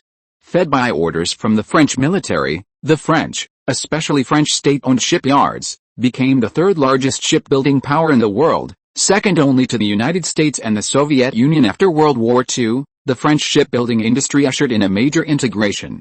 In 1946, the French government nationalized all the large shipyards in France and established the French Shipbuilding Management Committee to actively promote the revival of the French shipbuilding industry in order to take on the important task of revitalizing the French Navy in the future. The French shipbuilding industry quickly caught up with Britain and could produce nuclear-powered aircraft carriers.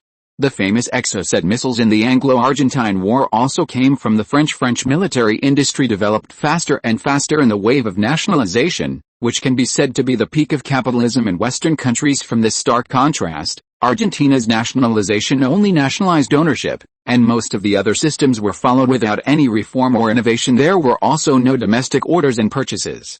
The military was more willing to purchase big guys from other countries, which could make more money, but enrich other countries and hide the domestic shipbuilding industry. This is a typical "it's better to buy than build" mentality, putting one's own country's lifeline in the hands of other countries, who can leave back doors as they please, and it easily breeds corruption in Argentina. In terms of civilian shipbuilding, East Asia, in fact, dominated in later generations.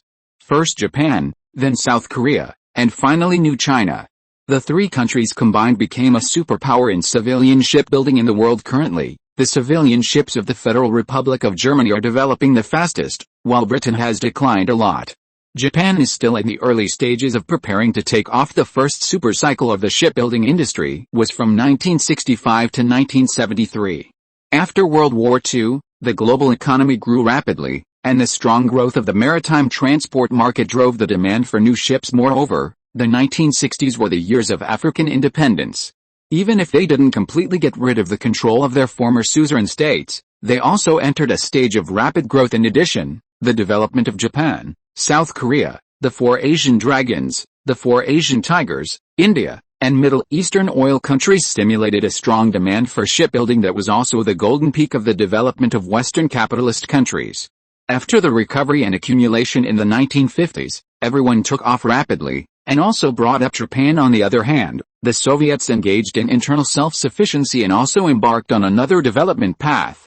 Then, with the support of a strong economy, they gradually reached their peak. The corn emperor was driven off the stage by Brezhnev. After planting corn for a few years, the Soviet Union's military strength on paper gradually caught up with and even surpassed the Americans, which is an undeniable miracle, especially the establishment of several super fleets. However, the Soviets had almost no major development in the field of civilian shipbuilding, or rather, were relatively backward. The Germans and Argentines have a good relationship now. This good means that Argentina has made a great contribution to the economic recovery of the Germans. In the future, the German shipbuilding industry will be the flagship of the European shipbuilding industry, representing the highest level of civilian shipbuilding in Europe. To a certain extent, the German shipbuilding industry is promoting industrial transformation and development. St. Hesse will contact some shipbuilding experts who were left in South America in the past, and again, he can't let them waste their skills, and he doesn't lack money. The shipbuilding industry also belongs to a cyclical industry. The basic demand comes from new additions. After all, a ship can be used for decades. It is difficult to break down. Most of them are eliminated and scrapped because of outdated technology. Just like steam turbine ships, increasing revenue and reducing expenditure are the winning formula for enterprises in difficult times. The shipbuilding industry has been trying to find ways to increase revenue. In the 1970s, Japanese shipbuilding companies relied on welding technology to surpass European shipbuilding companies, and then dominated the world shipbuilding market for decades. And South Korean shipbuilding companies, who learned from Japan, surpassed Japan with their innovative spirit and became the world's #1 shipbuilding power. It can be said that Argentina needs to develop various industries as soon as possible in order to have the opportunity to strive for future victory. After arranging the various affairs of the shipyard, the time has come to May. The Copa Futuro football tournament will soon move from the quarterfinals to the semifinals. Blue Delta was eliminated by Estudiantes de La Plata. Under the influence of money, New Alliance advanced to the semifinals, but the next few teams are not easy to mess with. Whether they can enter the third-place match is a big question mark. Saint Hessa also honestly attended classes and studied, and provided some advice for the development of the newspaper. In addition, he spent time with his girlfriend, deepened their relationship, and also sorted out the various factories under his control. Fireworks factories are indeed not very suitable for some careless Argentines, and the profit of fireworks is not high, and the market ceiling is not large. The profit in recent months has not increased, and even decreased. Saint Hessa plans to sell the Ren fireworks factory and the complete set of technology to familiar Chinese and Chinatown. Ren Explosives will focus on its main business, explosives, fertilizers and other major industries, and plans to integrate a marine petrochemical plastics factory to enter the comprehensive chemical industry.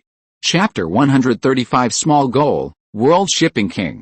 The shadow of the Cold War still loomed over the globe, and the nuclear threat was a heavy stone weighing on the hearts of every ambitious major power ever since the Soviets detonated their atomic bomb. In 1949, the Americans could no longer prevent the proliferation of nuclear weapons. The French and British were also striving to possess their own nuclear arsenals. The British were preparing for nuclear tests in Western Australia, and now even more powerful nuclear weapons, hydrogen bombs, were beginning to bare their fangs in the Soviet Union. If the timeline hadn't changed, next year would be the year the Soviets detonated their first military hydrogen bomb, while the hydrogen bomb the Americans detonated last year couldn't be used for military purposes, giving the Soviets a win. Saint Hessa wasn't worried about these wars.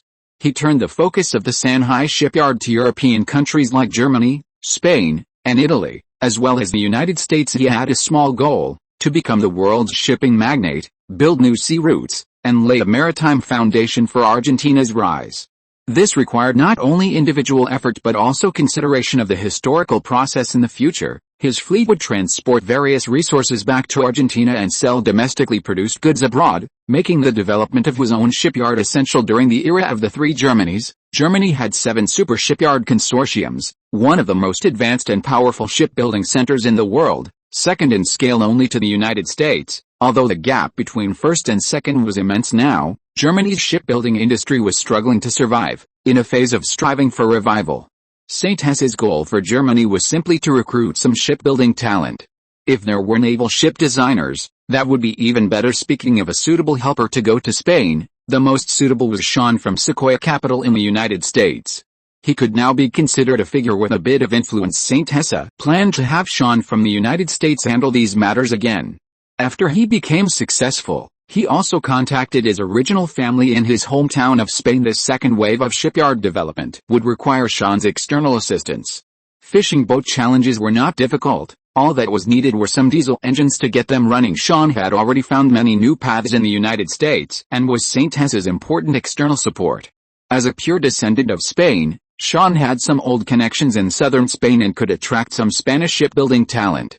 The German side was still entrusted to Horst, who already had many German engineers at Rheinmetall. Moreover, to alleviate their worries, it was necessary to provide them with strong protection, especially from the future Samode, who was quite arrogant in Argentina. The Shanghai shipyard would also eventually enter the naval ship manufacturing industry, and Rheinmetall's artillery could be directly mounted on warships in the future. Unlike the first time, Saint Hessa also sent a team to Italy.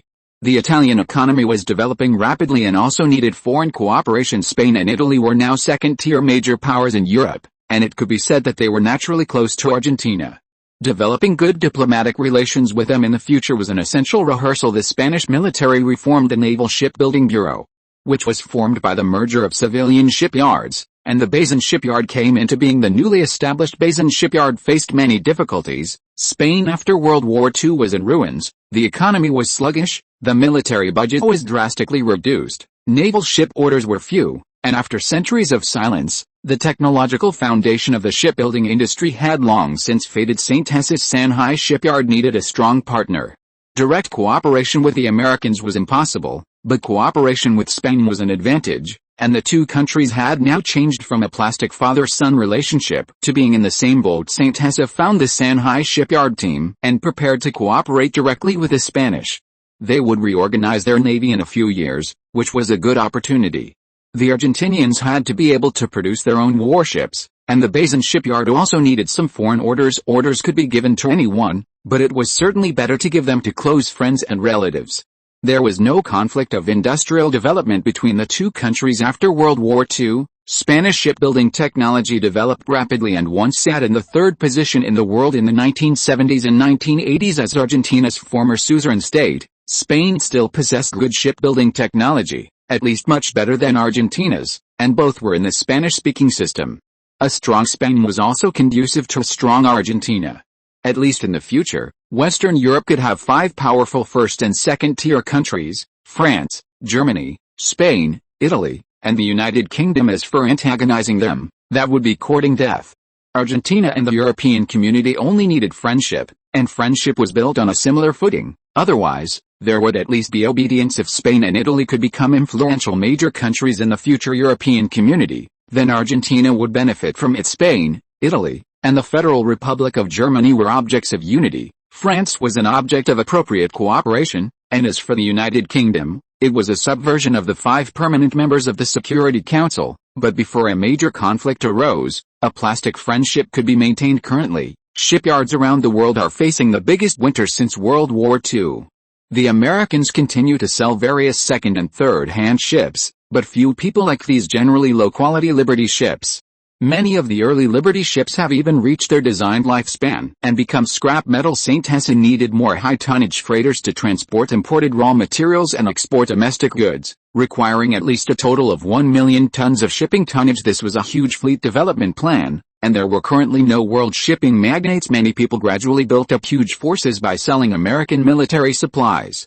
After Germany was dismembered, even East Prussia, the land of its rise, was gone. Ceded to Poland and the Soviets. Germany was now not even allowed to produce light weapons, but there were many workers and engineers at the middle and lower levels in Germany, and they should shine and generate heat in the master's house. Many people are now betting that the global economy can continue to develop and exceed the top scale of World War II.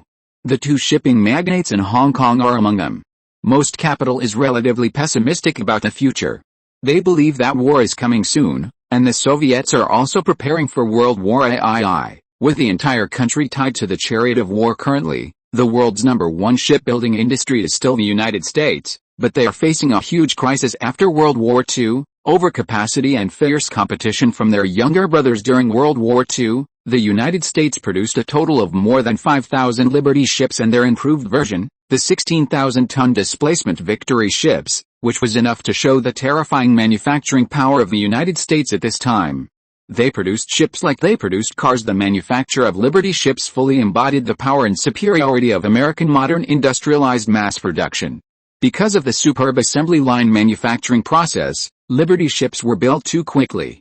Countless Liberty ships with a deadweight of more than 10,000 tons crushed the Third Reich and Japan. For example, in October 1942, the deal of the Oregon shipyard was launched 10 days after laying the keel. The rapid construction and low price of Liberty ships made them a symbol of American industry during World War II. This was the formidable manufacturing prowess of the Americans, but the world simply didn't need so many ships anymore. They were being wholesaled and sold off everywhere. St. Hesse's Prahl International fleet mainly consisted of Victory ships with a deadweight tonnage of 16,000 tons. They were more reliable and reasonably priced, but even a Victory ship cost at least $500,000, including various operational expenses. The Victory ship was an improved version of the Liberty ship.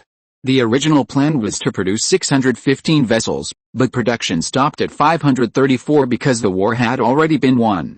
The American shipbuilding industry was terrifyingly efficient. Prahl International was also preparing to wholesale a bunch of Victory ships to expand its fleet. Currently, Prahl International had 11 ships with a total tonnage of 170,000 tons, while the future shipping magnates would typically have millions or even tens of millions of tons. There was still a long way to go. The design lifespan of a Victory ship was 20 years, while the Liberty ship was only 5 years.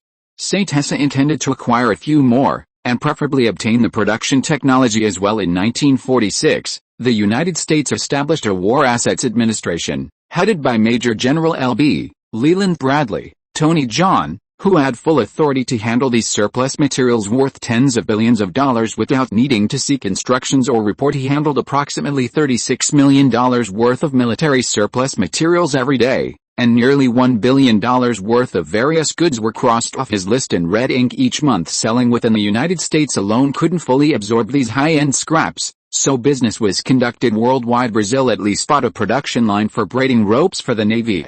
Norway and the Netherlands were, of course, ideal buyers of old ships. Italy was most concerned about military shoe production lines, while Czechoslovakia would take anything cheap. However, they had no cash. The Southeast Asian countries, anxious to fill their stomachs, were concerned about America's surplus flour and milk powder. Civilian shipyard technology was not within the Spanish blockade.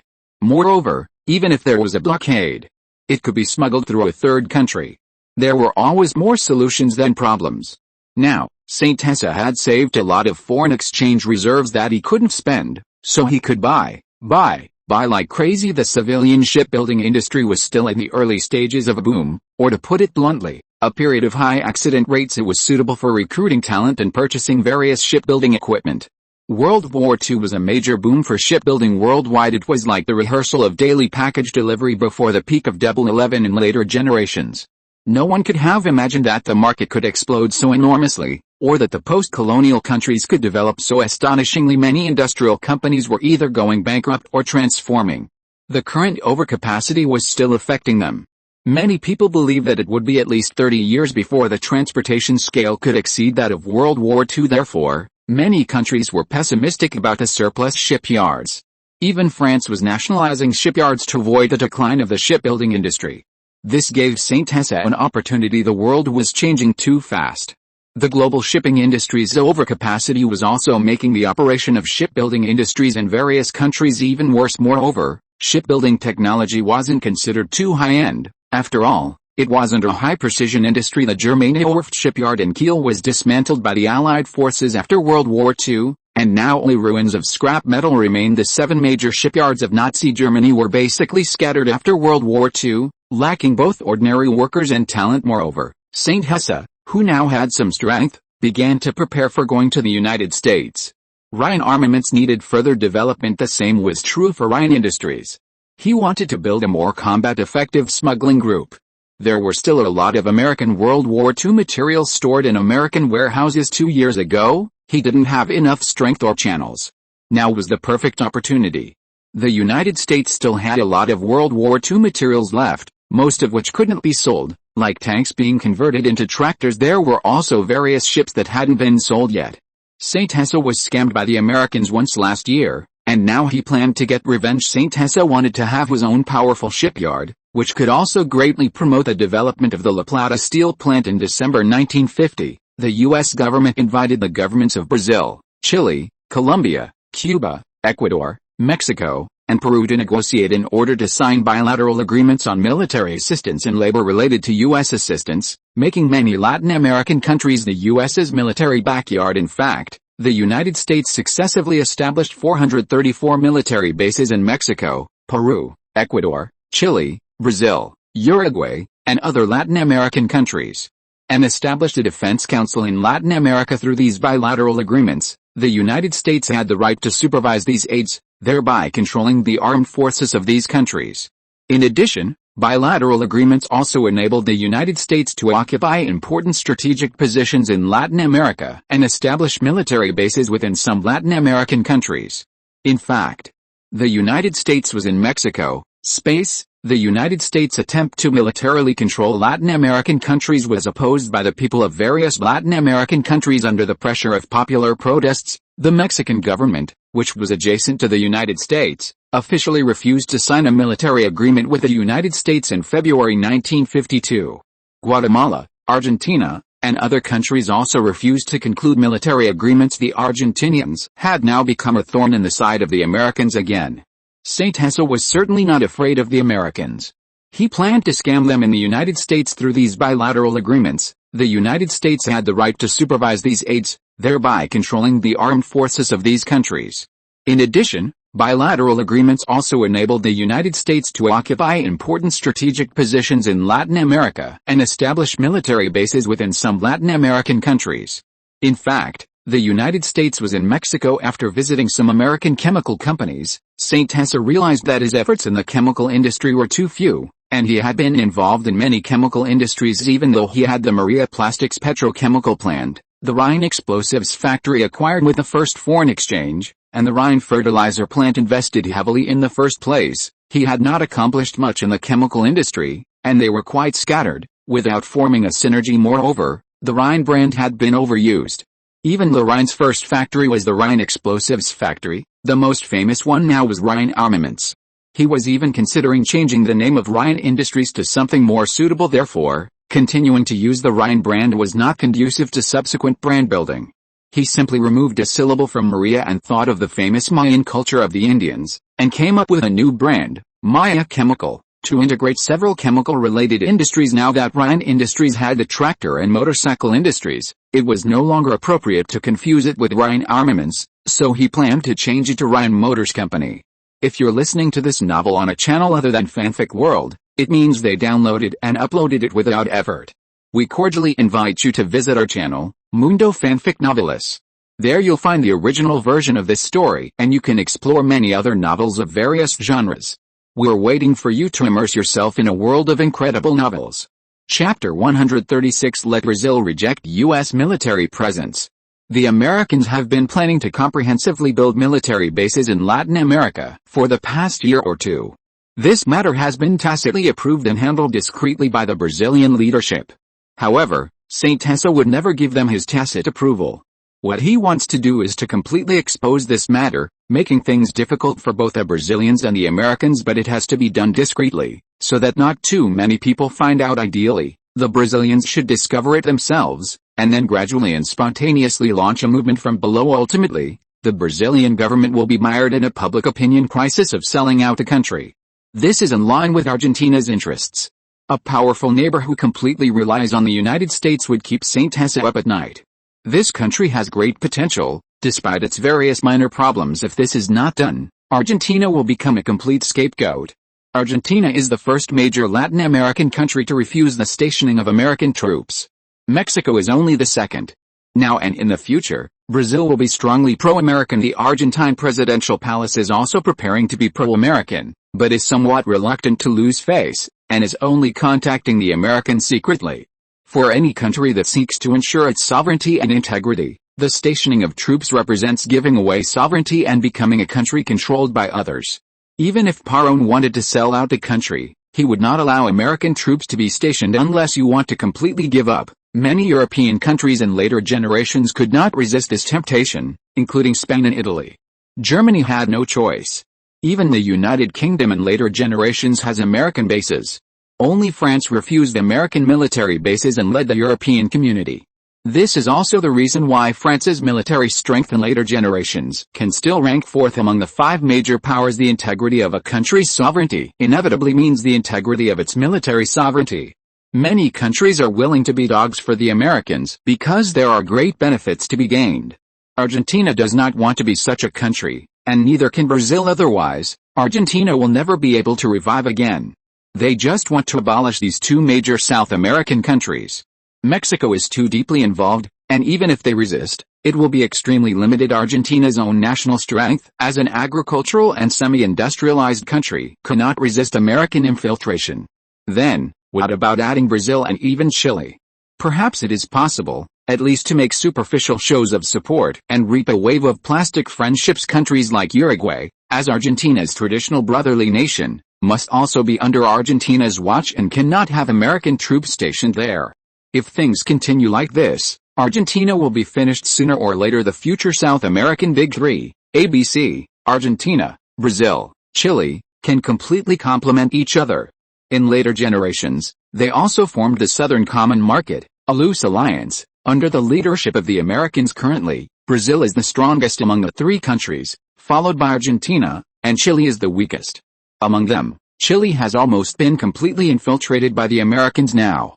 It is necessary to enhance Chile's strength while relatively weakening Brazil, so as not to let it completely fall to the United States.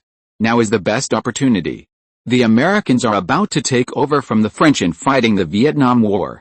The CIA is currently just the younger brother through World War II, The United States controlled a vast majority of islands and strategic locations in the Asia-Pacific region and the Atlantic region. Through military assistance, exchange of interests, and military occupation, it acquired military bases originally controlled by Britain, France, Germany, and Italy, such as the Wurzburg Army Garrison, the Schweinfurt Army Garrison, the Chivers Air Base in Germany, and the Gavia Air Base in Italy. During World War II, the United States established 484 military bases, including 228 in the Atlantic region and 256 in the Pacific region, forming an overseas base network. After the war, the United States used economic assistance as bait, using methods such as the Marshall Plan and the Point 4 program to win over Western Europe and other allies, and even directly obtained the right to station troops on the territory of other countries. As a condition for monetary aid stimulated by the Cold War, the United States expanded its overseas military bases.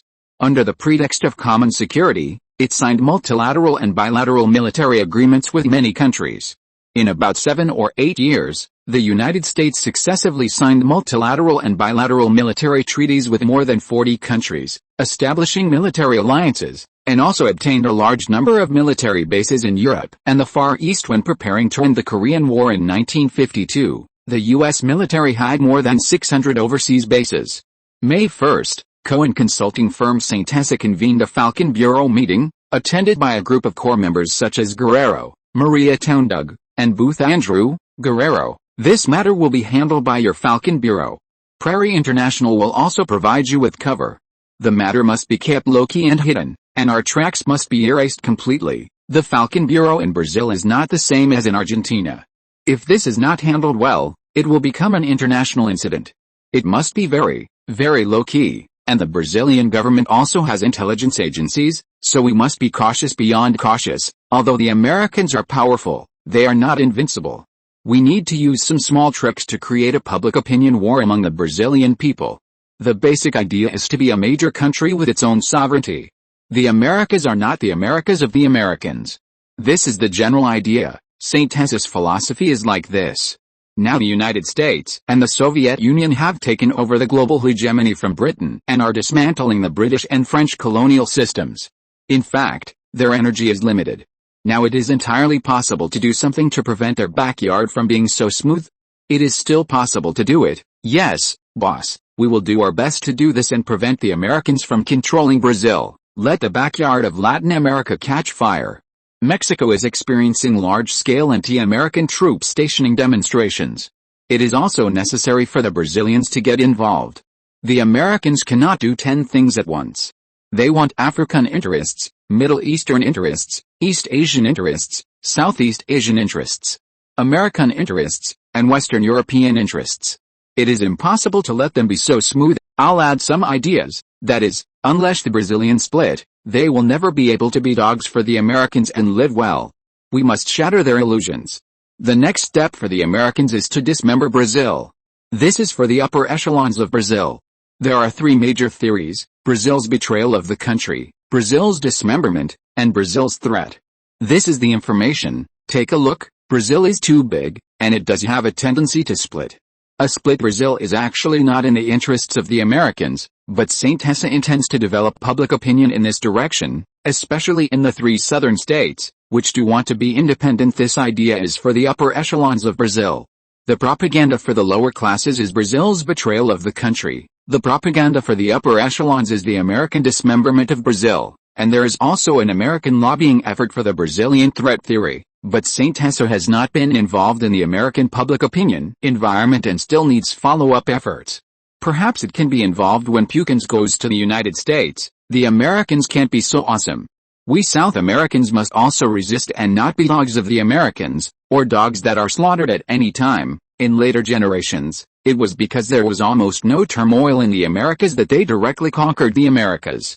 They only needed to spend some American dollars and send people from the CIA to do things, and the South American countries would succumb. It can only be said that the United States had too much luck in South America after World War II without firing a single shot. The Vietnamese dare to resist, the Koreans dare to fight, and New China is not afraid of the United States. Only blood and fire can win an independent and autonomous destiny. Africa was at least in turmoil because of the common interests of the United States and the Soviet Union. And France and Britain have always been able to have influence in Africa. Europe sided with the United States, at least with a Marshall Plan. Latin America leaning towards the United States would only result in economic colonization and a dumping market, with its sovereignty undermined. That would truly be a losing game, reminding him of Ukraine in his past life, which thought it could win without resistance, only turned up worse than a dog. The people of the Americas must never be dogs for the United States. There's absolutely no benefit in that. We must resist and make a final effort, San Martin said with some solemnity. Argentina would never hand over the shackles of fate to the Americans. The United States' backyard must also rise up and resist American economic colonization. Boss, I believe we can do it, Guerrero absolutely agreed with San Martin. When he returned from the Potassium Triangle, he also visited Farm Number 1 of Future Agriculture, in Brazil. Focus on promoting the American dismemberment of Brazil and Brazilian betrayal theories. Study these materials. The Americans are just being packaged and beautified now, but the terrible things they did in the American West are quite good. Moreover, the United States has also developed into the stage of imperialism. I hope everyone will not forget these things. Their aggression against Korea after World War II was no less than that of the British and French. Now that the Soviets are restraining the United States, they dare not go too far. But we must abandon our illusions about the Americans, San Martin concluded. Some people at the bottom of Argentina can have illusions about the United States, but if even the leadership is, then it's completely over. This meeting was also an ideological baptism for the Falcon Bureau, thoroughly uniting them under San Martin's banner, truly considering the future of the country in the long term. This was not about sabotage, but also about giving the Falcon Bureau's actions a layer of righteous glory. After San Martin's words, Guerrero and the others fell into deep thought. Initially, everyone didn't pay much attention to this operation, but now that it had risen to the national level, they felt that the boss was considering things in the long term. It turned out that the boss was truly working hard for the Argentine people, and the Brazilians were being deceived. They were doing the right thing, not going to Brazil to cause destruction. Everyone was also convinced by some of San Martin's sophistry, feeling that it made sense. Of course, San Martin was not joking. He was just turning some of the things the Americans did in his past life into his deduction and explanation of the future situation of the Falcon Bureau. He discovered that Argentines now had illusions about the United States, and the Falcon Bureau was no exception. This was definitely not acceptable. Although the Falcon Bureau had a highly unified ideology, he had to have a justifiable reason, otherwise, morale would definitely decline in the long run. Now, the scale of the Falcon Intelligence Bureau is expanding, and as an organization hidden in the dark, involving intelligence and special agent organizations, it is very strict in terms of personnel core and screening. Even the departments of the Intelligence Bureau are not subordinate to each other. The code names are passed down level by level, which also ensures the accuracy and security of the intelligence. Unlike the security companies of Delta and Thunder Cross, they only need to maintain San Martin's interests. Some local informants in Brazil also quickly publicized it through some secret channels, especially opposition parties and some civil organizations. Without taking action themselves, slowly, it began to attract some people's attention. The theory of American dismemberment of Brazil was promoted in the 3 southern states, while the theory of Brazilian betrayal was present throughout the country. On May 1, International Labor Day, a keen reporter, under the guidance of an informant, published an article, "American Garrison in Brazil. Is this the future Brazilians need?"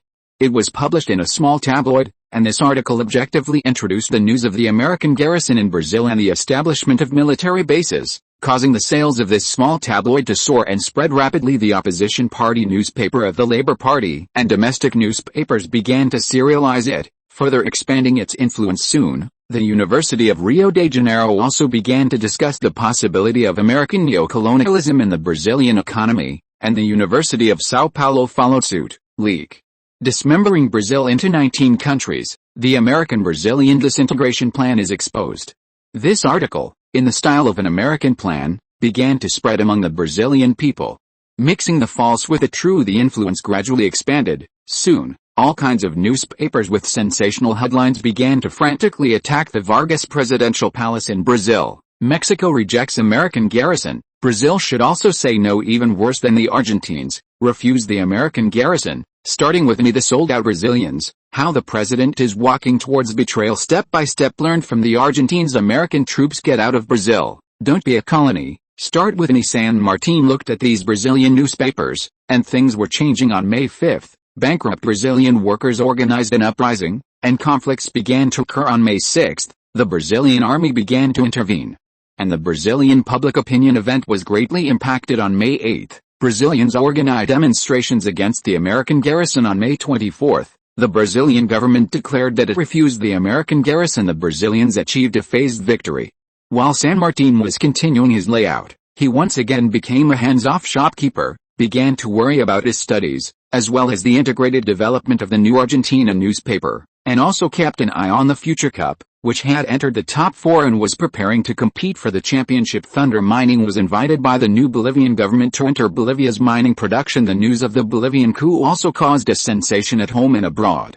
The Americans once again sent the CIA to try to kill the anti-American pause. Bolivia is preparing to nationalize foreign assets, learn from Argentina, and at the same time embark on the path of socialism, carry out land reform, and improve the status of Indians, giving them the right to vote. Paz did give Thunder Mining some rewards, and also half sold and half gave some mines that could not be exploited to Thunder Mining. For factual comparison, Thunder Mining did not refuse Paz's goodwill, and worked hard to start encircling land in the Bolivian border mining area, while also setting its sights on the mutant iron ore, this super large iron ore, which can meet the raw material needs of Argentina's steel development for the next few decades. Bolivia's infrastructure is not good, so it still needs ships as usual, and the mining investment is very large, because Bolivia's infrastructure is even worse than that of northern Argentina. Most of it needs to be transported by river, or the border railway needs to be repaired to Bolivia, which is a brand new challenge. In fact, railway transportation of ore is the most stable,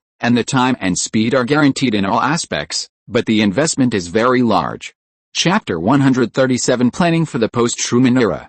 Harry Truman was the 33rd President of the United States, initially serving as Vice President under Roosevelt. After assuming the presidency, he won re-election. The failure in the Korean War dealt a significant blow to America's global containment strategy. New China and the Soviet Union gained considerable prestige from this, while the United States' reputation suffered. This also indirectly spurred India, which even planned to unify South Asia and Western Burma. India was preparing to become a prominent major power, and it seemed to have the potential. Their Prime Minister Nehru was consolidating the subcontinent. If East and West Pakistan were merged into India, India would rank among the top nations in terms of population and land area. If India were to lean towards the Soviet Union, the United States would lose the world's most populous nation and then the second most populous. The global situation would be completely reversed. New China and India had demonstrated strong war potential. If the three countries were to form an alliance, the Soviet Union would inevitably dominate the Eurasian continent, and Japan and Western Europe would likely be indefensible. Brazil's refusal to allow American troops to be stationed within their borders caused a huge uproar in American political circles, especially with the newly formed CIA being attacked by other intelligence agencies for inadequate intelligence work. Mexicans were elated that the three largest Latin American countries had refused to allow the Americans to establish military bases. Truman was truly in a state of anxiety. This year had been particularly unfavorable for the United States, with its development suffering a major setback. In addition to the chain reaction caused by the Korean War, the British, under Churchill's leadership, were also attempting to break free from the Americans. They were developing their own defense system and atomic bombs. The Americans certainly knew about the events in Western Australia. Stalin was unyielding in Eastern Europe and was also preparing to court India, engaging in ambiguous relations with Nehru. Although the Middle East was generally pro-American, the Soviets were also planning to stir up trouble there. The British still possessed considerable strength. Canada, Malaya, British South Africa, and Australia were all strongly pro-British. The French were also unwilling to relinquish their major power status, launching two front wars in North Africa and Vietnam. Surprisingly, Vietnam did not exhibit the decline seen in the original timeline. They had put aside their arrogance and planned to learn guerrilla tactics from Saigon. With secret intelligence support from Saint José, this cut off Ho Chi Minh's supply lines. The French collaborationist forces received cheap military support from Saint José, and South Vietnam's rear began to stabilize. After winning several victories, South Vietnam surprisingly began to unite. After the core members left, they became less incompetent. The MP-40 was well suited for jungle warfare, a more advanced submachine gun than those used by North Vietnam currently. Truman's approval rating had reached a historical low of only 22%. In March of this year, Truman announced that he would not participate in the next presidential election. Many of his actions had a profound impact on the United States. It could be said that after Roosevelt, he almost reshaped post-war America, making a significant contribution to ultimately wearing down the Soviet Union during his term. Truman mainly reorganized American government agencies, strengthened American centralism, improved the presidential term and succession system, proposed legislation on employment, housing, civil rights, and put forward the Truman Doctrine, proposing economic aid to Western Europe, namely the famous Marshall Plan, to Congress. Despite this, the opposition movements in Brazil and Mexico led Truman to consider leaving the issue of stationing troops in Latin America to the next president. This was the reason why the opposition of Argentina and the other two countries to the stationing of American troops, although causing dissatisfaction in the United States, did not elicit a strong reaction. The United States, which was preparing to end the Korean War, could not possibly start a meaningless war in Latin America. The next president, Dwight Eisenhower, although performing poorly in the Korean War, was a very formidable opponent as President of the United States. St. José had recently begun to have people study Eisenhower, intending to make some moves on the American side. If he could turn Eisenhower's attention to Vietnam, Korea, Japan, the Middle East, Europe, Africa, and East Asia, it would allow Argentina to rise in his backyard of South America. The next 8 years would be crucial for Argentina. St. José also planned to accelerate his arrangements, and Mrs. Perón was about to collapse. The time had come to dismember the military force of the Labor Federation. If Perón did not step down, Argentina would have no chance to develop. Although this would unleash the military, that would be a matter of 10 years later.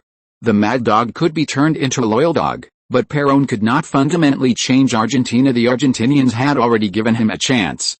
Now was not the time to compare who is worse. If Perón stepped down early, that would be best.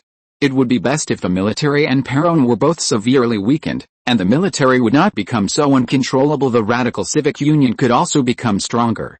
Every year that Perón stayed in the presidential position, Argentina's strength would decrease significantly.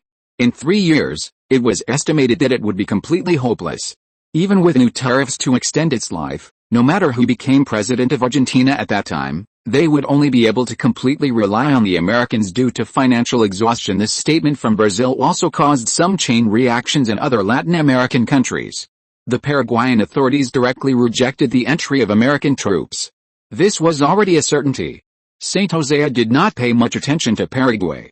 What he was worried about was Uruguay. St. José could not control the matters further north, but the stationing of American troops in Uruguay was absolutely not allowed, as it would become a nail in the heart of Argentina. Therefore, the operations in Uruguay quickly achieved results. On May 29, Uruguayan President Andrés, under pressure from Argentina and the White Party, also rejected the stationing of American troops. Martín Echagüen, leader of the opposition White Party, attacked Andrés for betraying the country, but the Colorado Party was strong and not greatly affected domestically. The Uruguayan White Party, also known as the National Party, mainly represented the interests of agricultural and livestock owners in the Catholic Church, and had long competed with the Uruguayan Colorado Party for power, but had less influence in Uruguay since its establishment. The Colorado Party had been the ruling party, with a political inclination towards social democracy, mainly representing the interests of the industrial and commercial bourgeoisie and professionals. It was powerful and tended to rely on the United States. The establishment of Uruguay was, in fact, as a buffer state between Argentina and Brazil. The influence of the two countries in Uruguay had always been significant. Swaying left and right, relying on the Americans could, in fact, protect Uruguay's interests. After all, Uruguay had too few people, now not even 2 million. Uruguay was once the core of the Viceroyalty of the Rio de la Plata, then incorporated into Brazil, and later joined Argentina before finally becoming independent. After independence, its development speed had always been slower than Argentina and Brazil, but its government was relatively stable, and now the Colorado Party was in power. Unfortunately, his successor, the Corn Emperor, wasn't very capable. Relatively speaking, he caused ideological chaos and rigidity in the Soviet Union, leading to irreversible decline in the military system. The world is in such chaos now, but one thing is clear, the world order is still in the late stages of the old colonial system. The US and the Soviet Union still maintained a consensus when it came to dealing with the British. After Churchill stepped down, Britain almost lost all its overseas colonies. The United States will also lose its last threshold and expand completely. On the contrary, the Soviets can only endure again. June 1st, evening, Maria City, Maria Town has been officially upgraded to county-level city, and the surrounding San Martin County has also been incorporated. Mayor Corvo is honestly working on the integration after 10 months. St. Tessa returned here again with Constantine and security personnel. Looking at the prosperous Maria Town, his heart was filled with a sense of accomplishment. In just half a year, the population of Maria Town has increased from 100,000 to 130,000. The scale of the factory has expanded several times. As the lights come on, the day shift workers in Maria Town have finished work and started their nightlife. Various sports and entertainment facilities in this industrial town have been built, including basketball games, football games, table tennis games, and tango dances, etc. The middle shift workers are also going to work. After 10 o'clock is the night shift. In order to speed up the development of the Maria Town factory, St. Tessa officially launched a 3-shift system at the beginning of the year. This is why he was able to develop so quickly with the support of the first phase of the Maria Town hydropower station. There is no shortage of industrial electricity now. Shoe factories, clothing factories, instant noodle factories, beer factories, and distilleries have all expanded very quickly. The number of employees has directly increased from less than 10,000 to more than 20,000 in half a year. What a wicked capitalism. St. Tessa looked at the busy factory without saying a word. The security in Maria City is good now, and the militia is continuing to expand. The number of police officers in the police department has historically reached 90. But it is not enough to deal with the current complex situation. As soon as St. Tessa came back, he didn't go to the Maria Town committee, but stayed at Rosa's house for one night before starting his Maria Town trip. This time he came to Maria Town. The goal is to establish a chemical industry, integrate several chemical-related factories, and continue to expand their scale. On June 2nd, St. Tessa summoned the management of the explosives factory, plastic factory, Rhine fireworks factory, and Rhine fertilizer factory. The purpose of today is nothing else, just to sort out the current chaotic situation. I want to establish a chemical industry group. Several factories in Maria Town are now fighting on their own, and the development is slow, especially the fireworks factory.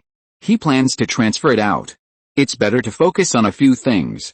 The fireworks factory was just a whim at the beginning. Sean, I plan to sell the fireworks factory. What do you think?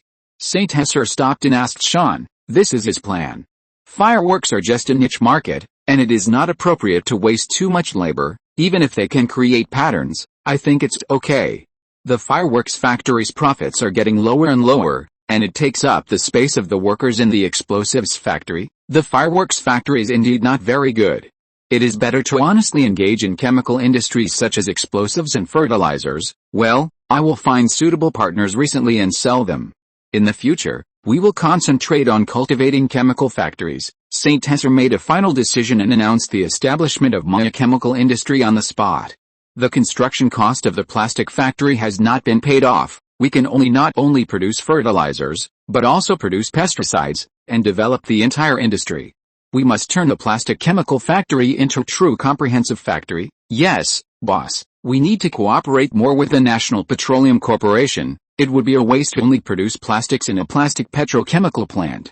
In the future, we will produce more products, such as motorcycle shells, car shell accessories, and military industrial accessories, all of which require chemical products. I will provide you with more advanced equipment, and maybe we will be able to establish an oil smelting plant soon. Well, boss, you are considering more comprehensively. We already have enough technology. We not only have engineering with the University of Science and Technology, but also many new things.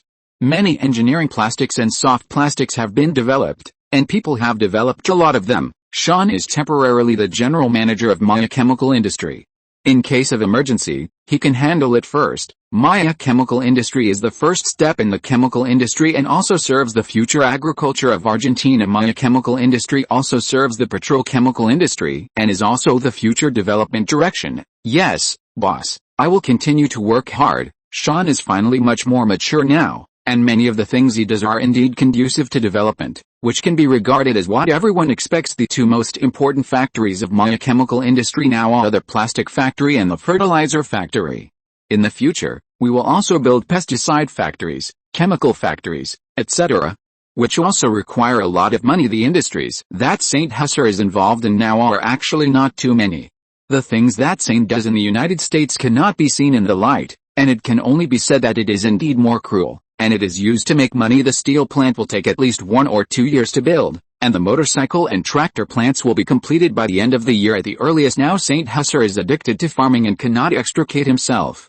The most important industries he is involved in are steel, then the military industry, the third is trade shipbuilding, the fourth is biochemical industry, and the fifth is mechanical processing. Most of the other industries are for making money and cannot make the country strong, so they can be regarded as trivial matters. Divesting unimportant assets and then focusing is St. Husser's goal, and now is the best opportunity. The development of thunder mining in Australia can be seen from this. Western Australia has an area equivalent to the entire Western Europe, with 2.53 million square kilometers. Currently, the population is less than 1 million, accounting for 1/3 of the total area of Australia, and it is the largest state in Australia. The capital is Perth. Most of it is a plateau with an altitude of 200 to 500 meters. The climate is dry, with many deserts and salt lakes, rich in minerals such as gold, iron, coal, and oil. The state has many deserts and salt lakes, similar to Argentina's Potassium Triangle, with a vast land and sparse population, and rich mineral resources. It is also the poorest state in Australia, but it may be the richest state in the future because of minerals. The coastline stretches 12,500 kilometers from north to south, surrounded by the Indian Ocean and the Southern Ocean, making it the longest in the Commonwealth of Australia. The economy is mainly based on agriculture, animal husbandry and mining. In 1901, Western Australia joined the newly established Commonwealth of Australia. Western Australia has a diverse climate type and great changes. Summer temperatures range from warm to hot, with little rainfall and an average temperature of 29 degrees Celsius. There is usually a breeze in the afternoon, which lowers the temperature, often referred to as the doctor from Fremantle. Thunder mining has taken root here. St. Husser needs iron ore and coal mines in Western Australia, and a more powerful transport fleet. Chapter 138, supporting the new mayor of Maria City. During the day, St. Husser visited all the factories and construction sites in Maria City. The scale of the entire town had already increased by 5 to 6 times compared to the previous year. The population had increased, but there were also some after effects of rapid development and expansion. He intended to have a good talk with Covo, but he didn't even see his shadow and was directly turned away, which left St. Husser speechless and not understanding Covo's actions. His attempt to repair his relationship with Covo and give Covo another chance now seemed to have failed. This guy Covo wouldn't really be trying to get his son elected as mayor, would he? That's really ridiculous. At night, at Rosa's house, after comforting the 2 little ones to sleep, Rosa leaned on St. Husser's shoulder, looking content. "Cohen, how many days are you going to stay in Maria Town this time?" "I'll be leaving in about 3 days. I only took 4 days off." St. Husser looked at the calendar on the wall and turned to tell her. Besides the 2 days of the weekend, there were a total of 6 days. The establishment of biochemical was also because the fertilizer plant was almost finished. Simply producing fertilizer, explosives, and plastics could not form a good development momentum. A comprehensive chemical group is the future direction of development. This is his base camp, and Covo has already started expanding the police department, preparing to kick the original militia out of Maria City's defense ranks. This cannot be tolerated. Maria Town is developing too fast, so he has to come here to check on it and see the results of its development. "That guy Covo is a little dishonest, Alice," St. Husser sighed helplessly. "Maria Town is maintaining rapid expansion, and this guy Covo has been up to some tricks lately, trying to reap the benefits, and Constantine is not in a good position to come forward, so he can only ask him to come along." Mayor Covo, no, Mr. Mayor, is indeed a bit strange, and he has also expanded the city council, trying to get several large factories to pay more taxes. This person is getting a little carried away. St. Husser had never been afraid of any enemy, whether powerful or evil. There was always a way to eliminate them. What he hated most were internal traitors.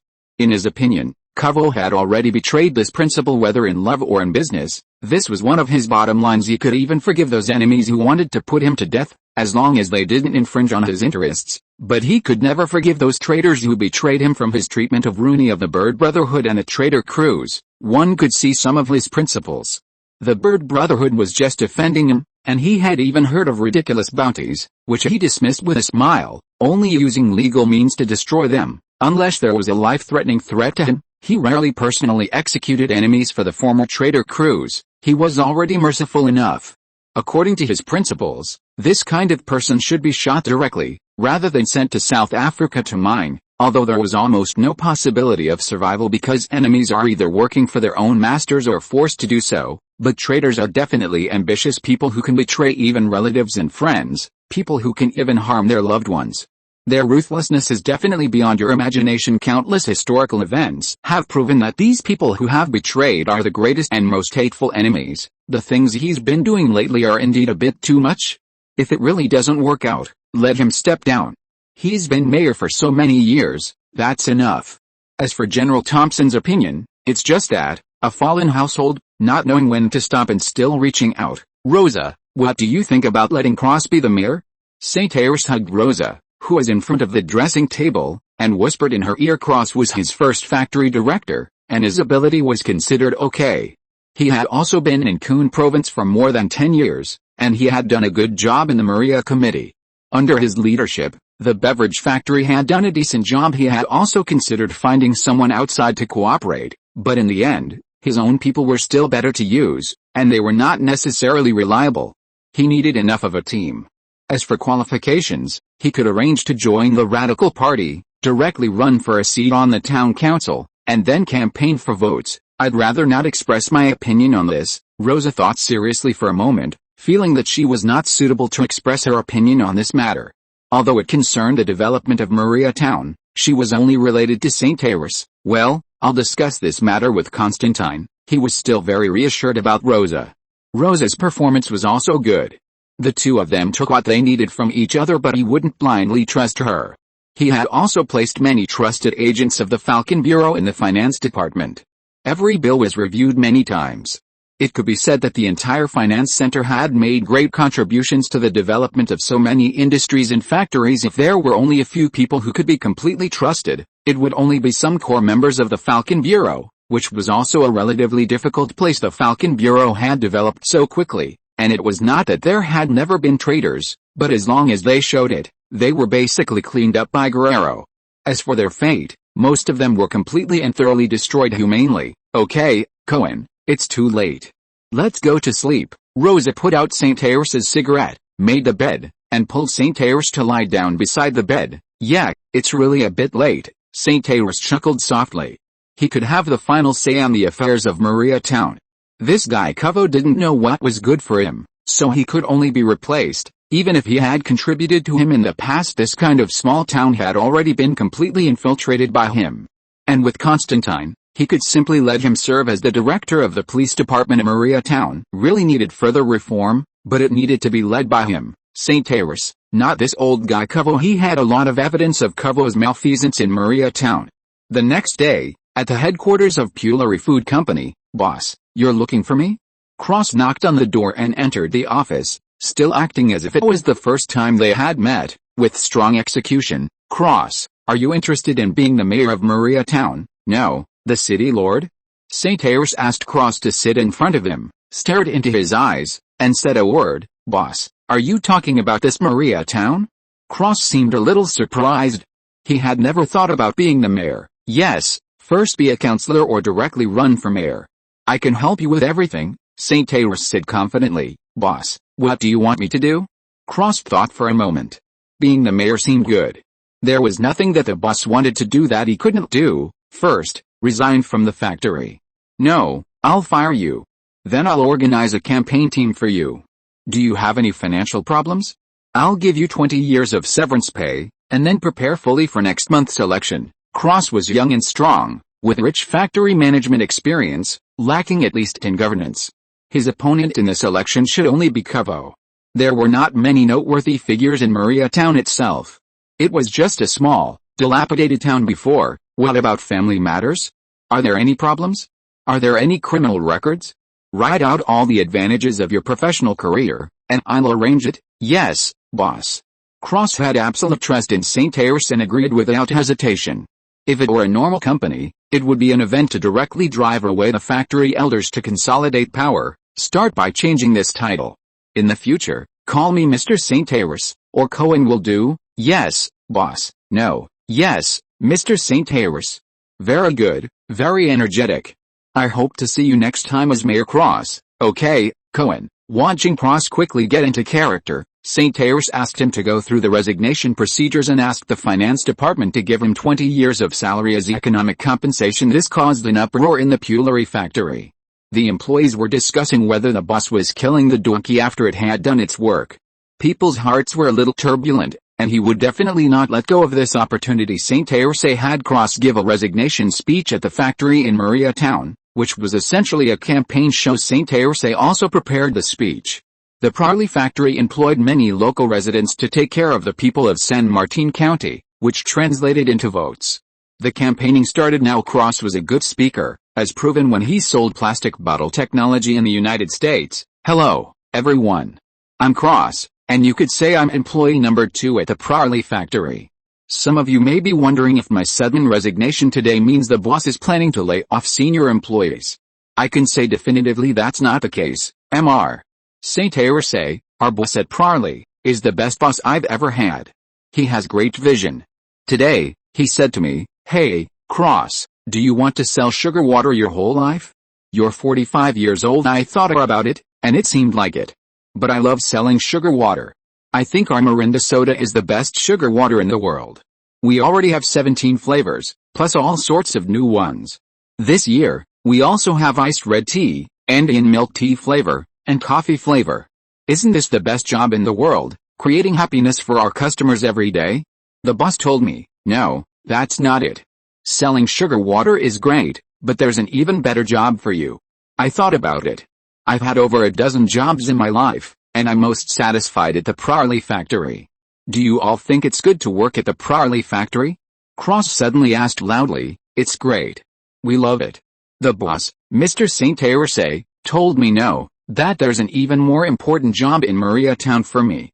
I thought about it, and it didn't seem like there was. The boss finally told me that Mariatown now has so many people, but Mayor Corvo is planning to leave Mariatown for Cordoba City. So, who is more suitable to serve the 150,000 people of Mariatown than me? So today, I resigned and plan to run for the next mayor of Mariatown, to serve in building a better Mariatown. I really like Mariatown. I moved my family here last year. My children all work here. My son applied to the militia this year.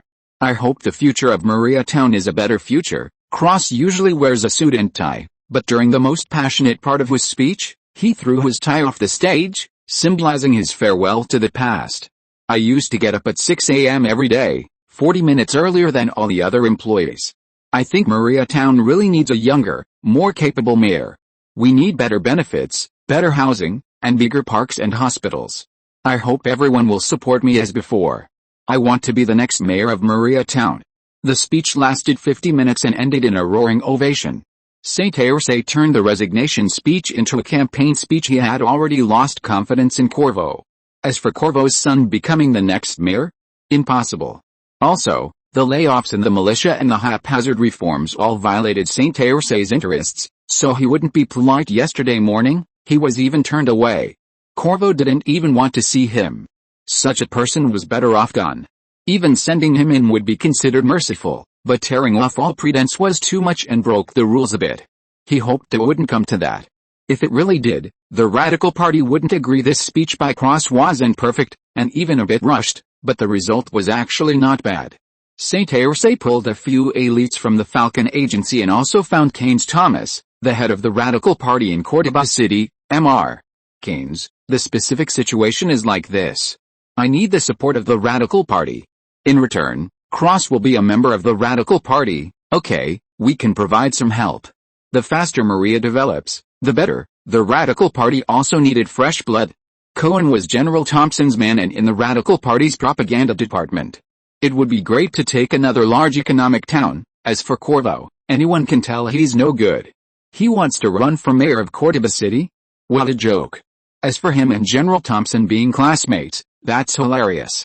He's not worthy. A small town, a newly promoted mayor, was no match for a major general, and Corvo was nonpartisan with average ability. Okay, Mr. Keynes, this campaign could also provide St. Ayres with some campaign experience.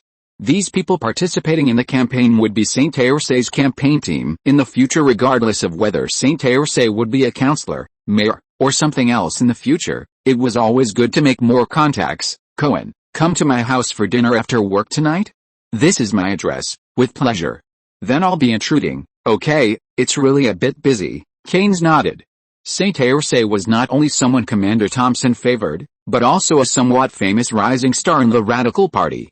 He was also the founder of several factories and even the Import and Export Association. From any perspective, he was qualified for cooperation and support. It was just a small effort. St. Ayrsay left Keynes's office and went to Chinatown to visit Uncle Chen.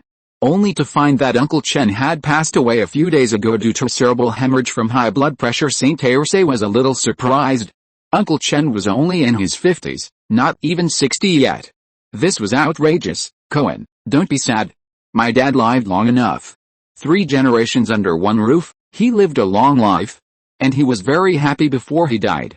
It's just that life is always full of surprises. Brother Chen, my condolences. St. Ayrsay couldn't help but recall some of the moments when he met Uncle Chen 2 years ago. He was initially excited to see a fellow villager from his previous life, and later, things unexpectedly unfolded in Chinatown.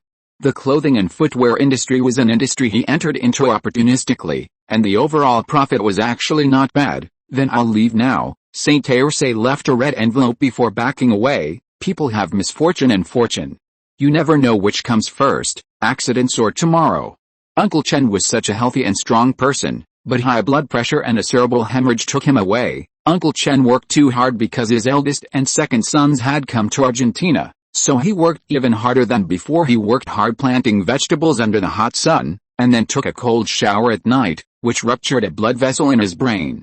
He was only discovered the next morning, but it was already too late. Alice, farewells are always sad, St. Ayrsay said as he returned to the Zijinghua apartment and relaxed. Even though he didn't have much contact with Uncle Chen, he was still a friend.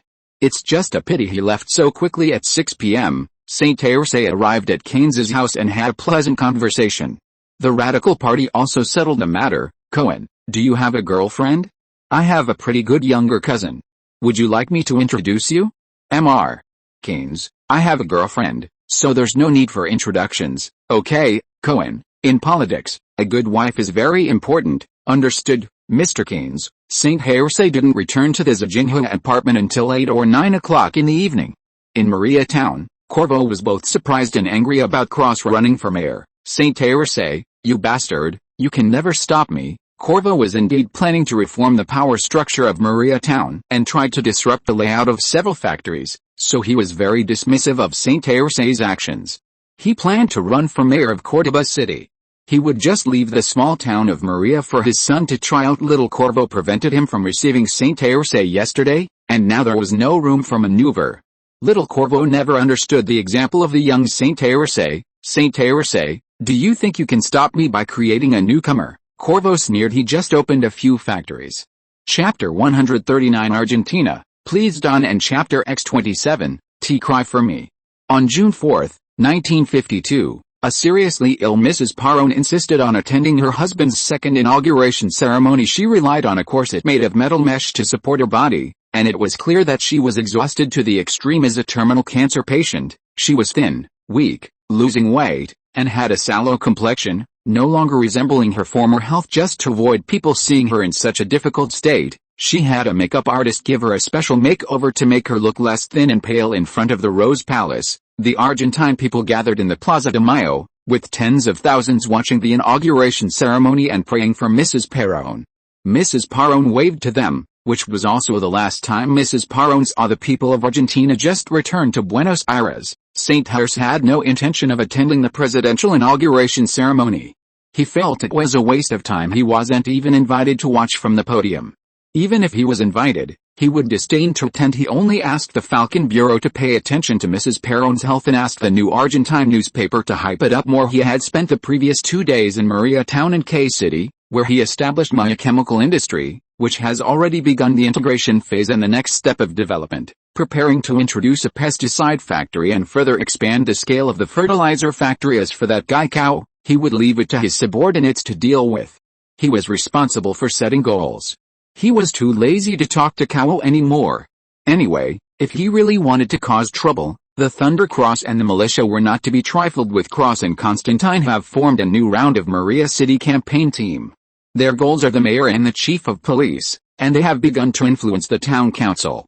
If they can't handle such small things, he feels it is necessary to reorganize his team again, and after talking with Keynes and gaining his support, St. Harris was also able to communicate with Keynes on an equal footing. Finally, the Radical Civic Union of Córdoba province established a party branch in Maria City and sent a person in charge to develop the power of the Radical Civic Union here, under the supervision of St. Harris. St. Harris plans to have his core members join the Radical Civic Union and join the Córdoba line faction, and also have them build good relationships with the Córdoba military. Maria City must not fall into the hands of others. It contains most of his efforts, and is also a nail he has placed in Córdoba City. Last year, the industrial scale of Maria Town has exceeded $26 million, second only to K City's $58 million, and it is developing rapidly and continuing to grow rapidly. It should be known that St. Harris's factory wages are quite high, and this is his largest industrial base in inland Argentina. After returning to Buenos Aires, St. Harris honestly attended more than 20 days of classes and ushered in 2 holidays and weekends. July 9th, Independence Day, July 10th, a connecting holiday. St. Harris did not go out again and locked himself in his room for several days. He has been working on a series of public opinion preparations and other contingency plans for the aftermath of Mrs. Perón's death for more than a month, planning to make trouble and stir up public opinion. In his opinion, this is an excellent opportunity to gain prestige. He wants to make the whole of Argentina know as sophomore from the University of Buenos Aires during this time of national mourning in Argentina. He wants to hype up his new persona, appearing as a supporter of Mrs. Perón, dividing up Mrs. Perón's spiritual legacy. To this end, he prepared a song, 2 elegies, 3 articles, and a commemorative book of Mrs. Perón, which was written somewhat outrageously, full of petty bourgeois sentiment, mostly boasting, and even somewhat false. He also plans to establish himself as a lyricist and hold a concert at the New Youth League. As a result, the more articles he wrote, and the more real information and newspapers he read, and after analyzing various news reports, he felt that he had been misled. And even many people in later generations had been misled. This was a naked fraud by the Argentine dignitaries and wealthy businessmen, but he didn't stop his goal, just felt something was wrong, and continued to write hype articles. By the way, the song he created is called Argentina, Don't Cry for Me. Remembered the approximate melody and lyrics of this famous song from later generations, and waited for Mrs. Perón to pass away before publishing it. He was also a little impatient originally. He didn't feel anything, but after dubbing it, he quickly realized that his emotion seemed a bit wrong, and found that he had made an idealistic mistake, instead of a historical materialist and dialectical materialist approach. Smooth sailing had made him a little arrogant, but he still didn't stop. The commemorative biography has also passed a publication number of the New Argentina Publishing House. This thin book, only 170,000 words long, is called The Great Argentine Mother of the Nation, Mrs. Perón, which he had prepared for a long time. The 3 commemorative articles have also been carefully revised, unfolding all the great and upright examples of Mrs. Perón through stories, and all using his real name. Although Mrs. Perón can be said to have not been of great help to Argentina in many things, this is also what the Argentine people chose themselves, and it also represents a part of the Argentine national spirit. It's just that in the future, it is still necessary to take the essence and discard the dross, leave the useful things, and add new fuel to the country's vigorous development, although 99% may be useless. But it is enough to prove that Mrs. Perón is great enough. Judge the deed, not the intention. In his opinion, the slander of Mrs. Perón by various opposition factions in Argentina in the last 30 or 40 years is unfair, which also indirectly damages the national spirit of the Argentine people. As for the Americans and these guys, the less said, the better. Just like the unreasonable criticism of Stalin by the Corn Emperor, it is very likely that this also indirectly led to more than 10 years of ideological confusion and political instability in Argentina in the future. A flawed warrior is still a warrior, and a perfect fly is still just a fly. St. Harris muttered to himself, feeling that he was too confident. Although Mrs. Perón has some shortcomings and even naivety in political and economic development, this does not detract from her greatness. She can truly seek welfare for the Argentine people at the bottom, and sincerely treat the workers well. Many of them are indeed slanders and smears by the Argentine dignitaries. Mrs. Perón offended them and harmed their interests. These wealthy businessmen, local tyrants, and dignitaries were the first to run away. The voices criticizing and questioning Mrs. Perón represent a kind of contempt for her by the Argentine ruling class.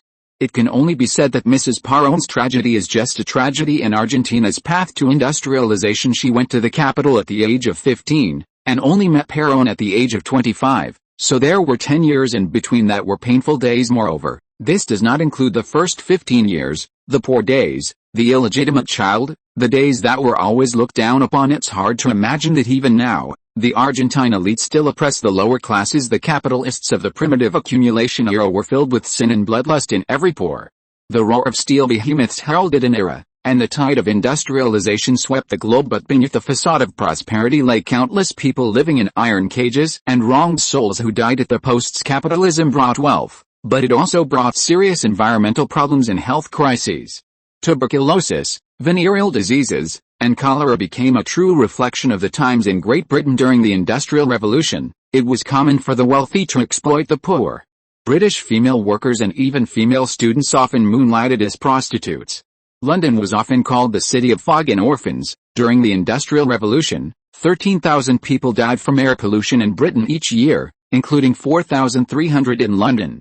It seems the infamous London smog killings either hadn't happened yet or were covered up, but the memory of the 4-day smog that killed 4,000 people is still vivid. The American trusts, the bloody cotton industry, the disgusting food industry, and the tragedy of the Native Americans were all forms of cannibalism. Later, American investment in an Indian pesticide factory wiped out 25,000 people in one go, indirectly causing 550,000 deaths, and leaving over 200,000 permanently disabled in a human tragedy. The rivers in Germany's Ruhr area were black and stinking, and Japan's Minamata disease was the same. Never expect capitalists to have a conscience. If Argentina doesn't have its own industrialization, such human tragedies will continue to happen, even be reaped round after round. Now, the dazzling and prosperous Buenos Aires is also a city that devours people.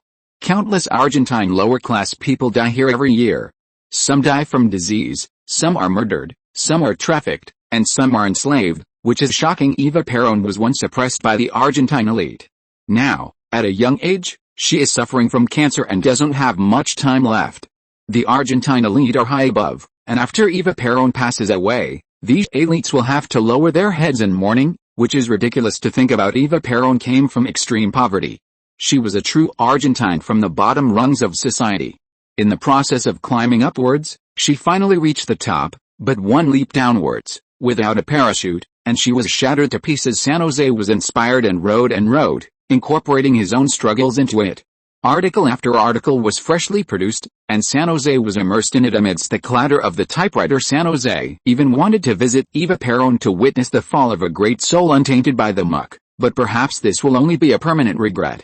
President Perón doesn't allow outsiders to contact Eva Perón, protecting her very well. It's unknown how much pain and despair Evita, penniless after being abandoned in the dazzling lights of Buenos Aires, had to endure to emerge from it. She had been subjected to terrorist attacks and threatened by reactionary forces, but the stubborn Evita was just so headstrong, not giving up until she reached her goal. All kinds of dangers were solved by her wisdom and fearless courage. She ran around and shouted for the interests of the poor, and she was overwhelmed with problems such as improving Argentina's social security, education level, and relief efforts. She actively devoted herself to the women's rights movement, doing her best to fight for a fair treatment for the weak. That's not easy, you'd be surprised.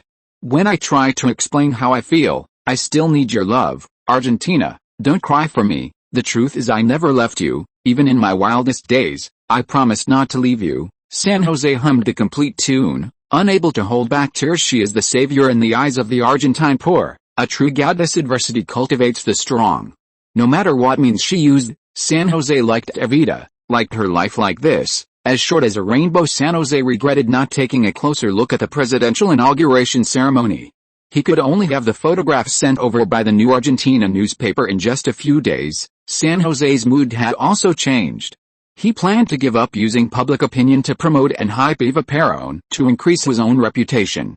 Instead, he planned to write a eulogy for the soon-to-be-deceased Eva Perón, revising the biography, removing the flamboyant rhetoric, and leaving behind concise language. He deleted and removed the personal publicity parts of the 3 articles, leaving only deep sorrow and mourning, and removed 2 articles, sealing them up, intending to leave only 1 article and 1 song. He also kept the book at the bottom of a box, no longer publishing it. Doing these things was disrespectful to the spiritual leader of the Argentine people, and San Jose felt somewhat ashamed in his heart. He suddenly felt like a jumping clown and deeply reflected on himself. After being secluded for a few days, he had to go out because July 14th was the Future Cup final. As the president of the new youth league, he had to participate and give a speech. More than 20,000 people watched the game, and its influence was huge, so it was moved to the largest stadium in the city. Bracing himself, San Jose regained his spirit and carefully watched the soccer game between the La Plata University Club and the Argentinas Juniors Football Club. San Jose discovered that this juniors club seemed to be the one Maradona played for in later generations, but its current strength seemed to be much worse than La Plata University Club. It participated as a social team and didn't send an adult lineup, with mostly university students and young people. As a result, it still became a dark horse, knocking out the new youth league team. So the new youth league team stopped in the top 4. This Argentinas Juniors Club is a soccer club in Buenos Aires, founded in 1904, and has a long history. It seems to be quite large. San Jose watched the game from the podium. Obviously, La Plata only sent a university team lineup, but was still better. The live game was wonderful, the stadium was full, and in the end, La Plata defeated Juniors 2-1 to win the championship. After the game, San Jose was the award presenter tonight. Thank you to the great Argentina. Thank you to the La Plata University team and the juniors team for bringing us this wonderful game. I am very supportive. I announce that the champion of this game is the La Plata team. The new youth team's game was also very exciting. I think the success of these two opponents' games is very good. First place, San Jose also gave a simple 30-minute speech and handed it over to others to hype it up. This time the goal was achieved. It can be said that this soccer event organized by the new youth league was quite successful. People from the Argentine Football Association even told him that it would be best to continue holding the Future Cup, and they would provide support. He was even considering whether to buy the juniors club also. The soccer clubs in Europe are quite cheap now, like AC Milan and Manchester. In the future, he could just lie down and make money. Evening, July 26, 1952. San Jose was studying in the library when he suddenly felt some tightness in his chest, as if something big was about to happen. Chapter 140 Argentina and Chapter X27, Everlasting Rose.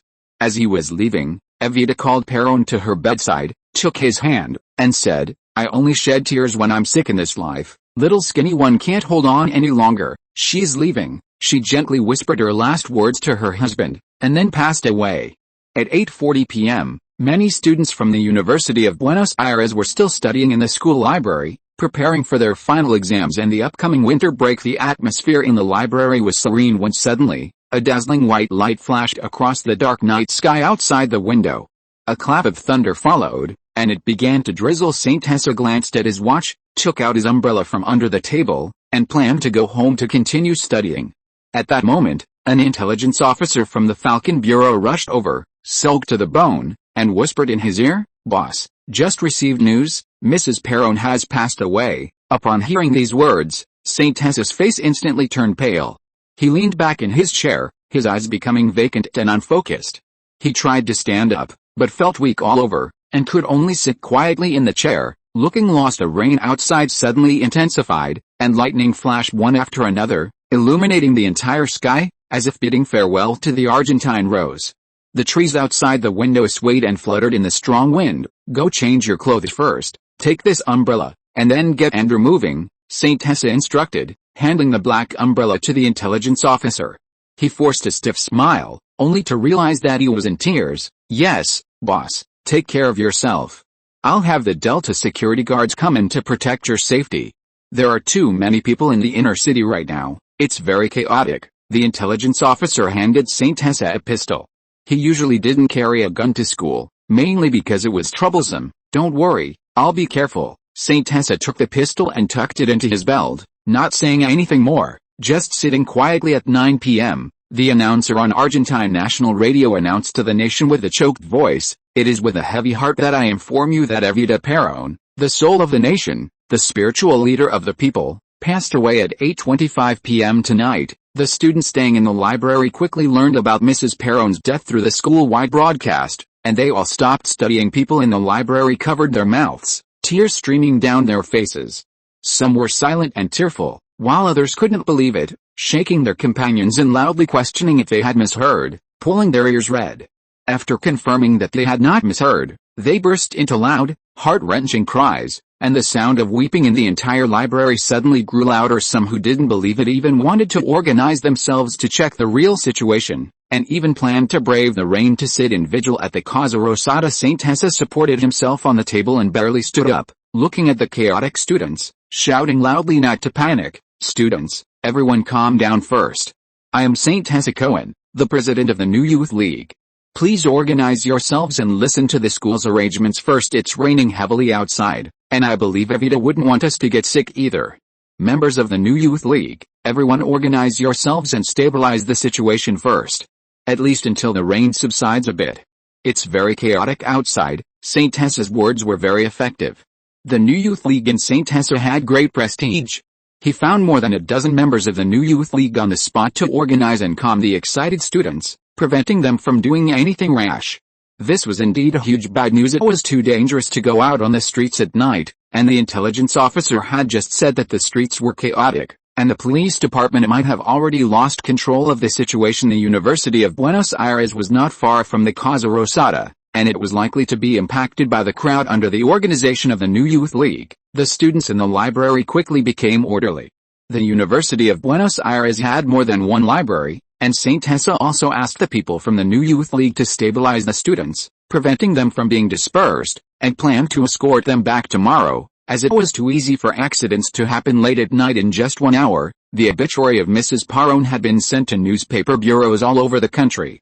After the news spread, the entire Argentina was plunged into infinite grief. Outside Buenos Aires, tidal waves of Argentine people began using various means of transportation, regardless of the heavy rain, to go to Buenos Aires, wanting to see Mrs. Perón's last remains in the movie theater. The citizens watching the movie fell silent after the commotion. The projectionist announced the news of Mrs. Perón's death, and everyone silently wept. Some could not accept this fact and directly followed Mrs. Perón in death in the bar. Many people continued to drink after hearing the broadcast, numbing themselves with alcohol, hypnotizing themselves that they must be in a dream, smashing many glasses and bottles in the dance hall. This was one of the few places that hadn't closed yet. Most of the people who heard the broadcast continued to dance. Some stopped dancing and stood there blankly. Some simply collapsed on the ground, not feeling anything about the cold floor at this time. Most Argentinians were already preparing to sleep and did not hear the broadcast at the same time. He called all the factories under his command to arrange for shutdowns to prepare for some of the problems that would follow. Fortunately, Saint Tessa had anticipated this period and produced a lot of goods in advance. The printing plant started work non-stop, planning to give these black and white photos of the portrait to Argentinians for free in tomorrow's headline. Newspapers will also be given away for free outside the Casa Rosada. People from the Labor Confederation guarded the spirit with guns. Perhaps this was their last armed mobilization. The military strongly demanded that the Confederation be listed as an illegal armed force and ordered to disband. At 8 a.m. on July 27, Perón published a eulogy in a national radio address. "Our Evita has left us forever. Her short life was infinitely glorious." The entire Argentina seemed to have been instantly pressed the stop button. For them, it was as if the whole sky had fallen. Evita, who had once protected them, had fallen forever. A kind of grief shrouded the entire Argentina directly. Yesterday's news could only notify some people, and it was too late. Today's formal speech stopped the lives of the Argentine people. Schools were closed, factories were shut down. From the moment the news was announced, people from all over the country spontaneously went to the capital. The Plaza de Mayo was full of grief-stricken Argentinians, and countless people began to worry about the future of Argentina. Without Evita, could Perón really continue to govern? Argentinians flocked to the capital, Buenos Aires, from all directions. Trains and ships were unusually crowded. Many people traveled thousands of kilometers, just to say goodbye to their Rose. Her body was given emergency embalming treatment and placed in a glass coffin in order to calm the increasingly tense situation. The presidential palace had to invite the army to maintain order to mourn her passing. The presidential palace announced a national mourning period, although traffic control was carried out, rejecting more people from going to the Plaza de Mayo. The memorial service site was still crowded and reached its peak on August 4. On the day of the memorial service, it did not rain in Buenos Aires, and there was no sun in the sky. It was gray and a little bit bone-chilling cold. and the cold wind blew straight, but this could not stop the Argentinians. They gathered together in the Plaza de Mayo. The people in the inner city were full, so they gathered in the outer city. People began to gather, centered on the Plaza de Mayo. Avenida de Mayo, from the Plaza de Mayo to the Congressional Plaza, and even the Casa Rosada seemed to turn white.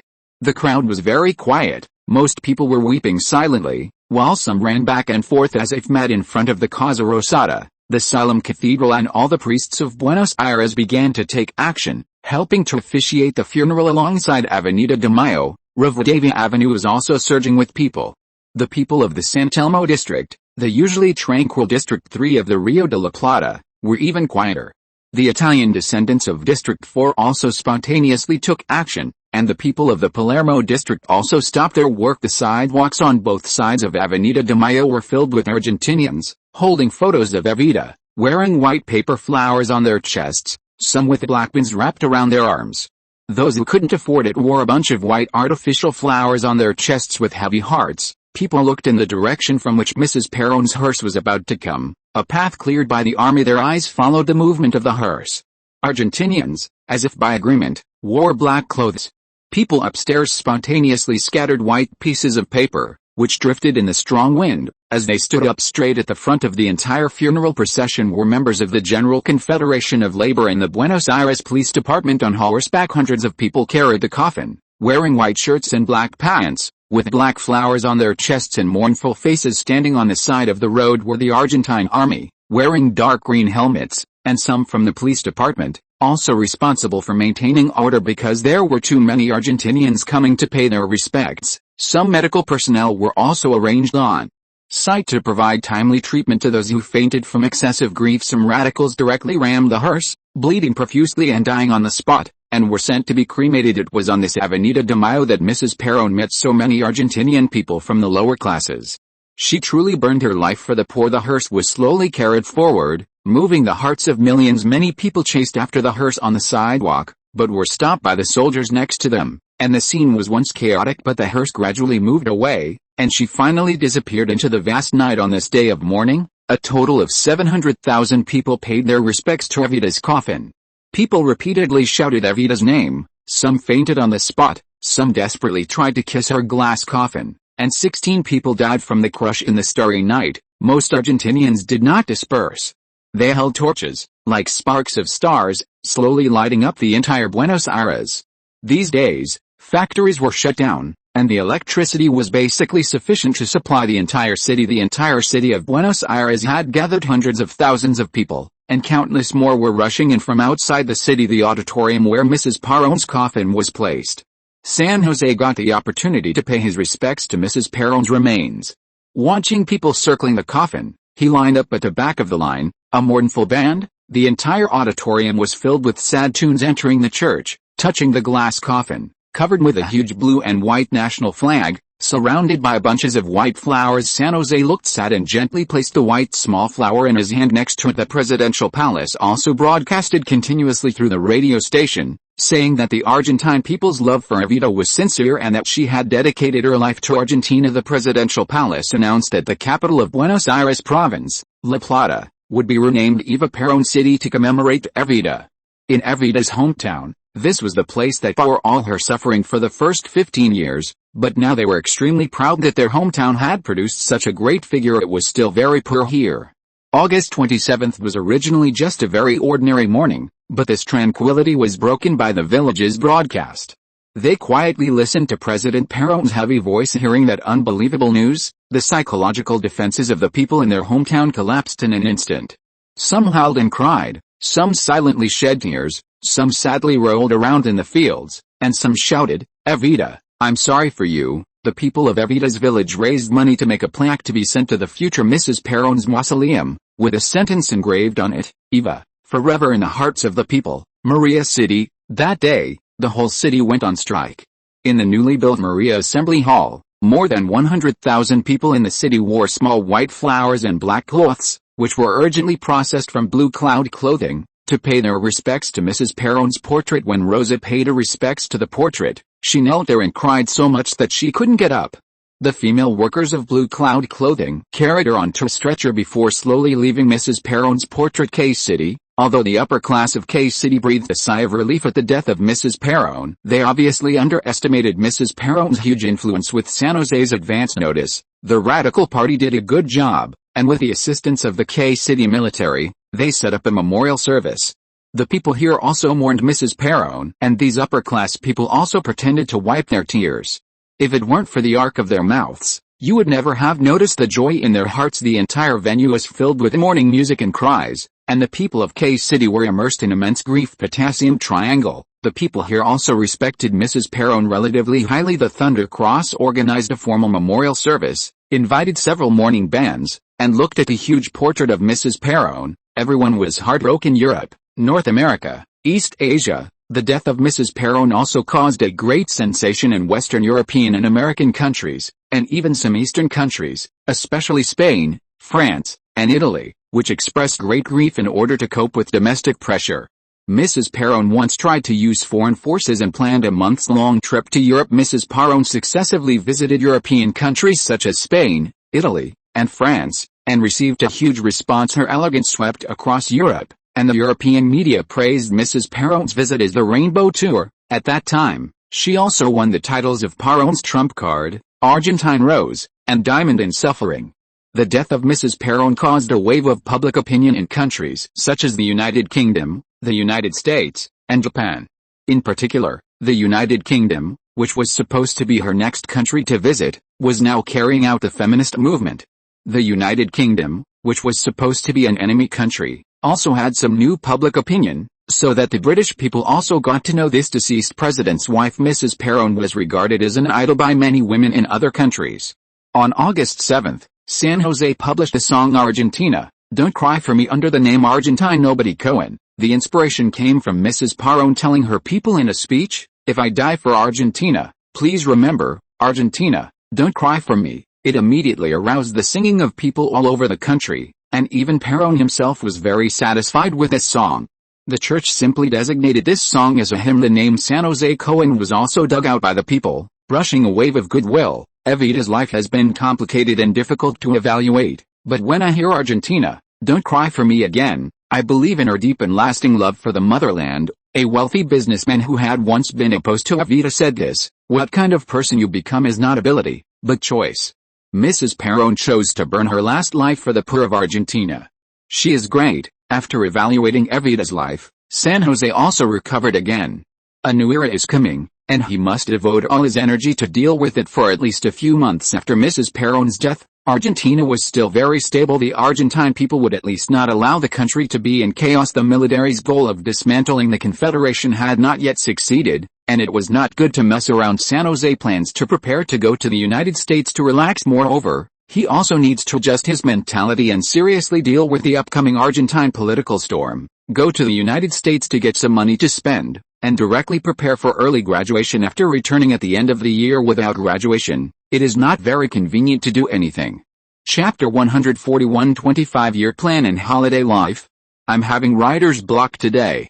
The last 1,500 words will be updated later with the funeral over. Argentina returned to its normal life, but it seemed as if Argentinians were missing something in their hearts. Although St. Husser didn't particularly focus on hyping up Evita's death during this funeral condolence, it still allowed many Argentinians to remember this sincere student, which could be considered some invisible benefits and prestige. The military is not attacking Perón now, but is shrinking its power, while Perón is continuing to confront the military. However, Perón's relationship with the Pope has deteriorated, which is a problem. Although Argentina is a secular country, it is currently greatly influenced by the Roman Pope and like some advanced consumption, which has reduced the savings rate. It's a live for today mentality, and the Pope has a great influence. Since Evita's death, Perón has begun to cheer up and transform into a focus on economic development, formulating ambitious development plans, especially supporting the development of domestic heavy industries such as aviation, metallurgy, and automobiles. He seems to have emerged from the shadow of Evita's death, giving a speech that was very much in line with St. Husser's goals. We must compete with developed countries in industry, otherwise we will always be a dependent country, and dependent countries have to pay the price. The slogan is still very loud, and the understanding is also very clear. But such a shout has once again been resisted by the Americans, and Perón had to find Europe to buy some backward technologies. The Argentine government has also begun to invest in some heavy industrial and chemical industries. After the second five-year plan was released, it was steadily promoted, mainly through the use of state-owned enterprise platforms, but the efficiency of production and construction was not flattering, and the prices of the products produced were controlled. St. Hesar steel plant, motorcycle plant, and tractor plant were taken care of by the second five-year plan, and some national loans and subsidies were issued, allowing St. Hesar to accelerate development. After being deceived by the German hydrogen bomb plan last year, Argentina restarted, purchasing and building research reactors, and building basic supporting facilities for nuclear energy technology, intending to make a difference in nuclear energy development at the same time. The Argentine government is committed to developing radiochemistry, metallurgical engineering, and nuclear physics, training nuclear technology personnel and physicists. ELNA is preparing to get busy again, and the Atomic Energy Commission is massively expanding its recruitment of physics workers. At the same time, Perón began to develop nuclear energy raw materials on his own, exploring and mining locally. At this time, good news came that Argentina's proven uranium reserves ranked 5th in the world. As the Perón government thought, the development of the nuclear industry also drove the development of many related domestic industries. Of course, due to the lack of things like centrifuges, it is still impossible to produce enriched uranium. Argentina is currently one of the world's top 5 wine producers. Other major industrial products include glass and cement, wood products, textiles, tobacco products, printed matter, furniture, clothing, and leather are also developing intensively. Most of Argentina's infant industries do not have to try every means to improve labor productivity because they do not participate in international competition. As a result, the economic benefits of these state-owned companies have grown slowly. Many economists have calculated that the production prices of Argentina's industrial, chemical products, and some non-durable consumer goods are several times higher than the international market. St. Hesar's companies intend to improve factory productivity by means of assembly lines, 3 shifts, the introduction of advanced equipment, and the provision of scientific production management, and produce products that are popular in the international market.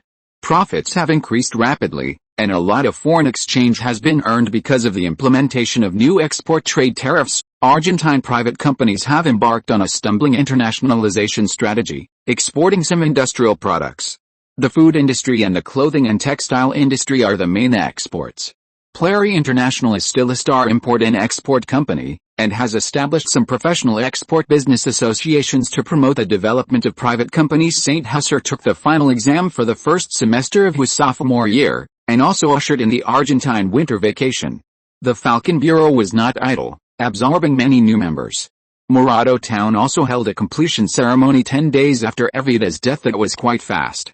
The scale of the Sidex cement plant has also expanded to a monthly production of 180,000 tons with the water conservancy facilities of Morado Town, the future farm, and the production of potassium triangle minerals.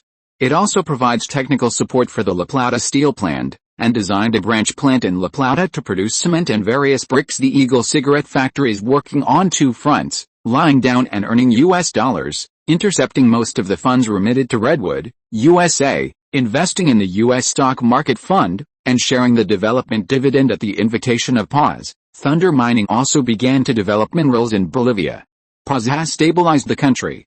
For convenience, Thunder Mining mainly mines some minerals on the border.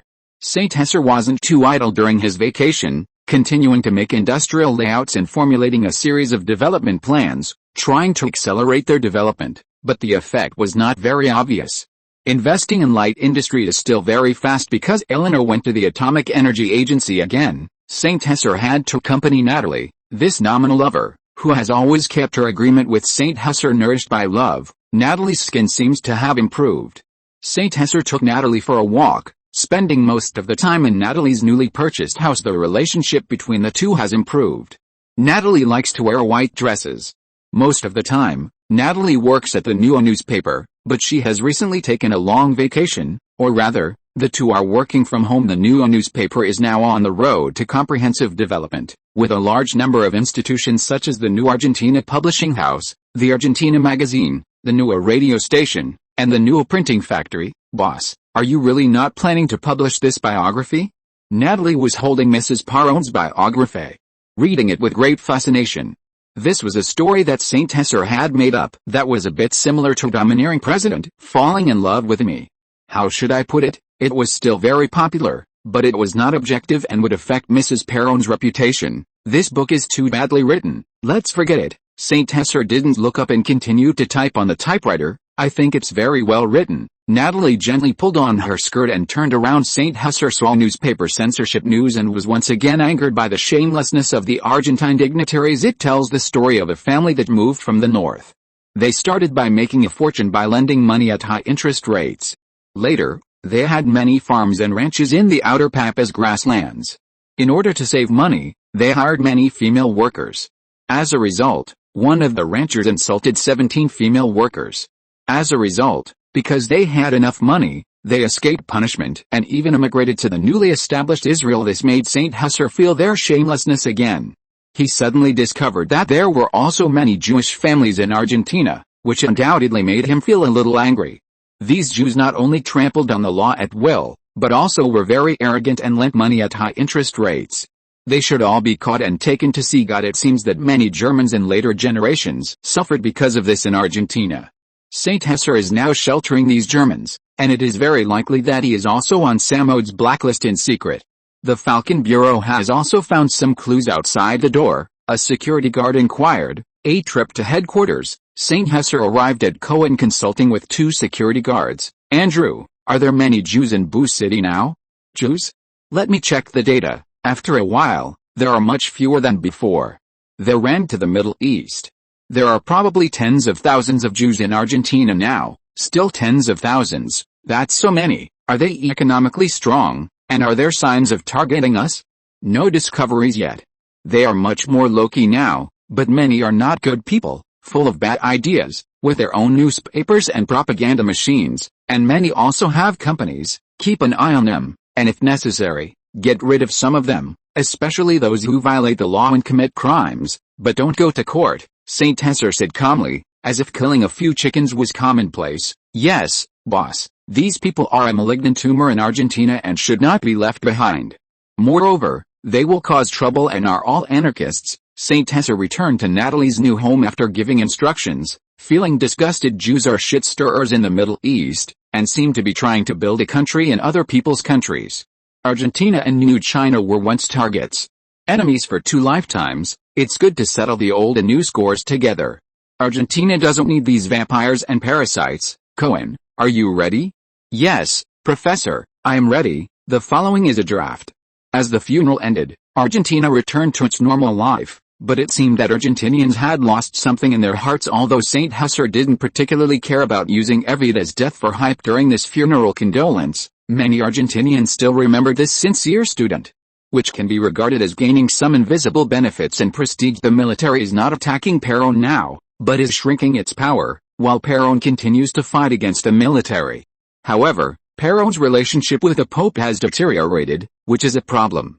Although Argentina is a secular country, it is currently greatly influenced by the Roman Pope, and like some advanced consumption, reducing the savings rate, living for the moment, and the Pope has a great influence since Evita's death. Perón has begun to cheer up, shifting to economic development as the center, and formulating ambitious development plans, especially supporting the development of domestic heavy industries such as aviation, metallurgy, and automobiles.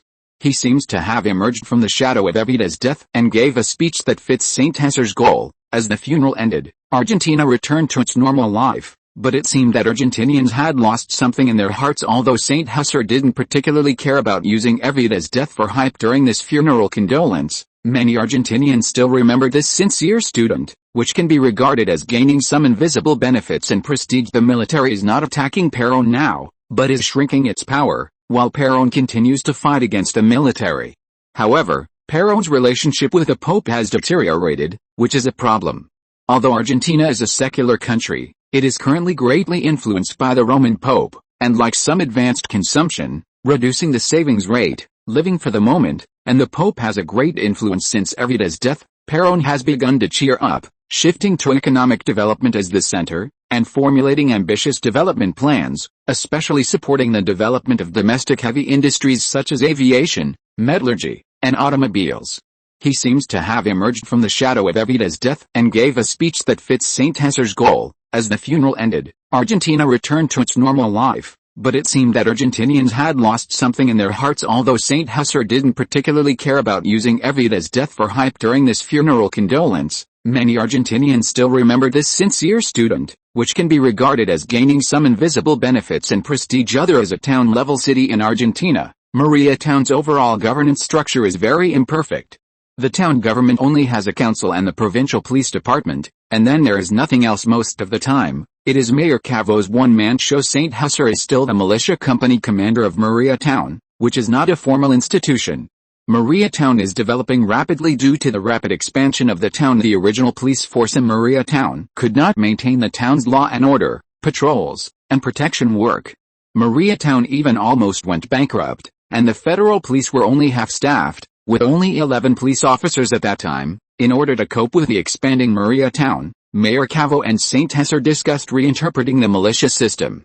Saint Hesar was also starting the Thunder Cross, and the two hit it off. They jointly established this extra establishment organization, the militia company, to maintain the development of the entire Maria Town. These militia companies are actually special organizations equivalent to auxiliary police. This does not exist in other parts of the province and is also Saint Hesar's special invention. The Argentine Federal Police belongs to the Argentine Ministry of Security, which is a parallel institution to the Ministry of Defense and is considered a quasi-military force. Saint Hesar usually does not fulfill his corresponding responsibilities. This time, turning the guest into the host and carrying out special arrests without reporting first is somewhat unreasonable. Normally, only the Maria Town Police Department has the power to arrest these people. In order to comply with the law, specific actions must be arranged. As a lawless person, Saint Hesar also wants to do things under legal conditions as much as possible, so he also reported to Mayor Cavo as soon as possible and convened a new round of meetings, preparing to put these corrupt elements under the name of the underworld, so that the basic requirements can be met. The people brought by Guerrero have been arranged, and those who are detaining these criminals belong to the militia company and the police department. A few months ago, Saint Hesar handed over the deputy position of the militia company to Cruz. As for why there are so many hidden dangers in Maria Town, Saint Hesar plans to assume that he is a mayor and consider the root of the problem from the development of the town. Maria Town is under the jurisdiction of General San Martin County and is the capital of General San Martin County, but like other places, her county government is vacant, and there are thousands of farmers and herdsmen scattered around the county, as well as some village-level cities. There are too few people, and the village-level city is equivalent to village, the size of a small village. The mayor actually exercises greater power, because Argentina is sparsely populated, a typical county-town integration, a small team pulling a big cart. In addition to Cruz's own problems, there may also be problems in Maria Town. The rapid population expansion has led to other entertainment infrastructure not keeping up, and the powerful military force of the militia company has suppressed these problems. This also leads to many problems being hidden. Saint Hesar convened a Maria Town Council meeting in the name of the second in command of Maria Town to discuss how to carry out other construction while developing the economy. The atmosphere in the conference room of the entire town government hall seemed unusually tense. Several councillors in Maria Town looked at me and I looked at you, all seeming to have. The National Defense Committee is composed of the Vice President, the Minister of Interior, the Minister of Foreign Affairs, the Minister of Defense, and the Minister of Economy to assist the President in formulating and evaluating national defense policies and national defense strategies. Space. Chapter 142. New York, Golden Age. Saint Hesar's cruise ship arrived at the Manhattan Pier just around noon. After disembarking, Professor Perkins, whose destination was Harvard University in Boston, needed to take a train for the 200-plus kilometer journey from New York. Professor Perkins planned to meet some old classmates in New York, as this inspection visit was semi-official in nature, and the reception would be relatively formal. Saint Hesar made an excuse to take care of some business, heading to Sequoia Capital, and the two temporarily parted ways, agreeing to meet at Harvard University in 5 days. Brian also had somewhere to go. Saint Hesar didn't inform Saint in advance, mainly because the sailing schedule was uncertain, and he also wanted to launch a surprise. After completing the formalities, Saint Hesar checked into a hotel in Manhattan, New York. The purpose of this trip to the United States was simple: to raise some money, then use an investment fund to invest in some future major companies, buy some machines, and that would be about it. Sane's management at Sequoia was quite standard, but currently, the amount of capital was still insufficient. Besides that, he also wanted to see the basic situation of American society, to know himself and his enemy. It was high summer in New York, and the weather was a bit hot and dry. St. Hesser changed into a refreshing summer outfit, put on sunglasses, and the 20-odd people dispersed, with the Falcon Bureau acting independently, accompanied by several Delta Force security personnel. This is the legendary New York Manhattan? It's not that great. It's just a little more prosperous than Boo City, St. Hesser muttered, feeling a bit jealous, and couldn't help but compare it to Manhattan in New York. Of course, only the inner city of Boo City was worth looking at. He was just making a last stand as an Argentine. The economy of Manhattan alone exceeded that of Boo City tenfold. He suddenly remembered those silly people from his previous life who said that the air in the United States was sweet and free, and couldn't help but laugh. Manhattan also had smog. Wasn't a thermal power plant in the distance billowing black smoke? The air quality wasn't that great either. The Americans themselves took the path of polluting first, and then, when others wanted to develop, they would wield the big stick of environmental protection. It was truly awesome, and there were even some leading party universities saying that even new Chinese people drinking milk would affect global carbon emissions. Posting some mother of a cow is also a mother posters, believing it would be idiotic. Americans were the world's largest consumer and wasteful country, okay? This was also the reason why St. Hesser hated traitors and internal spies the most in his life. The current Boo City can also be said to be a mess. It no longer has the extravagance of the original Argentines, and only has a bit of status in South America. In the United States, it probably wouldn't even rank in the top 10. Chicago, Los Angeles, Philadelphia, Boston, San Francisco, and Detroit were all very prosperous, and they were all industrial cities. A car industrial city like Detroit was much more powerful than the entire Argentina. Developing industry is a long and arduous task. If there's a chance, I'll go to Detroit to take a look. New York is slowly becoming a financial city. Steel and automobile industries are better at showing muscle, and are more important for emerging countries. New York can be said to have always been the economic capital of the United States, the largest city in the United States. After World War II, New York's economy prospered again. The city was unscathed during the war, and thus became the leading city in the world. Wall Street also became the leader of American economic hegemony, and the construction of the United Nations headquarters laid the foundation for New York's political influence. Several of them are university graduates, which is considered quite high education. Most of them are new members developed through Cohen Consulting, mainly to see the world. Security is still the responsibility of the Delta Force. St. Hesser asked the people from the Falcon Bureau to contact Sane.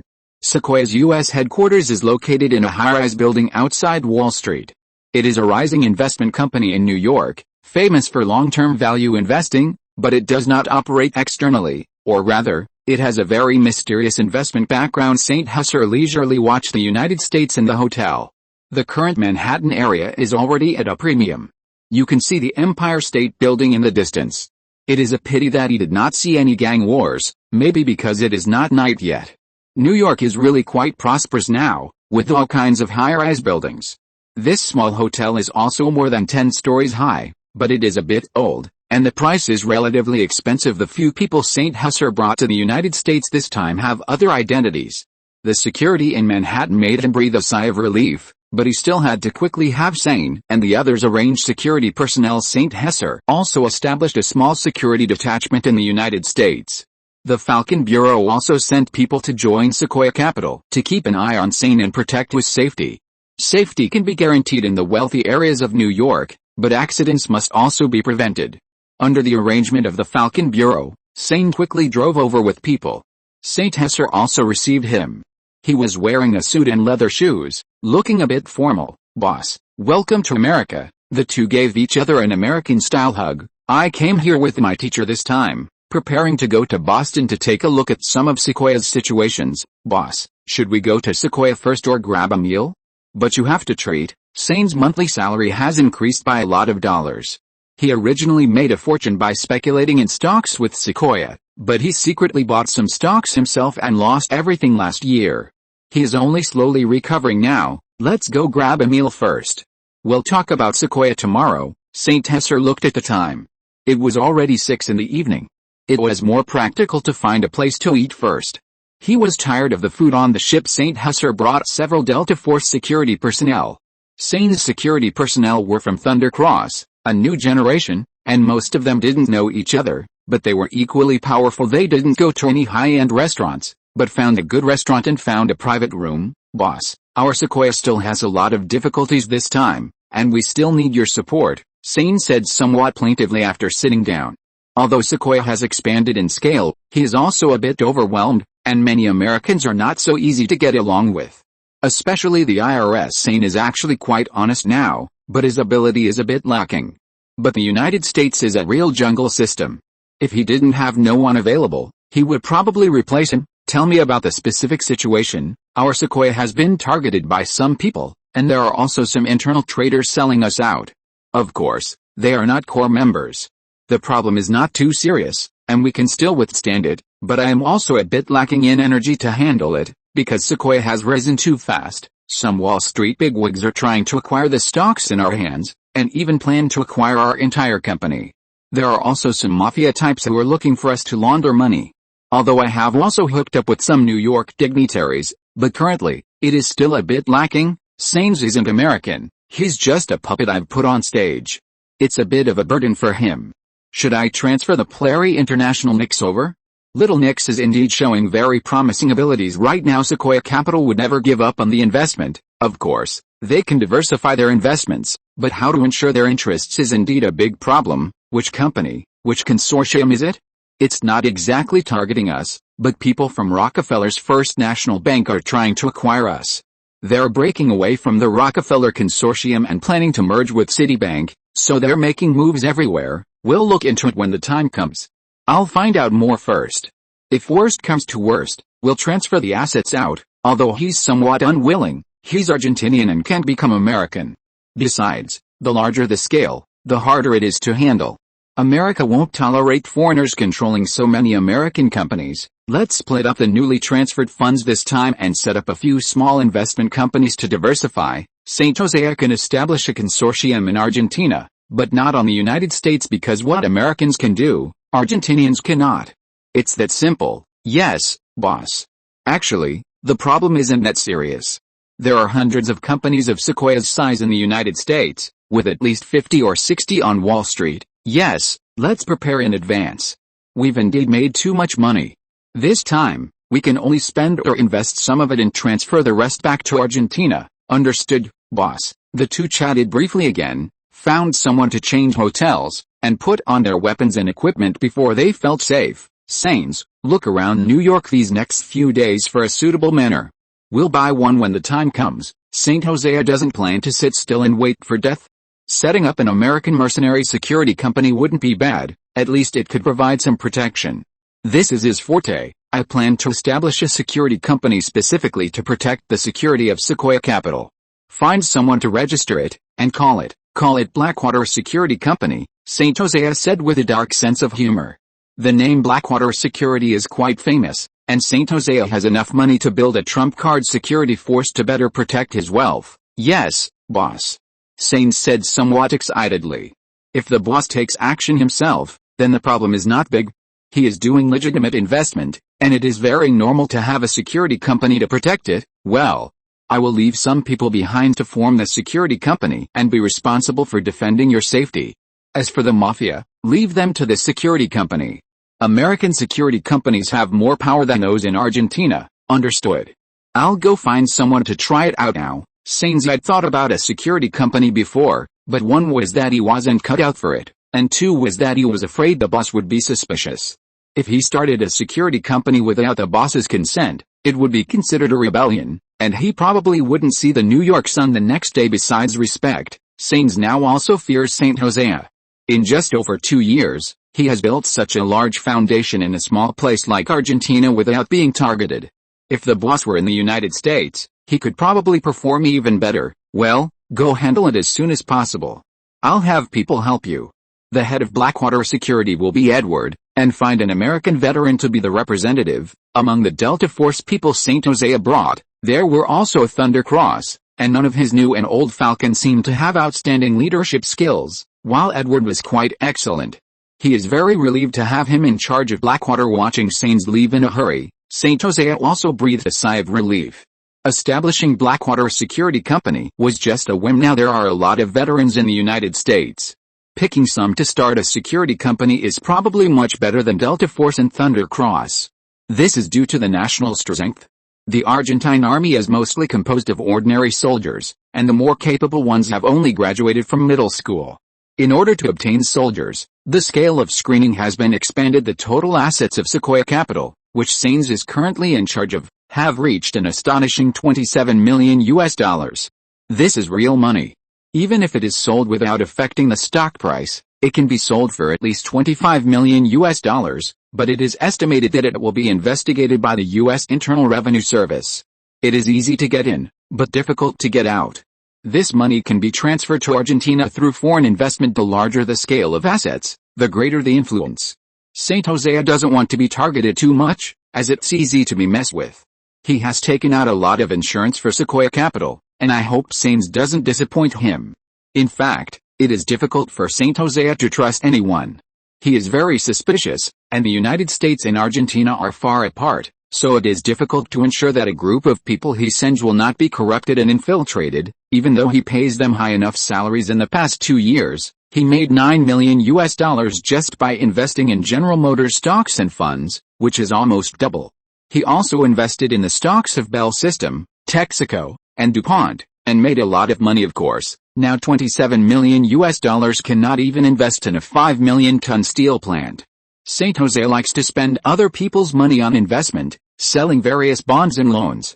The money in the United States is very useful. The $27 million here at Sequoia Capital does not include the $4 million from the cigarette factory that has now been remitted from Argentina.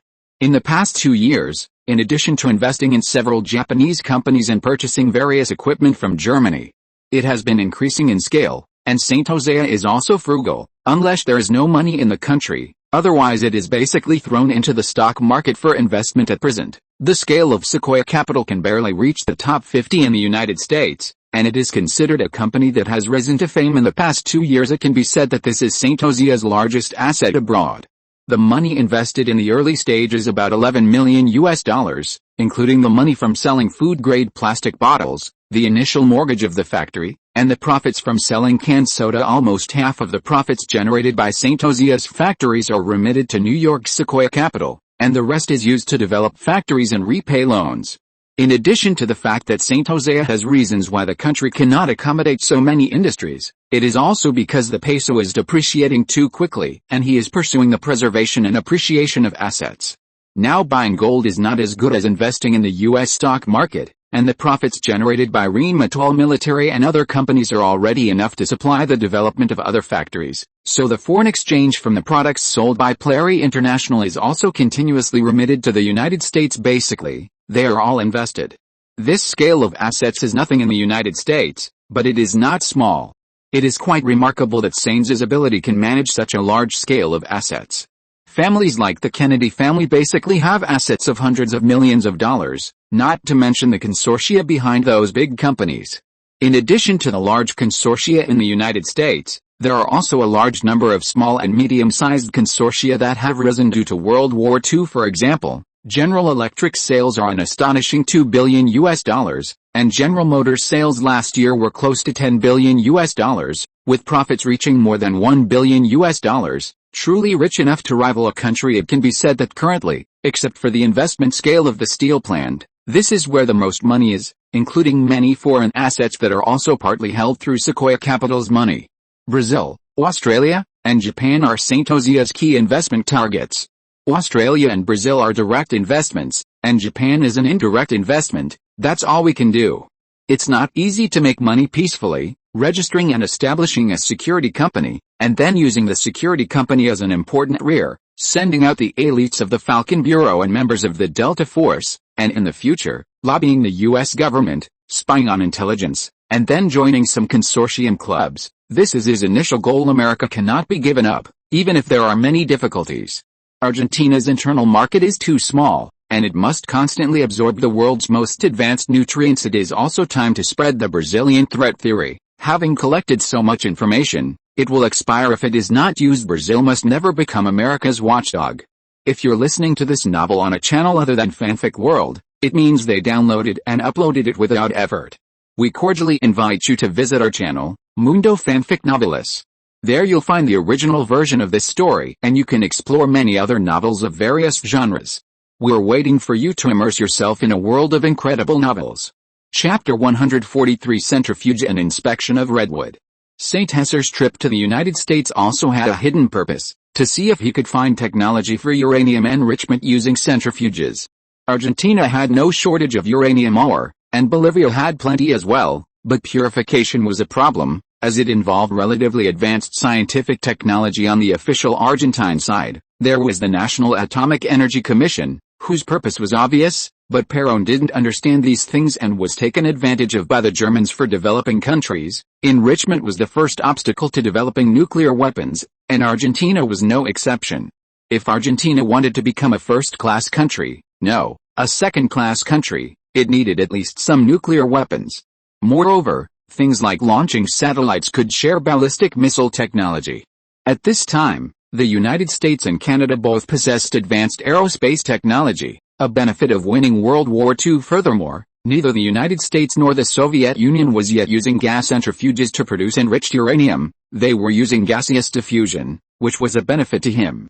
At least hiring some experts wouldn't be as easily blocked, but it required being discreet and even more discreet for an ambitious country. Nuclear weapons were like underwear, you couldn't tell others you had them, but you absolutely had to have them.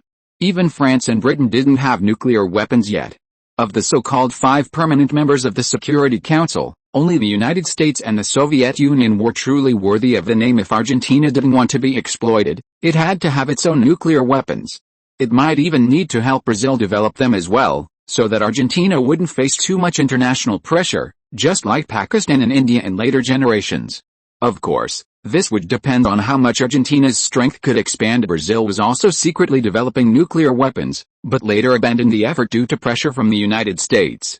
Without nuclear weapons, the Brazilian threat wouldn't hold water in later generations. Most of the raw materials for Argentina's nuclear weapons development came from the United States and Canada.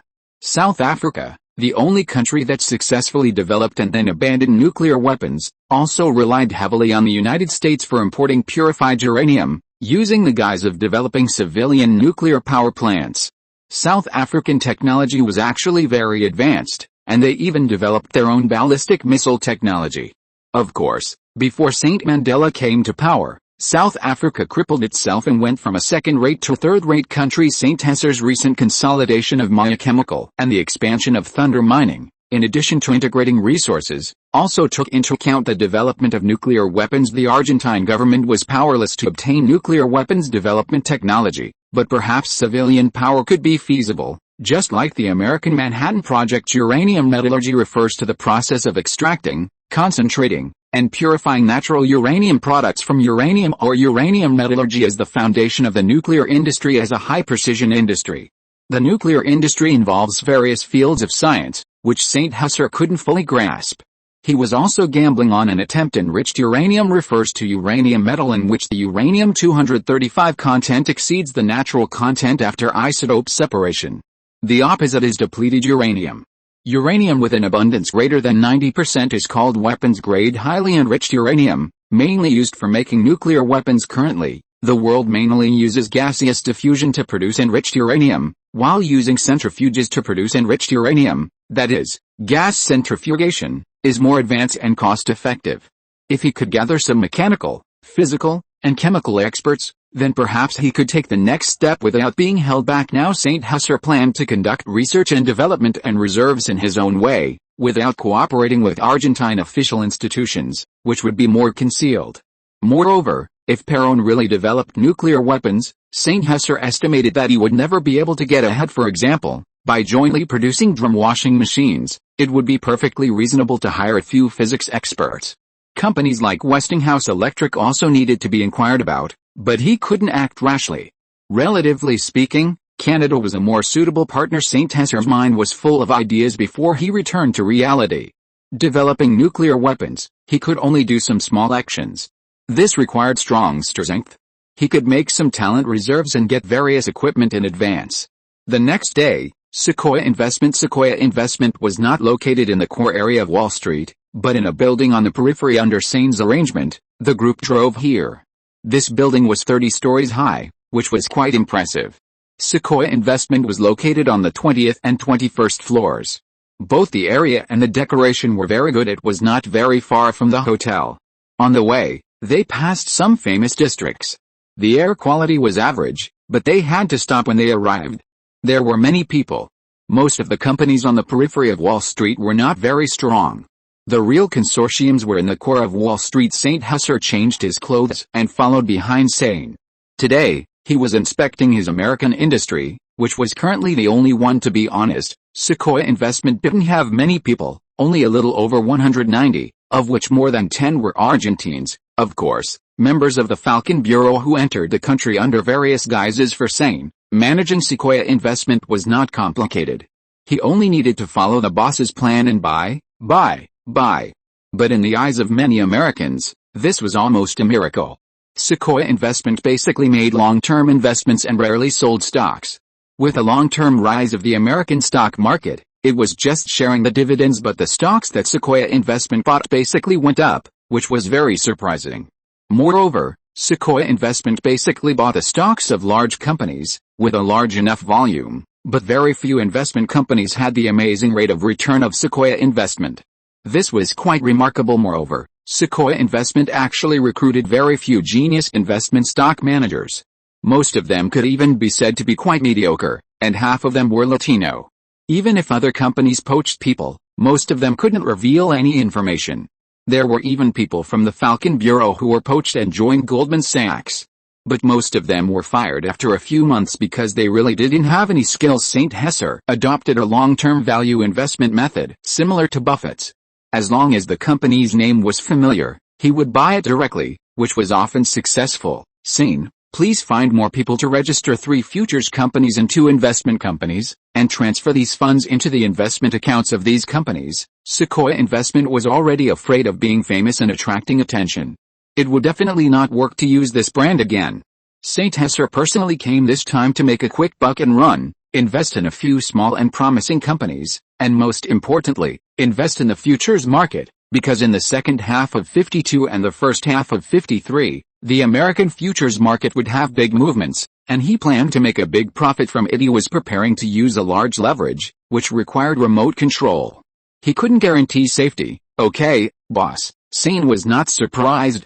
The boss had amazing insight and was good at cutting in from a point, which made his calm heart a little excited. Boss, this name, is it a bit? Sane took the paper handed over by St. Husser and felt a little strange.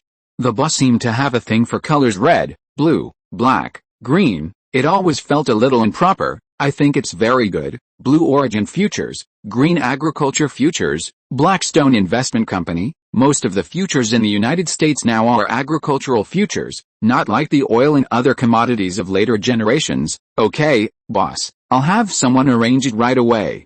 Do these shell companies still need to be set up in Chicago? Yes, but we'll operate remotely. This time, we won't make long-term investments. We'll just follow behind and speculate. These companies need multiple protections to ensure a certain degree of concealment. Put $2 million into each account, a total of 6 companies, $12 million, and later add a leverage of 5 times or more. Okay, boss. Sane wiped his forehead. A leverage of 5 times would be $60 million. It seemed that the boss's appetite was not just these, which was a bit scary. By the way, sell some of the stocks of these companies, sell them in days. I have other uses for them. Now, the increase in these companies' stock prices won't be too significant in the short term. It's a good time to cash out and diversify investments into some promising future companies. In the future, split Sequoia Capital into 2 parts, while reducing its size. Find a bank to cooperate with, preferably one with branches in Latin America. Currently, there aren't many banks with branches in Latin America. St. Husser assigned a task to Sane. Within the American capital circles, there are also potential partners. These consortia aren't just limited to a single group. Besides the 8 major consortia, there are many medium-sized consortia that offer various opportunities for cooperation. Not all capital is the enemy. Okay, boss, I'll arrange that. Oh, by the way, boss, I found you an American secretary to take care of your life in America and the basic situation of Sequoia. Would you like me to have her come over later? For these capital consortia, as long as there's enough profit margin, they're willing to cooperate with the devil. St. Iris also needs to find some backers for Sequoia. A development model like Billings, which offends everyone, is doomed to fail sooner or later. This isn't an exaggeration. If Brazil is a positive example, then Argentina is a negative one. Sure, I also need an American guide.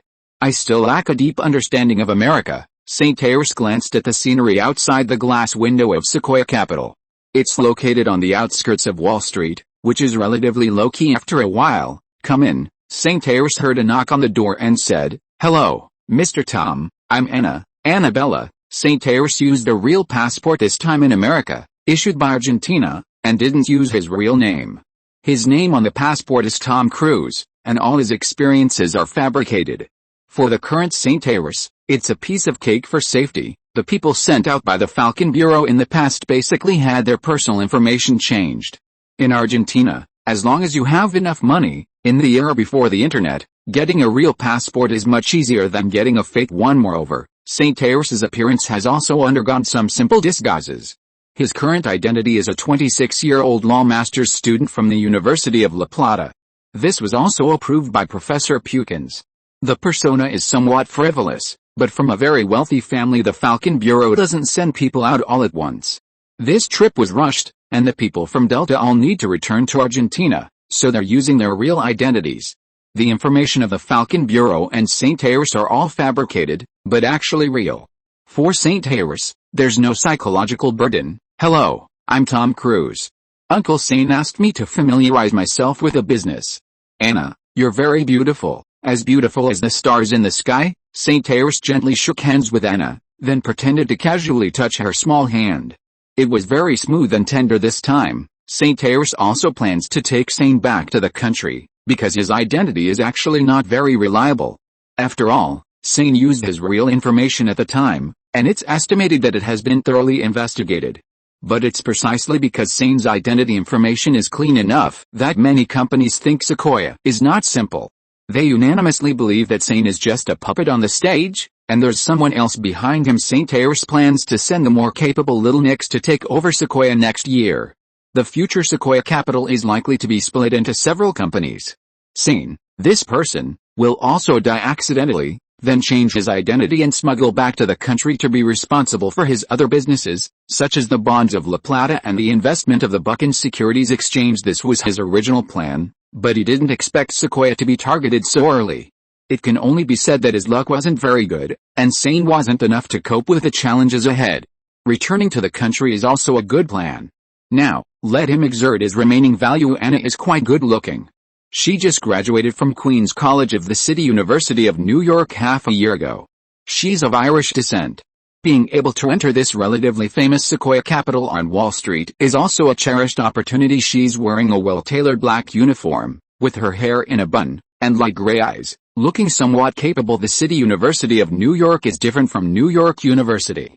The former belongs to the public university system, while the latter is a famous private university. Mr. Tom, please respect yourself. Although St. Iris looks suave and handsome, for Anna, this is not what she wants, and the aggressiveness that St. Iris shows makes her a little scared. Okay, that's a pity. Are there any restaurants nearby? Take me there. Let's have dinner. Okay, Mr. Tom, there's a French restaurant that just opened on 7th Avenue, Anna replied. I heard the food there is excellent, Anna said with some resignation. She can't give up such a high-paying job and can only submit to St. Iris. St. Iris smiled playfully. The two took the elevator downstairs, followed by two burly bodyguards with bulging pockets, looking very intimidating. St. Iris saw a cigarette vending machine on the side of the road and asked the security guard to buy 2 packs of Camel cigarettes. St. Iris lit one directly. The taste is barely acceptable, not as good as the Andes cigarette factories. St. Iris compared the taste. The machines on the side of the road sell cheap goods, which are definitely not as good as the custom products given to him by the Eagle cigarette factory. He drove with Anna to the French restaurant. The atmosphere here is very good. The French restaurant has a good style and is quite expensive. Although it is newly opened, it is still crowded with waiting customers. For the wealthy Americans, the French accent is very fulfilling, and the French specialize in slaughtering wealthy Americans. Anna had already booked a seat there in the name of Sequoia Capital when she was in the company. She is a very qualified secretary. St. Harris dismissed the security personnel and asked them to follow from a distance, and they also had to eat throughout the evening. In the atmosphere of candlelight dinner, he kept hooking up with Anna, saying frivolous love words, completely immersed in his attentiveness to Anna, and gently touching her back. Anna finally fell for it. After all, Tom looks rich, talented, and handsome, completely meeting all her imaginations of a Prince Charming. St. Harris is also releasing his wildness. Anna is his little lamb. His closeness made Anna a little scared, but also a little happy in the end. St. Harris didn't let Anna go home, but opened a room next to him. Anna took a shower and put on a new black silk robe, which she bought in a high-end store in the afternoon. The clothes clung to her body, and Anna's figure was very good. St. Harris lay on the big bed and pulled Anna. 2 o'clock in the morning. How do you feel, darling? St. Harris asked with a somewhat hoarse voice. Mr. Tom, I hope you won't bother me again in the future. Anna's face was flushed like a tempting apple. She seemed to have made up her mind, closed her eyes, and said to St. Harris next to her she now has a complex feeling towards St. Harris. Well, that's impossible, at least in America. Impossible, St. Harris replied with a chuckle. Good night, dear little Anna. He walked to the bed and leaned over to gently kiss Anna's forehead, looking very gentle, completely different from the roughness just now. St. Harris rarely used his power to oppress people in China, and he behaved quite gently, but after arriving in the United States, he was actually walking on thin ice. The strength and prosperity of the United States gave him great pressure, like a sword of Damocles. He needs to collect some interest in advance, and Anna just happened to offer herself. Moreover, some of the characteristics of the previous body have some influence on him to some extent. He can control it very well in China, but it is somewhat difficult to suppress it when he arrives abroad. The third day in New York. Boss, I have already had people register the office and the security company. Sain handed the information to St. Harris. Chapter 144 Morton Manor and Blackwater Security. St. Hesser carefully reviewed the registration information provided by Sean, nodding in satisfaction. It had just been a while since he had looked at English materials, making some words unfamiliar to him. The thoughtful Sean had also prepared a Spanish version, which St. Hesser compared. Maybe I should memorize some English words. Since coming to the United States, St. Hesser had switched his language to English, and recently he had become more and more proficient. Fortunately, his memory was now at its peak, otherwise, he would have a headache. In addition to Blackwater Security, there were also a large number of New York Stock Exchange listed company materials. He circled the ones he recognized from later generations, planning to invest slowly after making money in futures, sharing in the development dividends of the United States, but it needed to be more low-key and dispersed, and he needed to support more people. Investing in the stock market made money much faster than struggling with real industries, and he was riding the trend, not doing short-term operations. As long as historical inertia didn't change too much, he would likely make a fortune, especially before the first oil crisis in the 70s. Anna had just been sent out by him. Some things still needed to be kept secret. After a while, Sean left, and Anna knocked on the door to come in. The brief affair between the two had basically come to an end, returning to the ordinary state of yesterday, each getting what they needed. St. Hesser sat at his desk in the Sequoia Capital office, looking at the company's employees through the one-way transparent glass. The company's other employees, including brokers, analysts, accountants, operators, and customer representatives, were all working at a frenetic pace. This was Wall Street, the world's economic center. Even though Sequoia Capital was not considered a very hard-working company, today was the opening day of the New York Stock Exchange. This morning, he went to the New York Stock Exchange and witnessed a large group of crazy traders. It could be said that the entire New York Stock Exchange office hall was like a noisy and active mental hospital, driven mad by wealth. Anna, help me book 7 train tickets to Boston for tomorrow. Oh, and book one for yourself too. By the way, isn't your family also from Boston? St. Hesser returned to his usual calm and stern demeanor, asking Anna. He had not forgotten the purpose of coming to the United States, to exchange ideas at Harvard University, and Boston was indeed a place to visit. In his previous life, he knew very little about Boston. The only possible interaction was when someone treated him to Boston lobster, which was probably fake, or rather, St. Hesser's understanding of the entire United States was not particularly deep. Through some memories from later generations, he could invest in American companies and technology in advance, Gaining an advantage. Yes, my family is indeed from Boston. I grew up there before college, but I didn't get accepted to a university there. Anna felt a little lost. Mr. Tom was no longer the same as last night, but he was still very charming. Anna, do you know the Kennedy family? St. Hesser tapped on the table. He had just discovered from the materials that the Kennedy family had made their fortune in Boston, starting with business and then entering politics. The second son of the Kennedy family would run for president in the future. John F. Kennedy's assassination seemed to be related to the mafia. He was assassinated by the mafia after he intended to crack down on organized crime. He asked somewhat gossipily, I know a little about them. They now rule Boston in the legal world and are a famous American family. Of course, this has nothing to do with us. Perhaps the mafia is more closely related to ordinary civilians like us, Anna said indifferently. The Kennedy family was also of Irish descent, but so what? The gap between people was greater than the gap between people and dogs. Her family was just an ordinary family, and her destiny was to marry an American family like hers. On the contrary, the American mafia was now at its peak, but it didn't really have much to do with ordinary Americans. As long as the American economy and politics remained stable, the influence of the mafia would only decrease, and these scumbags would be wiped out sooner or later compared to the American government. Okay, thank you for this time. By the way, do you know where there are book markets or shops in New York? Help me purchase a batch of books. This is a list of book categories. St. Hesser stopped discussing the gossip and asked about the books. He planned to purchase a batch of world-class books, for which he had specially prepared hundreds of thousands of dollars in special funds, to be secretly transported back to China, covering various aspects of physics, chemistry, and medicine.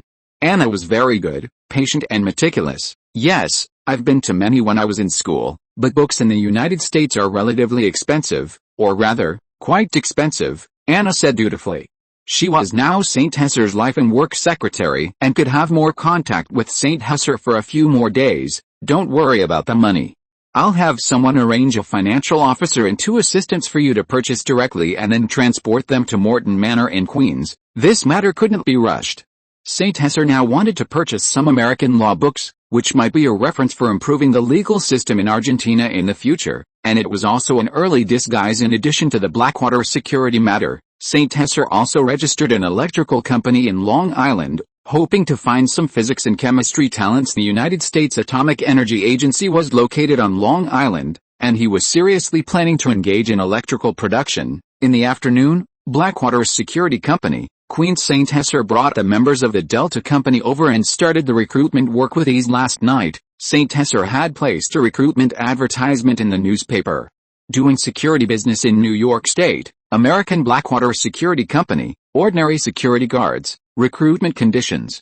22 to 30 years old, veterans preferred, those who have done security work preferred, those who can drive various vehicles preferred, those who are good at using various light weapons preferred, those who can adapt to business trips. Basic monthly salary of $200. Excellent benefits.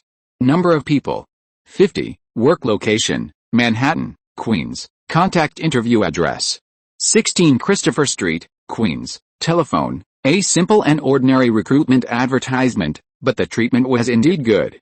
Although wages in the United States had risen a lot after the war, jobs with wages higher than $150 were already quite good. And now the United States was cutting its military after the war, and many veterans had no jobs. St. Hesser advertised in several local newspapers, and soon people came for interviews. St. Hesser carefully selected and hired a total of 62 people, a few more than originally planned. He wasn't short of money now, and it had to be said that the average quality of American soldiers was much higher than that of Argentine soldiers, which made him somewhat envious and jealous. Fortunately, the people St. Hesser brought this time were basically elites, and he could compete with them. St. Hesser changed his identity again, becoming the boss of a senior security company. It must be said that he was already quite experienced in starting a security company. Hello everyone, welcome to Blackwater Security Consulting. We are a private military and security consulting company providing security services, training, and logistics. Our short-term goal is to become one of the largest security companies in New York. St. Hesser wasn't really bragging. He had already had Say negotiate to purchase a small military training ground outside of New York, a former American military base, which would be Blackwater's training ground in the future. The stone from another mountain can be used to polish jade. He also wanted to improve the combat effectiveness of Delta and Thundercross through learning and cooperation with the American side in the future, and Blackwater Security Consulting was the experimental subject anyway. He wasn't short of money now, and American military supplies weren't expensive at the moment. As long as you had connections, purchasing military aircraft, military jeeps, and various second-hand guns and ammunition, as long as they weren't transported out of the country, was very easy. Moreover, without middlemen making a profit, the price was even a fraction of the production cost, very cheap. If Argentina wasn't under a U.S. embargo, he would have wanted to purchase a batch of these supplies like crazy, but now he could only do it secretly, and he had obtained a lot of good things. Most of the new members of Blackwater Security Consulting were quite excited. The company offered a good price, and the boss seemed very capable. St. Hesser also showed off a few skills. His military quality wasn't bad, and the management, some members of Thundercross, were also quite capable. The weapons and ammunition we purchased are on the way. We will first conduct a month of military adaptation training. Brandon is your captain, and Edward is the person in charge of the squad. Brandon was the captain of the Delta squad he brought from Argentina. He could be said to be a king of soldiers and an important deputy of Aragon. His military quality and management ability were very strong, and most importantly, he understood English very well. As for Edward, he was the head of the Falcon Bureau this time. In the early stage, he still needed the two of them to help. They had already done adaptation training in Argentina. Most of the American soldiers he recruited this time were relatively mediocre. After all, the capable ones had already been poached or found their own way, such as the whiz kids of Ford Motor Company, who were that kind of capable people in the United States. It was still necessary to keep a low profile and develop Blackwater first. He didn't plan to invest too many Argentine members in Blackwater. In the beginning, only 1 or 2 would be needed, and then it would be best to cultivate some American spies.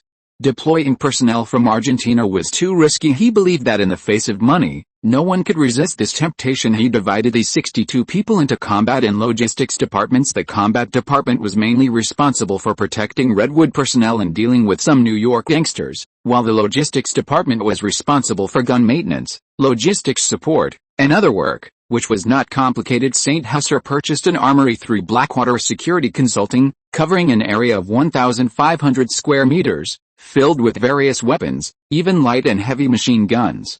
If he wasn't prohibited from purchasing them, he would have wanted to buy a few tanks and warships to play with. Helicopters and the like were already in the procurement plan. The only pity was that most of the weapons here were not allowed to be exported, and smuggling was not cost-effective. St. Hesser even had the urge to copy these technical materials and secretly give them to the running military industry, which might be possible as long as he was bold enough. This batch of arms was much better than the junk purchased in the previous 2 years, and there were many advanced gadgets, which were very useful for the development of running military industry. Sometimes you couldn't buy them even if you had money. If he had come to the United States earlier, he wouldn't have been cheated so much. It's a pity that the U.S. military supplies are almost sold out now, missing a chance to get rich. But even if there was a chance, it would still be missed. Argentina didn't even join the Marshall Plan. During World War II, the U.S. military industry reached its peak. Data showed that its military production capacity exceeded 50% of the total military production of various countries, and supply exceeded demand, so there would inevitably be a lot left over. In 1946, the United States established a WAA, which meant War Assets Administration, whose main function was to manage $34 billion of war materials after the war. The person in charge was Major General Toyon, who had full authority to handle this batch of remaining materials worth tens of billions of US dollars without asking for instructions or reporting. He handled about $36 million worth of surplus military materials every day, and nearly $1 billion of various goods were crossed off the list every month. At that time, the Americans also asked retired veterans to buy back the things they had used. The veterans scrambled for jeeps and recovered about $1 billion. Some people also made a fortune by reselling those surplus military materials. Jeeps were the most popular. The guys St. Hesser recruited didn't have such strong business acumen, and most of them were not that shrewd, otherwise they would have made a fortune long ago, and it wouldn't be their turn to join Blackwater Security Consulting. St. Hesser was cheated by an American middleman in the first place, and he still holds a grudge. Of course, those middlemen are elusive, and he is unable to retaliate, and even their names are fake. Ross was also cheated at the beginning, but the money was earned from selling plastic bottle technology in the United States, so it didn't hurt too much. In the 1950s, many military supplies were almost cleared out. The best opportunity was before the 1950s. The American machine tools are still very good, but he bought second-hand machine tools, similar to those in bicycle factories. Those middlemen bragged about them, and Ross had no experience and didn't inspect the goods before signing for them. These American soldiers were also a little excited to touch these fully equipped guns and ammunition again. St. Hesser also fired thousands of rounds impromptu. It's a pity that they don't sell bullet production lines, or rather, this requires internal channels, which can be inquired about in advance for him. Everything in the United States was very novel. Relying solely on the Germans, the development ideas of Ryan military industry were still relatively limited. He also needed more American technology, and the development pressure of Ryan military industry was still very high. This time in the United States, St. Hesser was dazzled in 2 days. The United States was too powerful. There were many good things in New York alone. For many companies with overcapacity now, this was a disaster. Even though they were in the golden age, they had to prepare for bankruptcy, liquidation, and hand over the market to more powerful and competitive companies. These companies that are slow to change are losing market share. Companies like German BMW, Mercedes-Benz, and even Ford are having a lot of difficulties. If you can invest a sum of money in them at this time, you will definitely make a lot of money. Argentina has too few people, and it is also difficult to develop the automobile industry. The United States just happens to have many automobile companies going bankrupt and closing down, so maybe you can buy some production lines. St. Hesser thought, should he buy some production equipment and provide it to Leighton Industry? Leighton Industry was originally New Ryan Industry, and it has a motorcycle factory, a tractor factory, and a bicycle factory. Because Ryan military industry was too famous, he also changed its name. Chapter 145, Witnessing the U.S. Presidential Election. In the afternoon, St. Hurst was reading in the study of Morton Manor. The Manor Villa had a relatively trendy decoration style and looked good, with many modern facilities and household appliances. He took out a bottle of glass-bottled Coca-Cola, the Happy Water, from the refrigerator and gulped down a few mouthfuls, feeling refreshed. It would be nice to have air conditioning. The summers in America are also hot, even a bit hotter than in Argentina. St. Hurst continued to read books and newspapers, arranging the development plans for these companies. New York's resources were too prosperous, and the prices weren't expensive. St. Hurst felt a sense of contentment, thinking it was much better than Argentina. Morton Manor, despite being called a manor, was actually just a large villa, unlike St. Hurst's manor in Argentina. After all, even in Queens, the price of a large manor was quite expensive, and he didn't want to spend too much money and be too high profile. Blackwater security employees spent most of their time training at the training ground at 16 Christopher Street. Anna helped him purchase hundreds of books, and he also moved his residence from the hotel to Morton Manor. Except for going to Boston to pass the time, St. Hurst would likely spend most of the next 2 to 3 months in New York. Therefore, a good living environment was essential, not only needing to be comfortable, but also ensuring safety. Morton Manor wouldn't be too far from Manhattan. Whether it was dealing with futures or investment companies, he didn't plan to come forward personally, letting the new company and Sequoia handle it now. Buda University in Argentina had already started classes. With Powell in charge of the new youth league, everything was progressing steadily. He also wanted to see if the various companies in Argentina could operate normally without him for a few months. If they proved to be incapable, then their abilities were indeed lacking. At that time, he would probably have to replace some people. Since coming to America and seeing these Americans, he had become somewhat dissatisfied with the personnel in Argentina. The companies in Argentina were too comfortable and lacked competition. St. Hurst had witnessed a fierce competition in America, just on Wall Street. No wonder American companies at this time were the most competitive in the world. They were desperately expanding and had already begun to globalize. As for St. Hurst's companies, except for Prairie International and Thunder Mining, the others were flowers in a greenhouse, well protected by him. He was considering whether to let them face foreign competition directly and give them greater autonomy, even though this might lead to them breaking away from his control in the future. Companies like Coca-Cola and Pepsi-Cola were developing very quickly this year, while Prairie Foods' Mirinda Soda, in fact, didn't achieve its expected goals this year. It wasn't a product problem but a lack of direct international competition. He believed Mirinda was no worse than Coca-Cola. On October 2nd, St. Hurst, along with Anna and several Delta Force personnel, set off for Boston. While boarding the train at New York's train station, he was attracted by the Republican candidate Eisenhower's broadcast campaign speech. He had seen in the newspapers these days that Eisenhower was currently at a severe disadvantage. With far lower approval ratings than Adlai, it made St. Hurst wonder if American history had inadvertently changed. Could Eisenhower fail? That would be troublesome. Could the little butterfly in Argentina be starting to affect the Americans? St. Hurst momentarily felt a cold sweat. However, as he listened to Eisenhower's news speech, he caught some unusual things. It seemed Eisenhower was changing his campaign strategy, and everything should still be on time.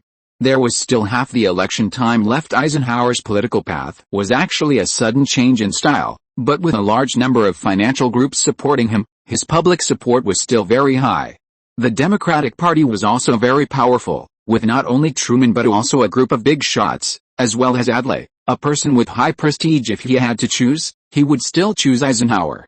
This person's political level was relatively weak, and his basic policy direction for the next 8 years was still very clear: prosperity in the first 4 years and some arrogance in the last 4 years. This was also a baptism for him.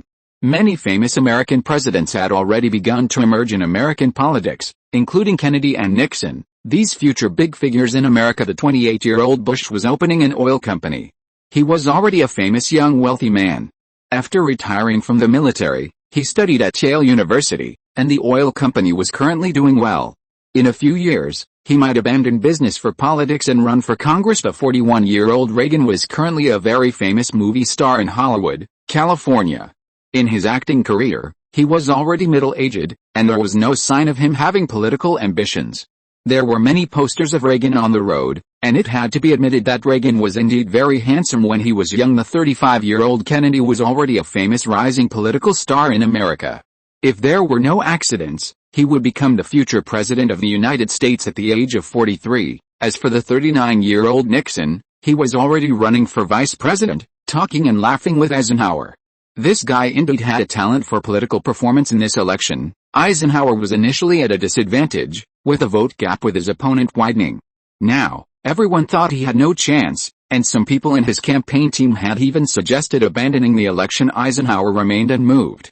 He was now adjusting his strategy in time, using his strength as a World War II hero to focus on attacking his opponent's weakness of evading military service. The discussions in the next carriage were also very interesting. New York State had many famous universities, with an open mind and a prevailing atmosphere of liberalism. It had always been a staunch follower of the Democratic Party, but now it was starting to support a Republican candidate, which surprised many people. It seemed Truman had indeed deeply hurt the economically developed areas. This damned war, powerful historical inertia, but I like it. Eisenhower is still very promising. The three debaters included a middle-aged man wearing a cowboy hat, an old man, and a young guy in a suit. Their debate and argument were very interesting. I've decided to vote for Eisenhower. We need to end the Korean War. We need tax cuts. We already participated in World War II. Why do we still have to participate in a boring war? Even the Soviets are laughing at us. Truman should step down as soon as possible, the cowboy hat man said excitedly. He came to New York from Dallas, Texas, but could only find a lousy job with a salary of less than $100. Now, he planned to try his luck in Boston, he boasted and added. In fact, he was a freshman at Columbia University at the time and never shook hands with Eisenhower, but when arguing and debating with people, he certainly had to boast more to strengthen his position, especially young people. Let's forget about that. Wasn't he pushed up by the people from IBM? He didn't do anything, the old man dismissed it. He supported the Democratic Party, but Truman's policies were indeed disappointing, but he brought in a lot of sponsorships for Columbia University, and I was a student back then. He also liked to watch ball games. How could someone like that have bad intentions? The young man wasn't convinced and muttered, continuing to speak. Besides, he defeated the Germans. You Germans are just losers. I'm definitely voting for him. You Germans aren't qualified to talk about General Eisenhower, or President Eisenhower, the middle-aged man interjected. He's a war maniac and will definitely start other wars. You can tell from his memoirs, you're just jealous. Did you hear the broadcast just now? That guy Eisenhower never even served in the military. How can someone like that resist Stalin, that war maniac? I think Nixon would be good as vice president. That guy is against the Soviets and he's young. Young people have vigor. Stalin probably won't lie for many more years, hopefully." The old man then spoke about Nixon. He admired Nixon's opposition to the Soviets. "The Red Soviets were too terrifying. Let me tell you a true story. When Lenin was about to pass away, he called Stalin over and said with concern, 'After I'm gone, you must treat the people well, or they won't follow you.' Stalin smiled and said, 'I've already come up with a solution. If they don't follow me, they'll follow you.'" After the old man finished speaking, the car was silent. Seeing that no one else was talking, he continued. St. Heinz listened to these Soviet jokes, unsure what to think. But Stalin's prestige was indeed too high, putting a lot of pressure on people. And Eisenhower had great military achievements, so they believed that only someone like that could resist a Soviet invasion. "Alright, then I'll vote for Eisenhower too. At least I don't like a softy who's afraid to serve in the military. I participated in World War I and fought the Germans. I'm also voting for Nixon. I like that guy, old Will." "Then you're one of us, haha." St. Heinz watched these Americans debate about the president and found it quite interesting, but they soon got off the train, which was a bit of a shame. Americans really like to discuss politics, and they're quite knowledgeable. After the Korean War ends, there'll be the Vietnam War, but that will be during Eisenhower's second term, right? This year in July, at the Republican, Eisenhower was nominated as the presidential candidate. To win the election and appease the conservatives led by Taft, he nominated Nixon as the vice presidential candidate. Nixon is the current U.S. Senator, 39 years old this year, and has a good reputation for his strong opposition to the Soviet Union during World War II.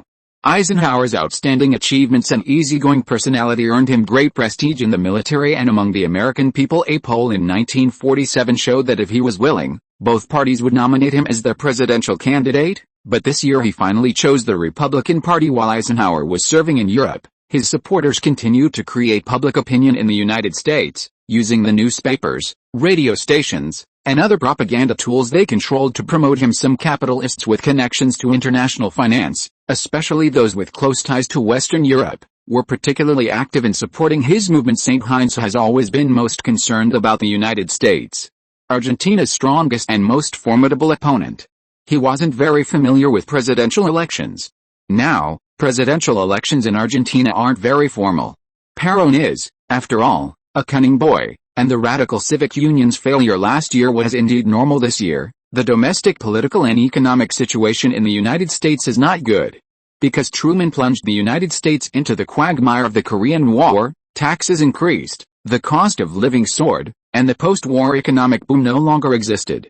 The American people were dissatisfied with the government and pinned their hopes on the Republican Party. After several secret negotiations behind the scenes, Eisenhower finally joined the Republican Party on the Democratic side. Due to Truman's second term, McCarthyism, the Korean War, and frequent scandals in the U.S. government, Truman announced his abandonment of re-election this year and sought out his successor. The person he found was Adlai Stevenson, the governor of Illinois. Initially, Adlai was unwilling to run, but the Democratic Party put a lot of effort into persuading him to come forward. The Democratic National Committee chose Chicago, an important city in Illinois, as the location for the National Convention. Adlai's speech at the opening ceremony of the convention was also praised by many people, with Vice President Barkley announcing that he would not run. Adlai became the Democratic bigwig's last hope. Under the continuous persuasion of Truman and several governors, Adlai announced his candidacy at the Democratic convention and was successfully nominated.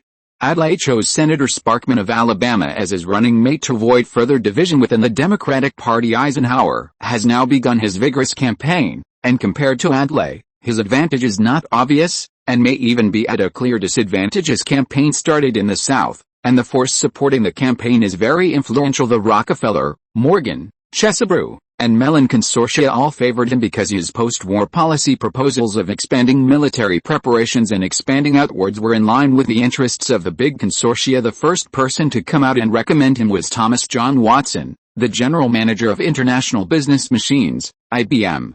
This person was very influential in the American financial world and had served as a director of Morgan Guaranty Trust Company. Also supporting him were Aldrich, the head of the Rockefeller Consortium and chairman of Chase Bank, and Perkins, the chairman of Equitable Life Assurance Society. St. Heinz also casually looked at the campaign newspapers. The presidential election was almost halfway over. Presidential campaigns generally last about 8 weeks. Eisenhower announced his candidacy on September 2nd, but in terms of approval ratings, he was still not as good as Adlay's team, but he was only watching how these Americans campaigned. The United States mainly has the Republican and Democratic parties, and other parties are not worth mentioning. This is completely different from Argentina. Argentina has too many messy parties, and they are not strong. Anna, what do you think of this election? St. Heinz intended to ask Anna for her opinion. I think it doesn't matter who comes to power. It's all about the same anyway. Our lives won't change much, okay, then. More than 3 hours later, St. Heinz got off the train at South Station in Boston. As soon as he arrived in Boston, he felt a completely different feeling from New York. Chaos. Yes, it was chaos. South Station in Boston is located at Dewey Square, at the intersection of Atlantic Avenue and Summer Street. As soon as he got off the train, he saw several shootings and robberies, and the police department was late to clean up the aftermath. Yes, gang warfare, in broad daylight. It can be seen that Boston's public security is far inferior to New York's. No wonder it is one of the strongholds of the mafia. This is the real America. Shootings every day. St. Heinz felt that his thoughts had finally become clear. Boston is the capital and largest city of Massachusetts, and also the largest city in the New England region of northeastern United States. Chapter 146 Boston Travelogue. The Boston Tea Party in American history eventually led to the famous American Revolutionary War. Boston is now the city with the highest level of education among residents in the United States. The world-renowned Harvard University and MIT are both located in the Boston metropolitan area. After taking 3 taxis and finding a luxury hotel in the city, San Jose finally settled down somewhat. He didn't want to get shot. San Jose found a reason for himself. Looks like it'll be better after staying for a while. The United States isn't that stable and peaceful. The security on the East Coast is actually not bad. I heard that there are frequent gang shootouts on the West Coast. This kind of situation is rare. Maybe it's also because of the presidential election. Does the presidential election affect security? San Jose was a little puzzled and put down the large in his hand. Yes, after all, it's a new election. Some people even buy votes, and not everyone has a vote. Every vote is crucial. Anna, what was your major when you were in school? Public relations management. It's just learning some boring theories, Mr. Tom. Well, you're doing a great job. When I get to Harvard, you can go home and take a vacation. We'll go back to New York together then. San Jose wasn't too concerned about what he would do at Harvard, but in order to make it worthwhile, he definitely needed to do something useful. This would be a qualification for early graduation and a chance to recharge himself. Mr. Tom, don't you need me to continue being your guide? Anna was a little stunned, then a little happy. It's rare to go home, so spend some time with your family. I can go to Harvard myself tomorrow. Okay, Mr. Tom, you are the best boss, regardless of the level. General Manager Sain's respect for Mr. Tom was beyond doubt. Then we'll say goodbye here. I'll contact you later. Okay, Mr. Tom, this is my home phone number and address. You can also come to my house as a guest, after dinner. Anna left in a hurry. The moon seems a bit round tonight. The security was good near the luxury hotel, and it was relatively close to Harvard. Moreover, the hotel probably had a strong backing. After taking a shower, San Jose picked up a book on securities and futures and some information to read. The American presidential election had a big impact on him. He also fully witnessed the power of public opinion of these big consortia. They could even turn black into white, and the public fully trusted them if nothing unexpected happened. Dwight D. Eisenhower was reversing the election situation. Argentina's strength is still too weak. Any consortium can crush Argentina. In the end, it's still a lack of money. This time, the futures he planned to speculate on were onions. Now Sain had already been following the agricultural growers behind the scenes to acquire those onion futures. If the acquisition went smoothly, he could earn at least 3 to 5 times the profit, and then he could buy more shares of American companies. With these funds, investing in Argentina would have a greater impact. This was a good opportunity. He was just acting as a catalyst. There were still a few big shady deals waiting ahead, and he could just follow behind and get a share. Nothing happened overnight. San Jose got up early the next day. Fortunately, he didn't have any strange habits like lingering in bed. He rested well. And the hygiene conditions of the luxury hotel were also good. Today he was going to see Professor Perkins, which was a little exciting for San Jose. The sky in Boston was also a bit gloomy, but it possessed the world's best intellectual and educational resources, and was known as the Athens of America. So San Jose immediately decided to set up several companies and even research institutes in Boston. Harvard University was located in Cambridge, in the city center, and nearby were also MIT and Boston University. San Jose drove the rented car to Harvard starting in 1945. Harvard changed its admissions policy, accepting students from different backgrounds, not just children from aristocratic schools.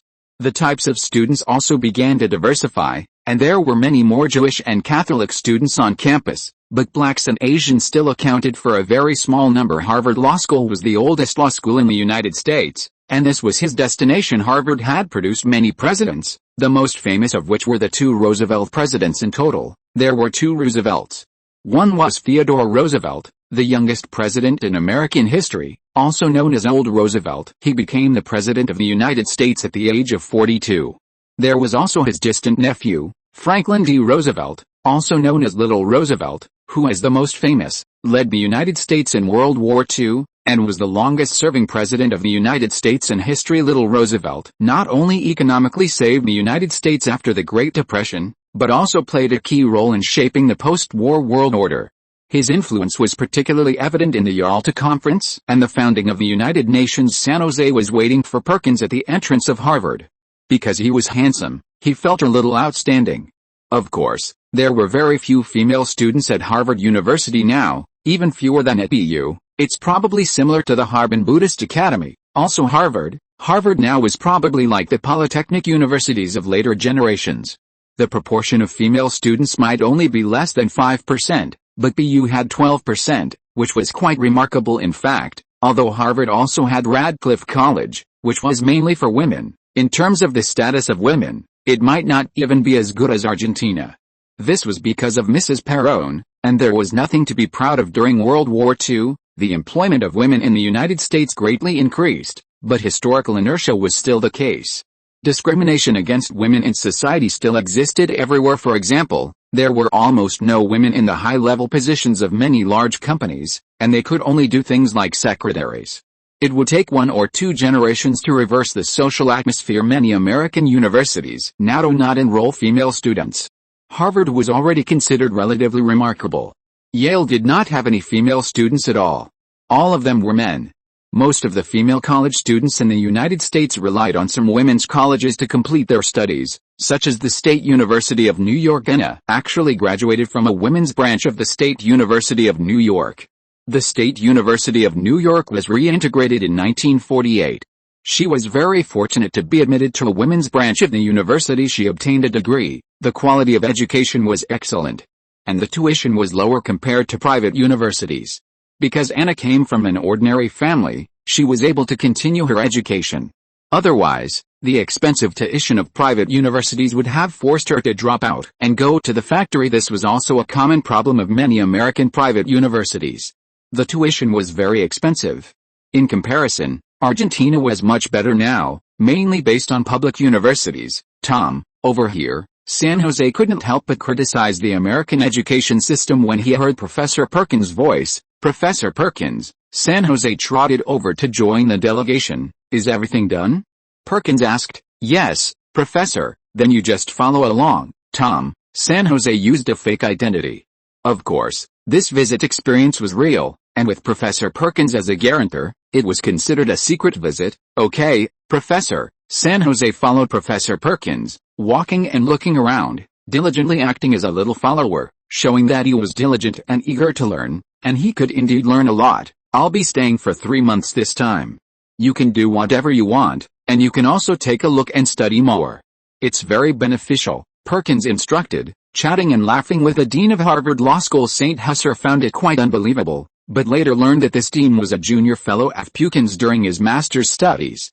They had studied under the same teacher and spent many years together day and night. St. Husser couldn't help but sigh. Excelling in studies is truly amazing. Even in America, people take you seriously.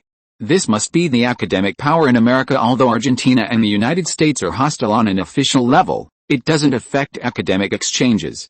The University of Buenos Aires, as the top university in Argentina, still holds some prestige.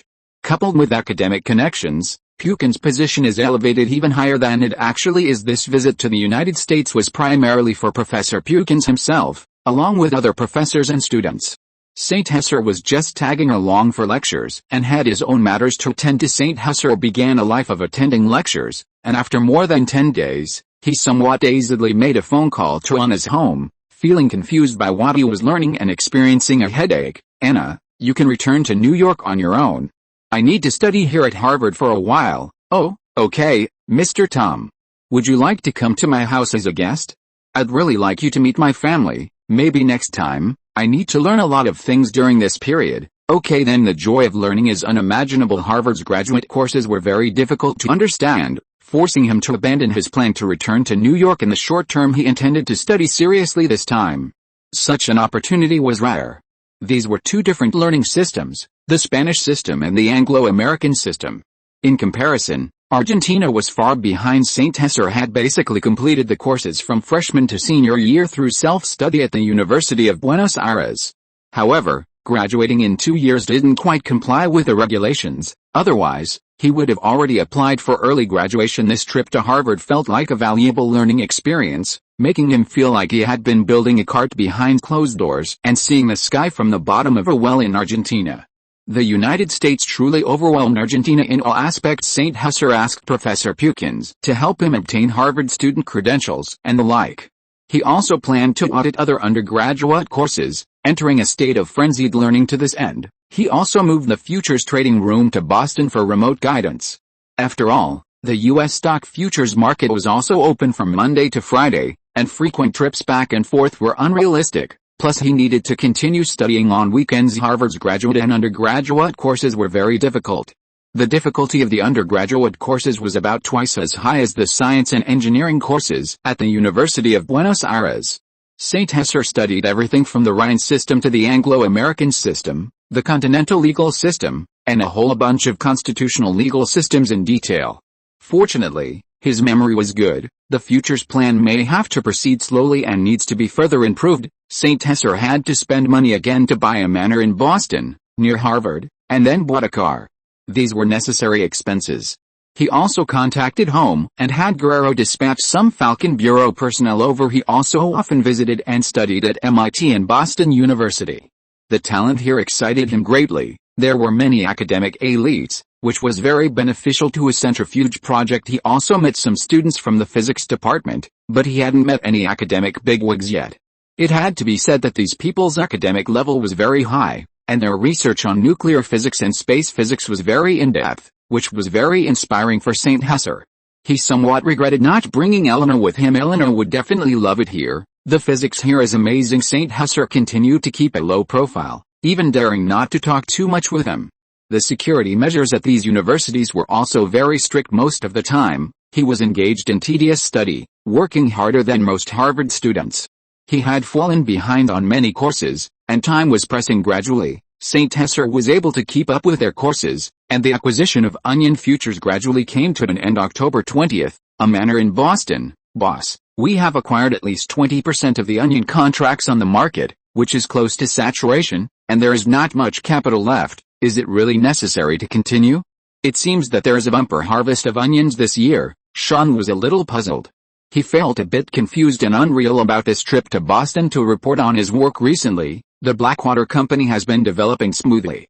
After cracking down on several local New York gangs, no one has tried to warn Sequoia Capital from the gang level. Moreover, Sean, after being guided by St. Hesser, joined some upper-class clubs. Now, Sequoia is receiving more goodwill than malice. Sequoia also launched wealth management products, allowing many wealthy people on Wall Street to purchase Sequoia's products.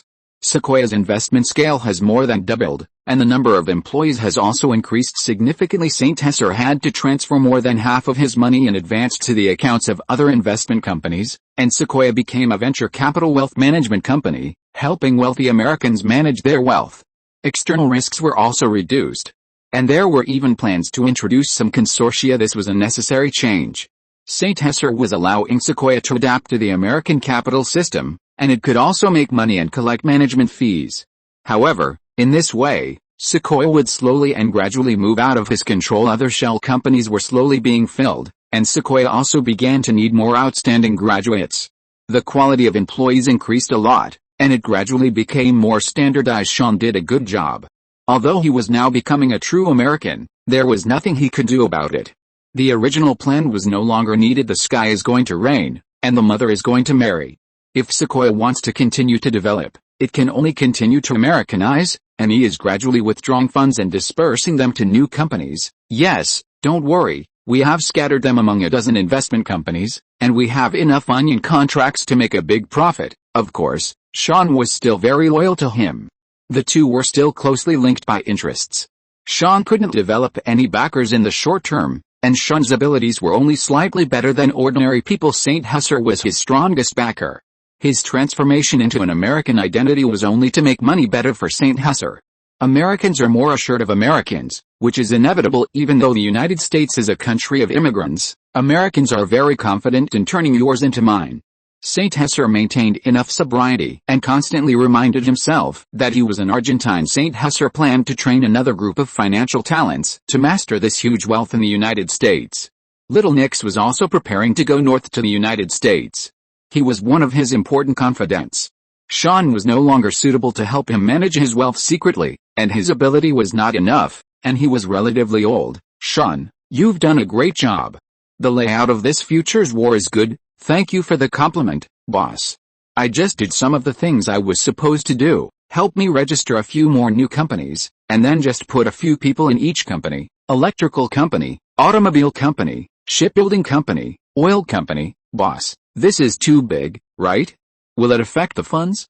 Well, that's not something you need to consider. Just set up a shell company for now. Yes, boss, I was being nosy. After Sean finished reporting his work, he took a short flight back to New York, which was faster. Recently, the United States has opened many new domestic flights, making communication between cities closer.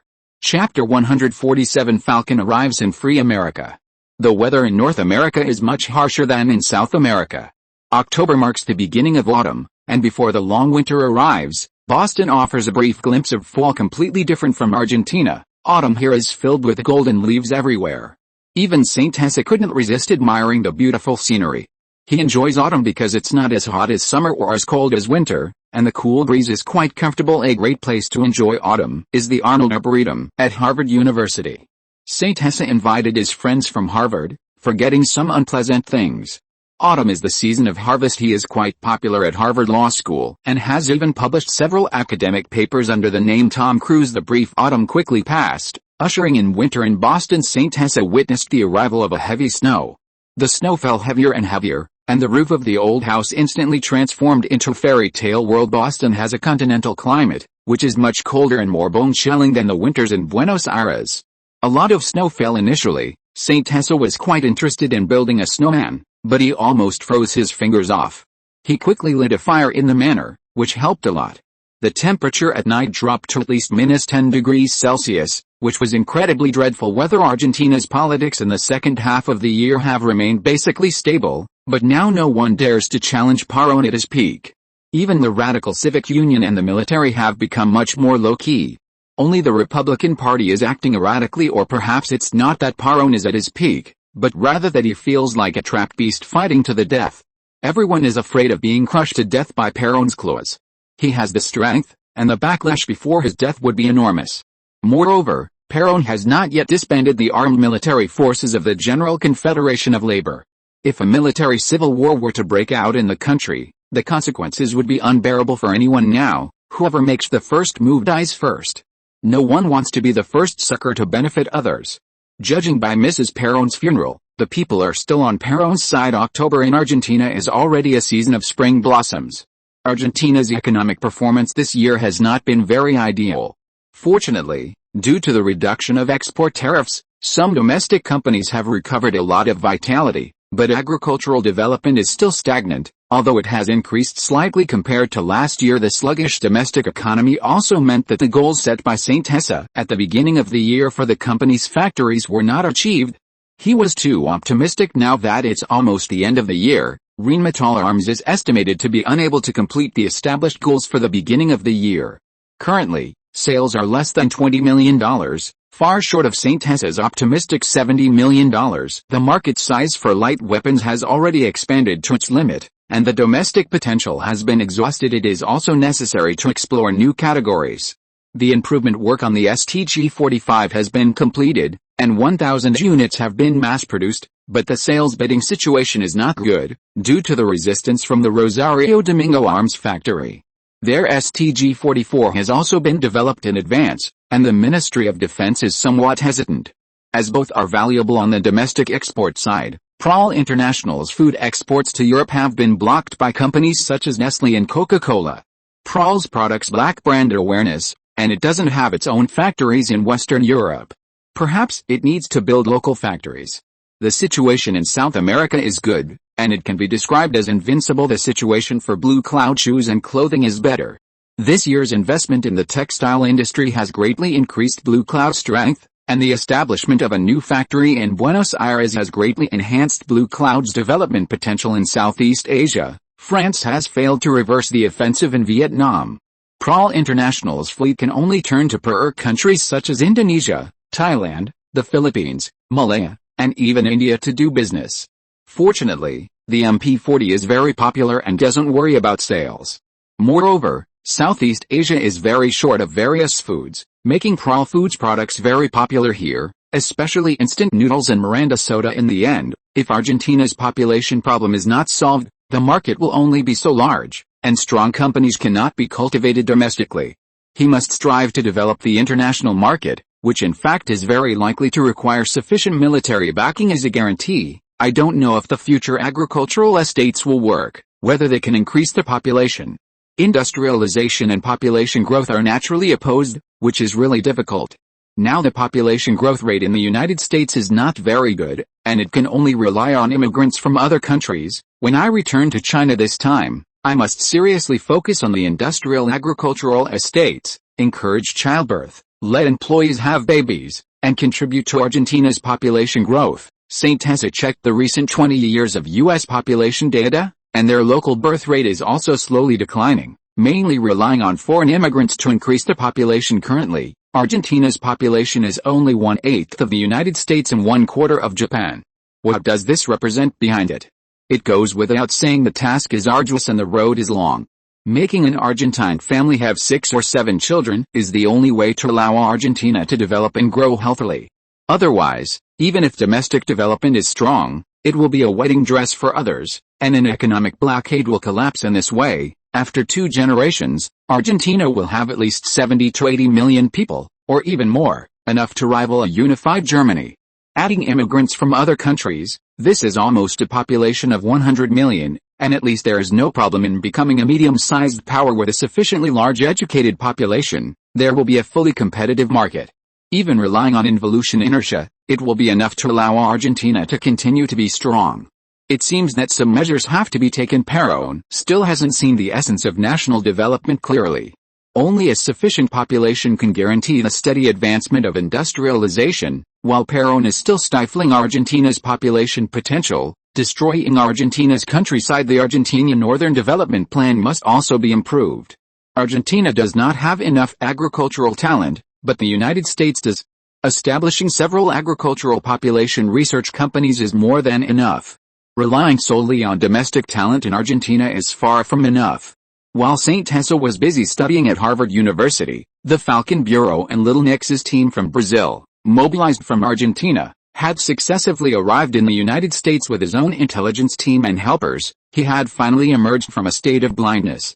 Previously, he had underestimated the difficulty of doing things in the United States. Without my own intelligence system, everything is troublesome and very unaccustomed. In a place like the United States, it is far less smooth to do things than in Argentina, and Sane can't provide much help. He brought too few people with him to the United States this time, and he needs to do many things himself, and he also needs to keep a low profile, otherwise he will capsize if he is not careful. The big consortiums in the northeastern United States are not vegetarians. Here, there are the most powerful consortiums in the United States. It is the political, economic, and industrial center, and the base camp of American capital. Although the Western and Southern consortiums in the United States have also developed very strongly, they are still far inferior to here. After all, they don't have Wall Street. The northeastern United States is divided into the Rockefeller, Morgan, Boston, Mellon, and Chicago consortiums, each of which is richer than a country. In addition to the First Citibank consortium that is about to be established among them, the Boston consortium is one that St. Hesser understands relatively deeply. This consortium has a very large influence in Boston. The Lowell, Lawrence, Adams, and Lodge families, along with the emerging Kennedy family, jointly form the Boston Consortium. MIT, Harvard, and Boston University all belong to them. These families initially invested huge sums of money accumulated from overseas colonial plunder into commercial banks, insurance businesses, and investment companies. Relying on these financial institutions for funding, they operated like textile industries such as textiles, leather, shoemaking, clothing, food, and chemicals. This is much more scientifically advanced than St. Hesser's current development, prioritizing finance before industry due to the rapid development of light textile industries. By the early 20th century, these families in Boston, who had been intermarrying for generations, formed the Boston Consortium with the First National Bank of Boston as its core. The current Boston Consortium is already one of the 6 strongest consortia in the United States. During World War II, it developed the military industry, obtained large orders, and thus its ambitions expanded. Kennedy is a representative of their political power. The Boston Consortium is now beginning to unite with the Rockefeller Consortium. The Rockefeller Consortium firmly controls the world's most powerful oil company cluster, as well as Chase Manhattan Bank. They are doing what St. Hesser plans to do, investing in emerging industry companies. The Rockefeller Consortium and the Mellon Consortium have always jointly controlled Lockheed Martin and Westinghouse Electric, 2 major arms dealers. The current strongest Morgan Consortium is in its prime. In the Truman administration, 3 secretaries of state in succession had connections with the Morgan Consortium. The Morgan Consortium firmly controlled the government in the first half of the 20th century, enabling it to receive various economic protections and obtain a continuous stream of government orders, thereby reaping huge profits. Citibank intends to merge with First National Bank of New York, and they will challenge bank. This also reflects the intentions of the Rockefeller Consortium, which supports a new president, while the Morgan Consortium is also very optimistic about Eisenhower. Morgan is currently at its strongest stage. St. Hesser has acquired shares in many of their companies. General Motors, General Electric, IBM, and U.S. Steel are all theirs. Earning a little money is not easy. Blackwater Company is only used to protect Sequoia Capital. St. Hesser's planned futures trading will depend on the Chicago Consortium's approval. Causing trouble under their noses is also full of risks. St. Hesser is facing the Chicago Consortium in this futures speculation. They started from agriculture and animal husbandry, and their current strength can be said to be very strong, but they did not obtain too many benefits from World War II and have begun to decline. They are being targeted by several Eastern consortia. Wall Street has more powerful financial capital, and the futures market is not very prosperous now. Moreover, there are several onion growers causing trouble now, so St. Hesser dares to take action. He is also seriously learning from these American consortia. In Maria City, he has established competitive factories through the establishment of committees, financial centers, and other means, but he does not have his own bank, and lacking a financial core is not enough to be called a consortium. The Chicago Consortium is one of the top 10 consortia in the United States today.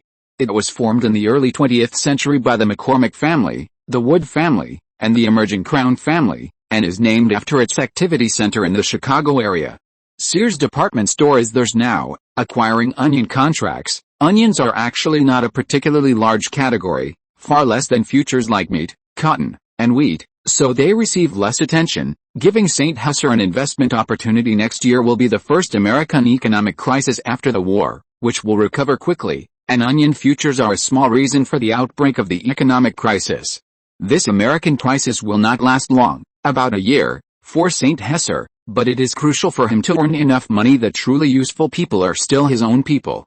Fortunately, the American intelligence agencies are not omnipotent and have many loopholes. Moreover, this period happens to be the American election and a change of government, so the situation in the United States is relatively chaotic and complex, and the timing is just right. Otherwise, he wouldn't dare to send his confidants to the United States even with 100 guts. Even so, he is doing things cautiously this time. A complete intelligence team led by Guerrero is going to the United States, entering several major cities in the northeastern United States, such as New York, Chicago, and Boston, in several time periods to set up some intelligence liaison stations, while joining several newly established companies as cover identities.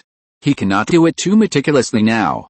And he cannot recruit so many talent. Sane has helped him register more than 30 shell companies to acquire some precision instruments, employees, and make some preliminary preparations.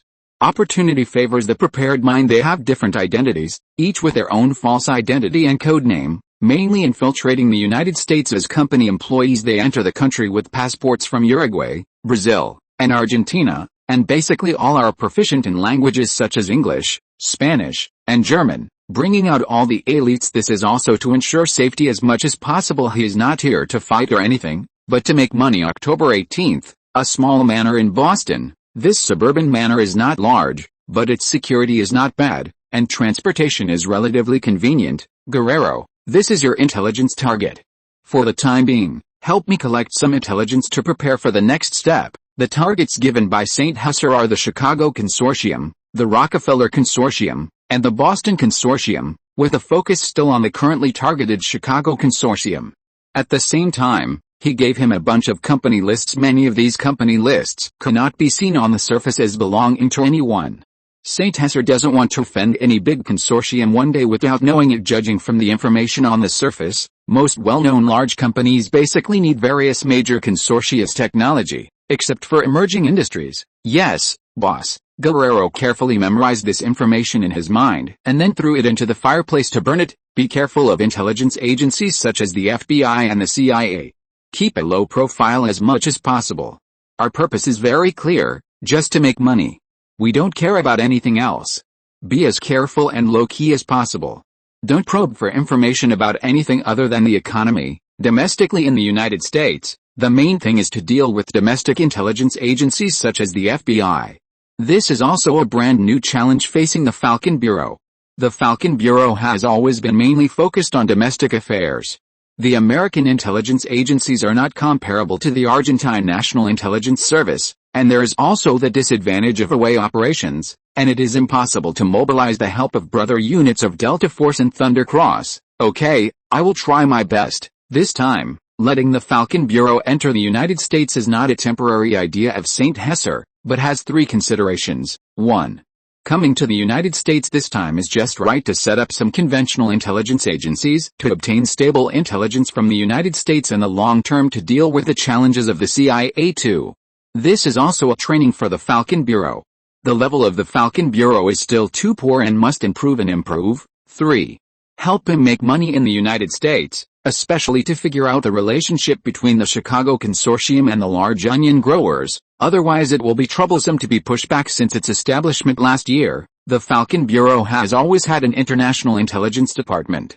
In more than a year, except for Brazil and Uruguay, it has achieved almost no results this time. If it can be successfully stationed in the United States, it will be a major development for the International Intelligence Department. Bester, the Minister of the International Department, has limited ability and is now mainly responsible for intelligence in Uruguay. The International Intelligence Department has always been developing very backward. The complex consortium relationship in the United States also needs someone to help him sort it out, which is also his learning goal. Chapter 148 Krypton Gold Intelligence Agency. Harvard is a stronghold of the American Democratic Party and a base for liberals. When St. Hesser first arrived here, they were not enthusiastic about Republican Dwight D. Eisenhower becoming president, but recently the wind seems to have shifted. Some students on the Harvard campus seem to have taken action, holding banners and shouting, "We support Ike, we end the war." Ike is Eisenhower's nickname. This made St. Hesser feel a little amused. It was a direct attack on the home base. The recent political activities in the United States have really opened St. Hesser's eyes and dazzled him in the fierce election campaign. His supporters took advantage of the public's worship of heroes. They kept publicizing his great achievements in World War II. And his promise to voters during the Korean War was also very attractive to voters. Moreover, during the election cycle, Eisenhower visited more than 40 states in succession, delivered more than 200 speeches, and traveled more than 80,000 kilometers by plane, train, and ship, which is equivalent to circling the Earth twice. Yes, 2 real circles. Eisenhower's speech level has slowly improved, and he is very capable of mobilizing the emotions of the people. Even St. Hesser himself felt that this guy was indeed very suitable to be the President of the United States. And the Americans needed such a hero. President Eisenhower's backing from several super consortiums was also a boost to him. Eisenhower himself was of excellent quality. Unexpectedly, he also had a good eloquence and a particularly clean background. He was a genuine American elite talent. The bigwigs in the Republican Party fully supported him, and after the change of political views, he was particularly attractive to the votes of the people at the bottom. Americans are now very dissatisfied with the failed Korean War. Now Eisenhower's approval rating has been rising all the way, surpassing AILD. It seems that there is only the last kick left. Who will win will be seen next week. November 1st, Boston Manor, Guerrero. Who do you think will be the next president of the United States? The results will be out in a few days. Guerrero has been coordinating in Boston recently and has not left, initially building the intelligence framework on the American side. Boss, you are making things difficult for me, but I think Eisenhower is very powerful. The newspapers are full of boasting about him, almost all of them, and his opponents have a lot of smears against him. Of course, until the last moment, it is not certain who will be the president. Yes, I am also looking forward to knowing who will be the next president of the United States. St. Tessa took a sip of coffee, looked at the snow scene outside the window, and his mind was a little uneasy compared with the United States. Argentina's presidential election last year was like a family affair. The United States is now in the strongest stage of centralization since its founding. From Roosevelt to Truman, Roosevelt turned the weak-elected president of the United States into an emperor-style President Truman, and the future Eisenhower are the same, because they have mastered a sharp sword. The Central Intelligence Agency at this time, the CIA, is truly full of masters, with great magical powers. The joining of Harvard professors is actually one of the reasons for the CIA's strength. In addition, there are professors and think tanks from Columbia University, who have made indelible contributions to the development of the CIA. These two universities are actually the two universities that former U.S. President Roosevelt studied at. They were once recruited by Roosevelt to form a think tank and formulated the meritorious Roosevelt New Deal. Later, World War II and the Cold War both had the figures of Harvard and Columbia, which can be regarded as a merit from the dragon. Now why is the CIA so powerful? In addition to Harvard, Columbia, and the National Elite Talent Reserve, the supreme position, they are also very rich, super rich. The specific appropriation data of the CIA has now been classified as top secret. The last time the financial budget was announced was in 1946, the predecessor of the Central Intelligence Group. Their annual budget is $22 million, which is terribly high. In 1946, the U.S. Central Intelligence Group had more than 2,000 people. Now it is estimated that it is not impossible to have more than 10,000 people.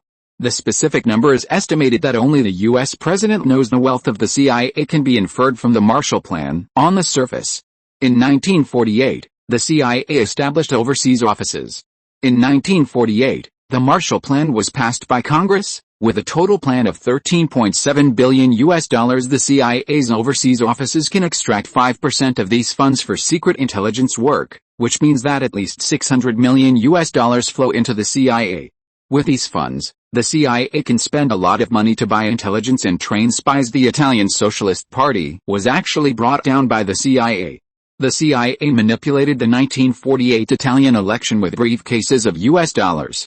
The CIA spent at least $10 million for this, and since then Italy has completely leaned towards the United States instead of the Soviets. In addition to thick stacks of cash, the black briefcase also contains full of friendship and trust, plus a little bit of both soft and hard tactics. In fact, the Buddha think tank in Argentina is learning from Roosevelt, but they have not learned the essence. In the final analysis, it is because Argentina is too poor now. When there is no money, even doing intelligence work becomes a luxury. Fortunately, St. Tessa has enough money to support these intelligence work. In fact, St. Tessa's Falcon Intelligence Bureau is also a bit stingy. This year, the Falcon Bureau's budget is only $2 million, which is actually very much. It may have exceeded the budget of the National Intelligence Agency of the Argentine official agency. It seems that Bill is more stingy than St. Tessa. The current number of members of the Falcon Bureau has reached more than 200 people. The development in the past year has been quite good. If this future speculation is successful, St. Tessa plans to continue to expand the scale and quality of the Falcon Bureau next year. Among these 200 people, the real core is actually relatively small, but the new Youth League, a student organization, has also been brewing well and can become an important source for him to recruit people. Saint José is still a little struggling with large-scale plans, and he also needs his own think tank. Maybe it's possible, as long as this trip to the United States goes smoothly, if the onion futures can be speculated well, and then the money is invested in emerging American companies. Basically this money will be endless, taking out $8 million in funding for the Falcon Bureau. The future return is also generous. This is necessary to protect assets, but it must be developed faster and better. The annual profit of the Condor tobacco factory is actually enough to support the Falcon Bureau and several security companies. This is not just an investment without output. Argentina does not have the strong national backing of the United States, and safety must come first in everything. Even American consortia are helpless when they encounter countries like Libya that do not talk about martial arts. International investment has huge risks. Saint José tries to only invest in countries with sound systems and minimize risks. November 6, 1952, San Francisco, in the second round of congressional voting, with 442 electoral votes to 89, he was elected by a landslide, bringing the Republican Party back to the White House after 20 years. Republican Dwight D. Eisenhower received a total of 34,075,529 votes, accounting for 55.2%, while Democrat Adlai Stevenson received 27,375,090 votes, accounting for 44.3%. This year, 62-year-old Eisenhower won the U.S. presidential election, becoming the 34th President of the United States. 39-year-old Nixon became the Vice President of the United States. For Americans, it was a festive day for Saint José. This day was unremarkable. He had been in the United States for more than 2 months and was ready to make his move. Of course, he was also relieved, as the next 8 years would be pretty stable. The Democratic Party suffered a crushing defeat, returning to its southern base, while the Republican Party continued to control Pennsylvania and New York. Stevenson even lost his home state of Illinois, whose capital is Chicago. For the Democratic Party, things were about to get even worse, with even Truman losing his temper several times, but it was already impossible to reverse the defeat. In addition to the intelligence situation, Saint José also discovered something interesting at Harvard: the importance and research that Americans placed on the Soviet Union. After all, the person who often understands you best is your enemy, and the Soviets were the great enemy of the Americans. Harvard established the Soviet Research Institute last year, one of 5 university-based Soviet research institutes in the country. The first Soviet Research Institute in the United States was established at Columbia University with funding from the Rockefeller Foundation. This greatly increased the safety of Saint José's activities, as the Soviets were the great enemy of the United States. To be honest, Argentina's biggest enemy is not the British or the Brazilians, but the Americans. Saint José is also trying to pry into this most powerful new Roman Empire in global history, which requires a clear understanding. After World War II, American research on the Soviet Union developed rapidly. After all, Stalin knew about the Manhattan Project earlier than Truman, which made the Truman administration determined to understand the Soviets. Therefore, with the support of the U.S. Treasury, a large number of research funds and research institutions were established. American research on the Soviet Union is mainly divided into official, semi-official, and university research institutes. The official one is the Central Intelligence Agency, and the semi-official one is mainly the well-known RAND Corporation in later generations, which mainly conducts research on Soviet policy. University research institutes mainly focus on the study of Soviet politics, military affairs, economy, and society. The power of American consortia lies in their ability to manipulate American politics.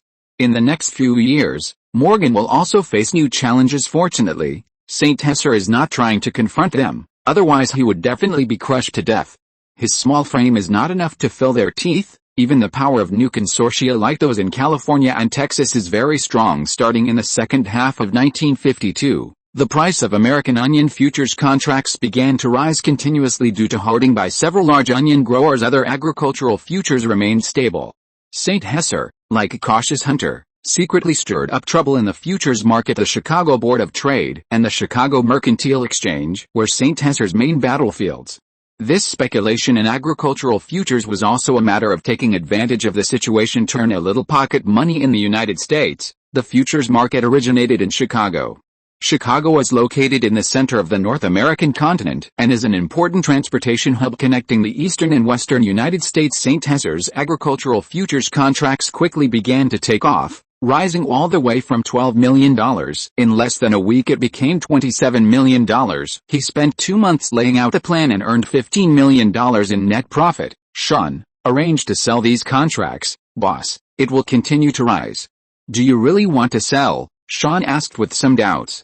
The onion futures situation was excellent, and in his opinion, doubling again was not a problem. Chicago onion merchant Sam and Wixon successfully manipulated the Chicago Mercantile Exchange's onion futures market by holding large quantities of goods. The small onion was used in a big way, and they made about $5 million through this little gadget. St. Husser followed behind and drank a little soup. The onion futures that St. Husser bought were worth about $1 million, but as the price of onions soared and the prices of other agricultural futures also began to rise, he also made a fortune. One shouldn't be too greedy. Okay, boss, sell in batches. Don't rush. Understood, boss. In fact, he could have earned at least another $4 million if he had continued. But St. Husser was not greedy and calmly sold the onion contracts. The onion futures market had already gone crazy, and even the several onion growers who were manipulating the market began to be blindly optimistic. The orders they had on hand were much larger than St. Husser's. Sure enough, it rose another 12%. Sean was heartbroken, but still sold the contracts, which were quickly snapped up by others. The market was already crazy. Everyone felt that it would continue to rise, just like the cotton and tulips in the Netherlands back then. Onion contracts had already deviated from their original value, and speculation was very easy. St. Husser didn't even need public opinion, he just needed to follow along and pick up money. Sequoia Capital couldn't earn $10 million in 2 years, and that was because St. Husser kept investing money into it. As a result, St. Husser did it in 2 months, and even made more. Seeing that the money had arrived, St. Husser instructed again, after selling, prepare to short, in the near future. The American futures and stock markets are likely to be in a downward channel, and St. Husser plans to short them and make another fortune. Boss, are you crazy? The market is so good now. Shorting? Sean didn't understand.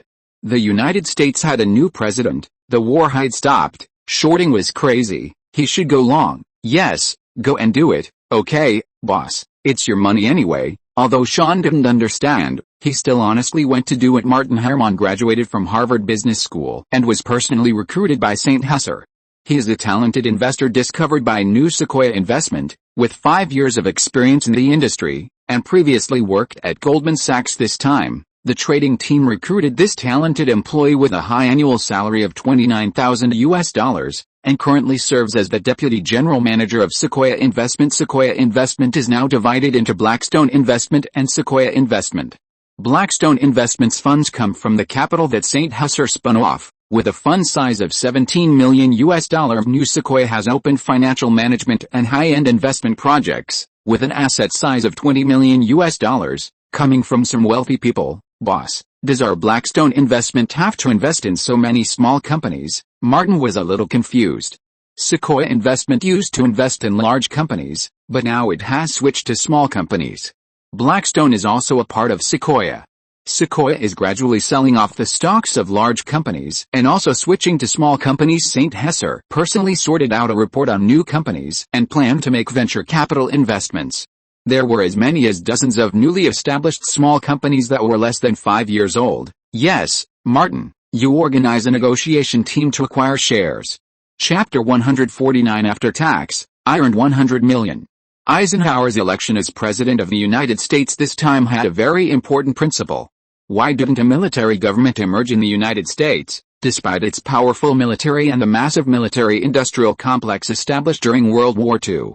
That is, Eisenhower had to retire from the military to run for president. St. Husser seriously considered this issue and felt it would be helpful for him to break the military government situation in the future.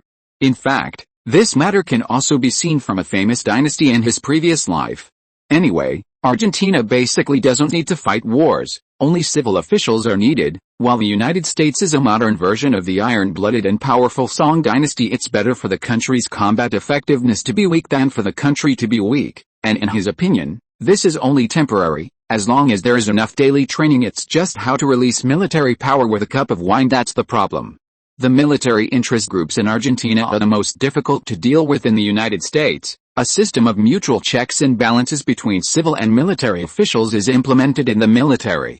The Secretary of Defense is a civil official, responsible for managing financial matters and overall strategy. The highest position in the military is the Chief of Staff, responsible for combat command, and it is insisted that soldiers must not interfere in politics. If they want to enter government work, they must retire. Therefore, there will be no situation where soldiers hold power. Soldiers are only used as professional and technical personnel, and have no decision-making power on strategic issues. In contrast, the power of the Argentine military is too great. They have formed independent and free kingdoms, and can even engage in military business, becoming de facto warlords. They don't retire and become deputy ministers of defense, like Commander Thompson. This gives the military great power. In addition, Argentina's centralization is not in place, which gives SYNOPSIS many opportunities for activity. It is also a game between the central government and local areas in Argentina. In terms of the overall national situation, Argentina is still somewhat lacking.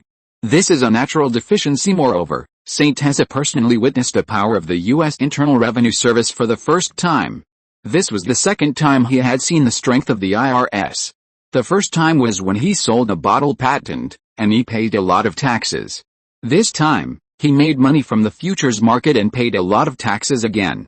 He would rather offend the American consortiums than offend the IRS. After all, in the United States, tax evasion is one of the three most stupid, idiotic, and self-destructive behaviors in his previous life. Unless SYNOPSIS doesn't want to continue making money in the United States, SYNOPSIS equipped Sequoia, Blackstone, and Blue Origin with complete tax departments, specifically for dealing with the U.S. Internal Revenue Service, legally avoiding taxes, and creating some profits through various methods, such as investing in emerging industry companies, which coincided with his original plan in the United States. Both individuals and companies have to pay taxes on capital gains. The current tax rate is 20%.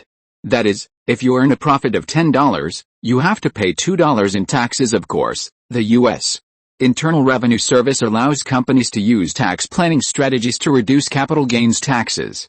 In order to avoid the inhibitory effect of taxation on investment, capital gains taxes generally use a lower proportional tax rate. If you had sold futures in the original way, he would have earned $17 million and had to pay at least $3.4 million in taxes. Later, through legal tax avoidance and various investment methods, he also paid about $1 million back then. When SYNOPSIS asked Cross to sell plastic bottle technology in the United States, he also paid a total of about $1.2 million in taxes. This was still because the United States invested in new technologies, plus the help of law firms to legally avoid taxes, and some preferential treatment for purchasing post-war military supplies. Speaking of the IRS, SYNOPSIS remembered a story he saw in the newspaper a few days ago. A few years ago, Chicago gangster legend Al Capone passed away, who was once known as the mayor of underground Chicago. Before his death, he left behind 3 famous American lessons, one of which was to pay taxes to the federal government on time.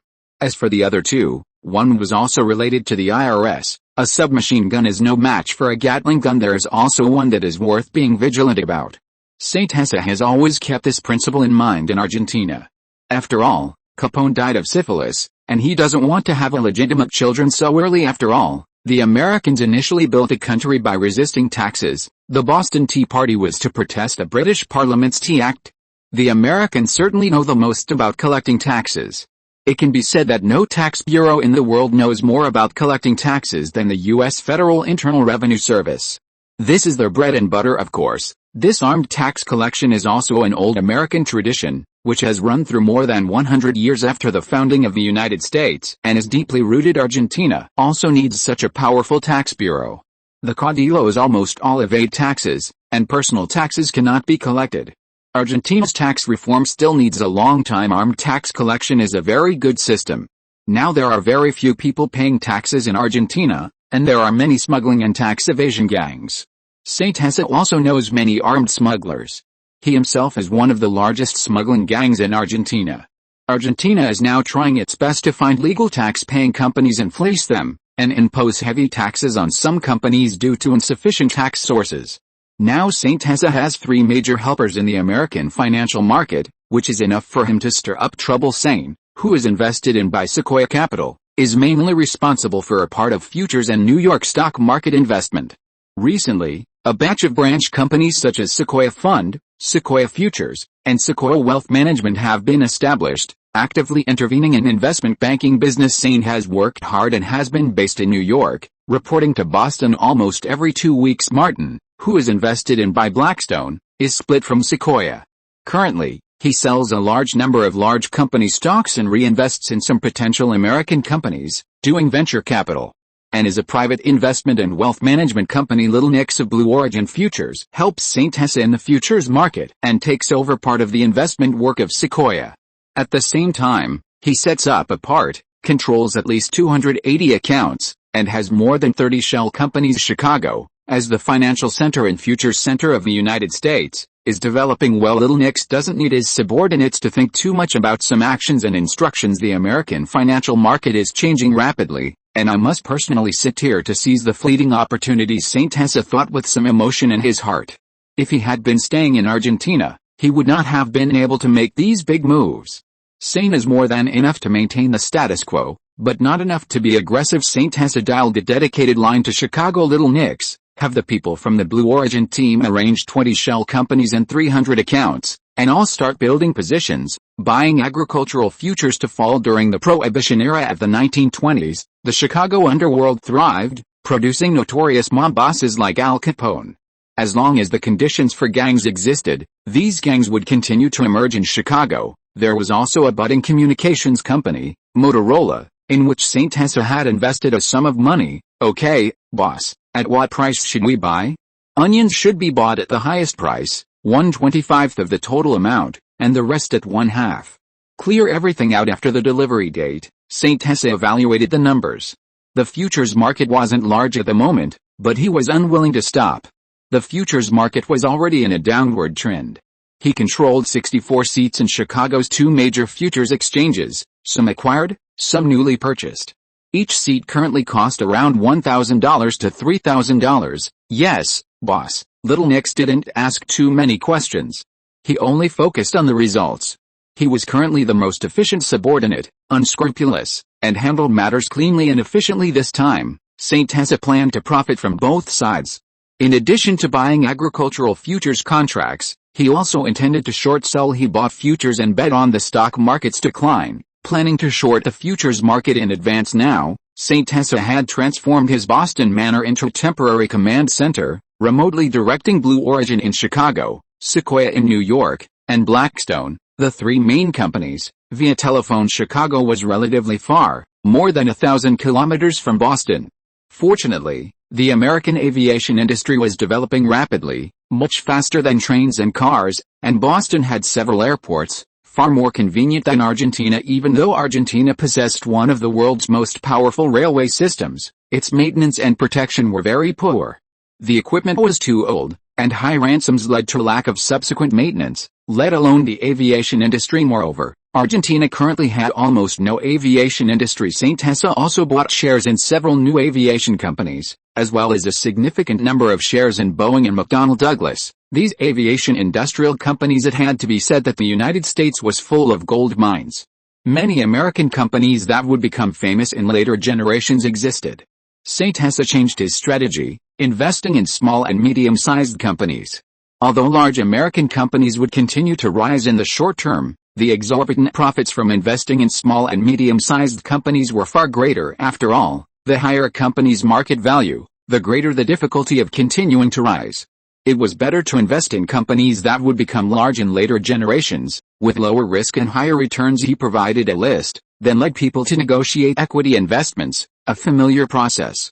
In the mid-19th century, due to its superior geographical location, Chicago developed into an important distribution center and processing center for agricultural products in the United States. In order to effectively avoid the risks caused by the sharp rise and fall of agricultural product prices, the Chicago Board of Trade came into being in 1848. It was the oldest futures and options exchange in the world, trading grain futures, wheat, corn, soybeans, cotton, coffee, cocoa, butter, eggs, live pigs, live cattle, pork bellies, lumber, natural rubber, various futures, as well as the onions that Saint Tessa speculated on.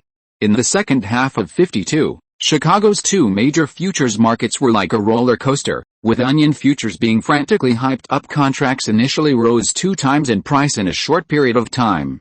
Several speculators obtained nearly 80% of the contracts at very low prices. Hoarding and speculating ordinary people couldn't find a single onion in the market when it reached its peak. They sold off the futures, causing the onions to rot in the hands of the planters. The contract eventually fell to 1/30 of the highest price, which was simply shocking. Countless retail investors who followed a trend of speculating on onions went bankrupt, directly taking a triple jump. The agricultural futures market fluctuated, and St. Hesse made a lot of money. In order to ease public anxiety, the United States Congress had to legislate to prohibit onion futures trading, creating a major black humor in American financial history. The last 2 months of 1952 were still a huge disaster for the American people, especially those who had emerged from the shadow of the Great Depression due to the post-war economic prosperity. Their confidence in the market was once again severely impacted. St. Hesse accidentally looted the American people, giving them a painful lesson that was, even after the war ended, they lost everything in the economic war, and even became heavily indebted. Many people added leverage, and speculating in futures was even cheaper than speculating in stocks.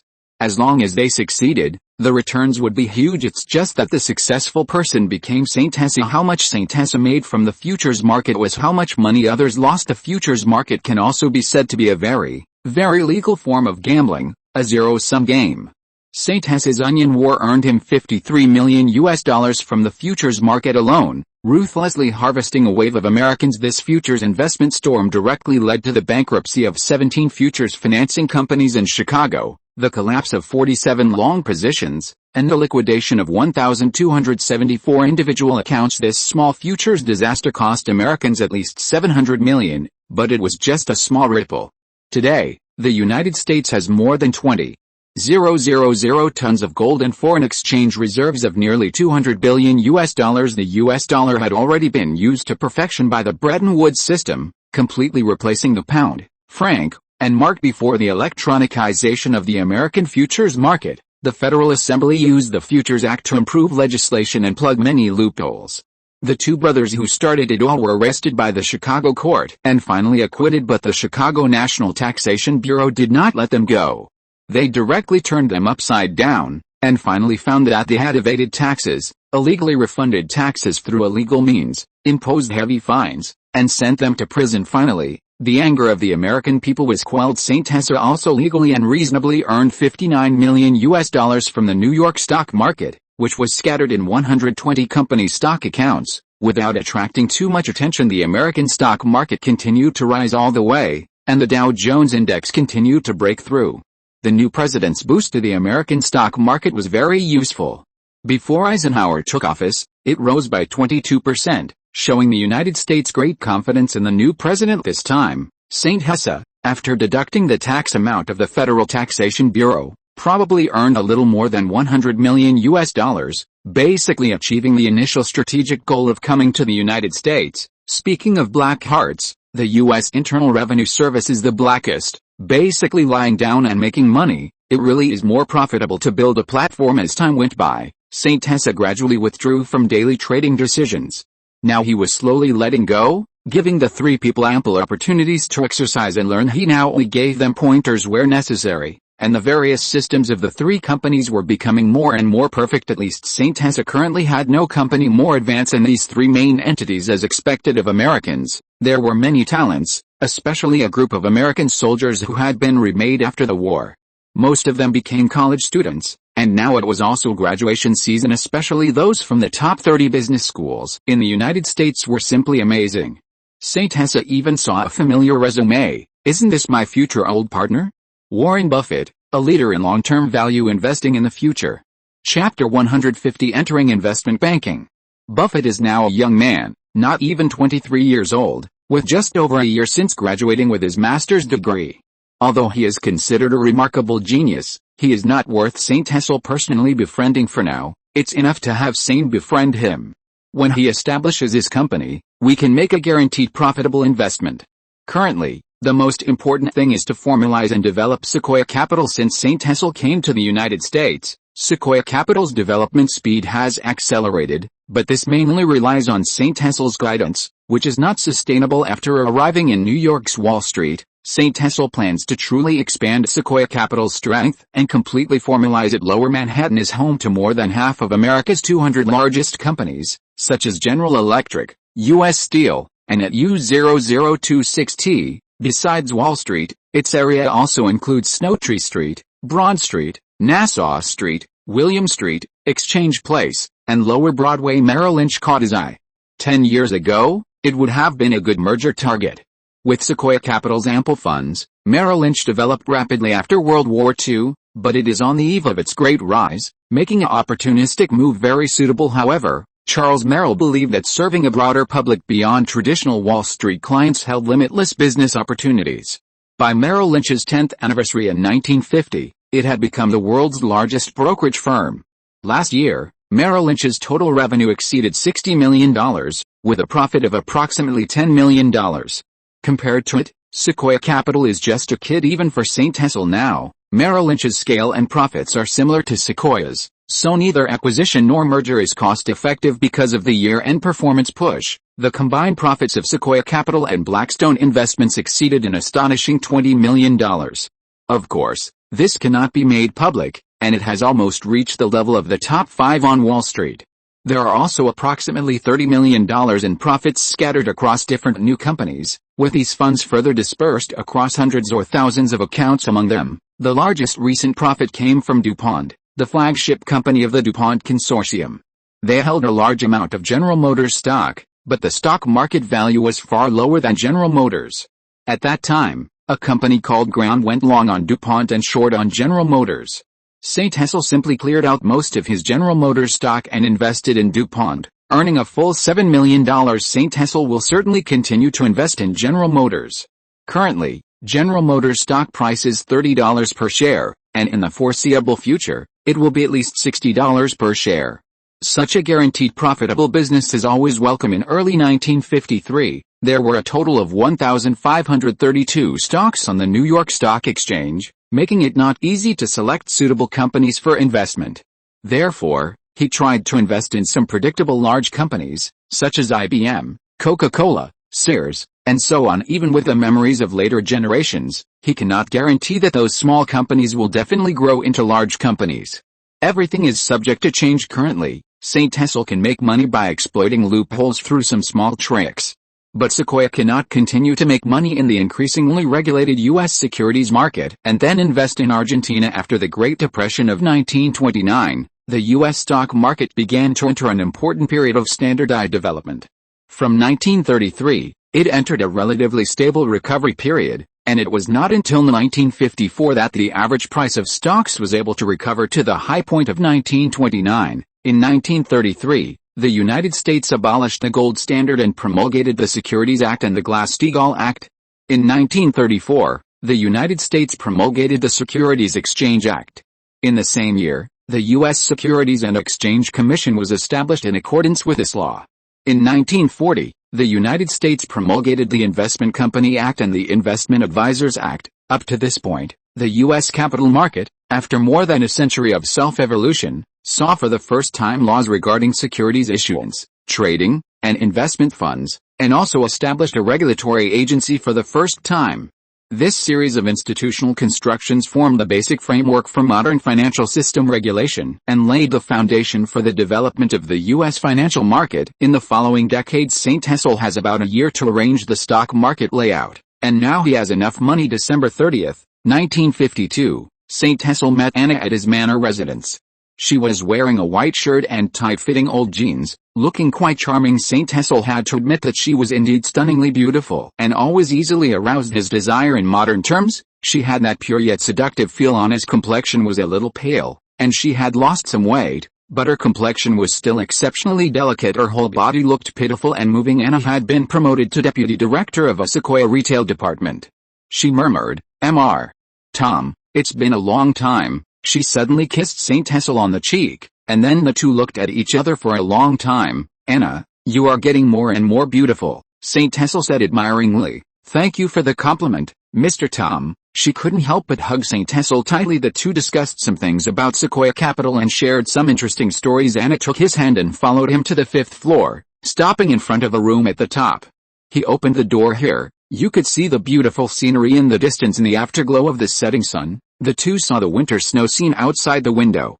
On the opposite hillside, villas were dotted everywhere, Reaching the edge of the city in the distance, on the opposite shore of the harbor, above the coastal dams and bell towers, the endless white mountains outlined a strange and charming curve under the fiery sky. The scenery of the north is magnificent, with thousands of miles of ice and tens of thousands of miles of snow looking inside and outside the Great Wall. There is only vastness. Up and down the great river, the torrents are suddenly lost, the mountains dance like silver snakes, the plains gallop with wax elephants, trying to compete with the heavens. Wait for a sunny day to see the red-dressed and white-draped scenery. Exceptionally enchanting, the country is so beautiful, attracting countless heroes to bow down. Saint Hessel couldn't help but think of this poem in his heart. It's a pity that there is no Great Wall here. Only some dams and some mountains whose names he doesn't know. These undulating peaks, some are round and bulging, some are sharply protruding, and some are like curved hooks, and finally a pyramidal mountain, from top to bottom, plunges into the sea. Behind these gray mountains, the blood-red sunset is a golden glow, dazzling to the eye. Faced with a magnificent scene of the setting sun, Saint Husser was a little fascinated and couldn't control himself. He rarely ran to the top floor alone. This floor was too high, and he usually only studied and read books in the bedroom on the second floor. Mr. Tom, this is Tinnerward Mountain. I didn't expect you to have such a great viewing platform here. Saint Hesser couldn't think of any good words other than that poem, so he had to say, yes, the scenery is so beautiful. It's simply God's masterpiece, but it's a bit cold here. After watching for more than 10 minutes, Saint Hesser felt a little bored. The two went downstairs and stayed in the room on the third floor for an afternoon, until Saint Hesser sent Anna away in the evening. Anna, I'll take you to a dance party tomorrow night, and I'll take you to buy a dress tomorrow morning, as you wish, Mr. Tom. The two said goodbye the next day. Early in the morning, after dawn, the first thing he did was shave his face, because shaving in the morning was a habit he had developed since coming to the United States. For many people, first impressions are very important, especially for those with political ambitions. A good image is essential. Most of the students at Harvard University are from wealthy families. Saint Hesser has also become much more refined, ordering custom suits in addition. Because of his handsome appearance, he is often very popular with girls. Many girls in women's colleges even pursue him, but he has rejected them all, focusing on his studies, which has given him an even greater reputation. Saint Hesser drove to Anna's door and soon saw Anna again. Today, her face was flushed. The two bought a suitable evening dress in a high-end store in Boston, preparing to attend a small banquet organized by Harvard tonight in the evening, Prince Manor. Saint Hesser drove with Anna. Professor Perkins, Happy New Year. This is my female companion Anna. Tom, you too, have fun tonight, and Anna too. Saint Hesser exchanged a few simple greetings with Professor Perkins. Tom, Happy New Year to you. Saint Hesser was very popular at the banquet.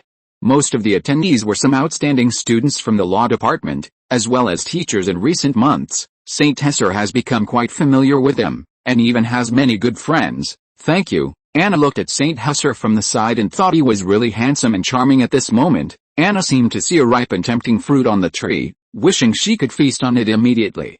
However, reason told her that although the fruit was good, it must be tasted after the meal, so she restrained herself. When the New Year's bell rang in New York, Saint Hesser ushered in his first New Year abroad in Boston. Saint Hesser and Anna drove back to the manor. After night fell, the transparent night sky was like a light veil, covering the vast fields on both sides of the road. Saint Hesser and Anna snuggled together tightly, watching this bright spring day disappear silently. The two spent another wonderful night. The next morning, Saint Hesser lit a cigarette and walked to the window. Cruz, can I invite you to my house? Anna's address to Saint Hesser became even more intimate. I'm afraid I can't these days. I have to prepare the development plan for Sequoia Capital in the new year. Saint Hesser refused. The two were just having a brief affair, so forget about meeting the parents, okay? Anna felt very lost and felt that she was Cinderella, reaching too high. Saint Hesser comforted Anna, but did not agree to her request.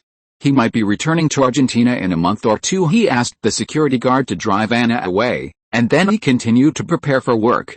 For him, it was very important to formalize Sequoia now. Saint Hesser screened a group of new and creative employees. He imitated Merrill Lynch and established Sequoia Training School, recruiting potential employees. One of the newcomers, John Guffrin, caught his attention. After several rounds of testing, Saint Hesser signed the employee at a high price, and the company's system construction is completely moving towards standardization, but this is far from enough. Like Merrill Lynch and Salomon, These investment companies basically have 4 or 5,000 employees and Sequoia Securities has less than 1,000 people, so he needs more talents. He personally formulated various interview materials and recruited a large number of genius employees. This is still not enough. He has set his sights on some relatively mature and not too large securities companies, conducting negotiations and acquisitions. Sain negotiated with several standardized but moderately sized securities companies and achieved certain results. The negotiations were quickly successful. Sequoia Capital quickly got on a faster track. St. Husser also referred to some the Wolf of Wall Street and militarized management methods to allow Sain to manage the expanded Sequoia investment. This is very important. A good company system can at least ensure that Sequoia can continue to develop normally and sustainably in the next few years. Obviously, St. Husser's idea is no problem. Sain has also attracted a large number of general partners with the support of St. Husser. Currently, most of the large securities firms in the United States are operating on a partnership model. After this merger and acquisition, Sequoia Investment Company was officially renamed Sequoia Investment Bank. The following is a discarded draft. I can't finish writing it today. Refresh it later. At this moment, Anna seemed to see a ripe and tempting fruit on the tree, wishing she could feast on it immediately. However, reason told her that although the fruit was good, it must be tasted after the meal, so she restrained herself. When the New Year's bell rang in New York, St. Husser ushered in his first New Year abroad in Boston. St. Husser and Anna drove back to the manor. After night fell, the transparent night sky was like a light veil, covering the vast fields on both sides of the road. St. Husser and Anna snuggled together tightly, watching this bright spring day disappear silently. The two spent another wonderful night. The next morning, St. Husser lit a cigarette and walked to the window. Cruz, can I invite you to my house? Anna's address to St. Husser became even more intimate. I'm afraid I can't these days. I have to prepare the development plan for Sequoia Capital in the new year. St. Husser refused. The two were just having a brief affair, so forget about meeting the parents, okay? Anna felt very lost and felt that she was Cinderella, reaching too high. St. Husser comforted Anna, but did not agree to her request. He might be returning to Argentina in a month or two. He asked the security guard to drive Anna away, and then he continued to prepare for work. For him, it was very important to formalize Sequoia now. End of this chapter. Thank you very much for reaching the end. Don't forget to like. Looking for more exclusive content and immediate access? Subscribe to our Patreon. Remember, every like, subscription, or donation encourages us to continue. Thanks to everyone. See you in the next video.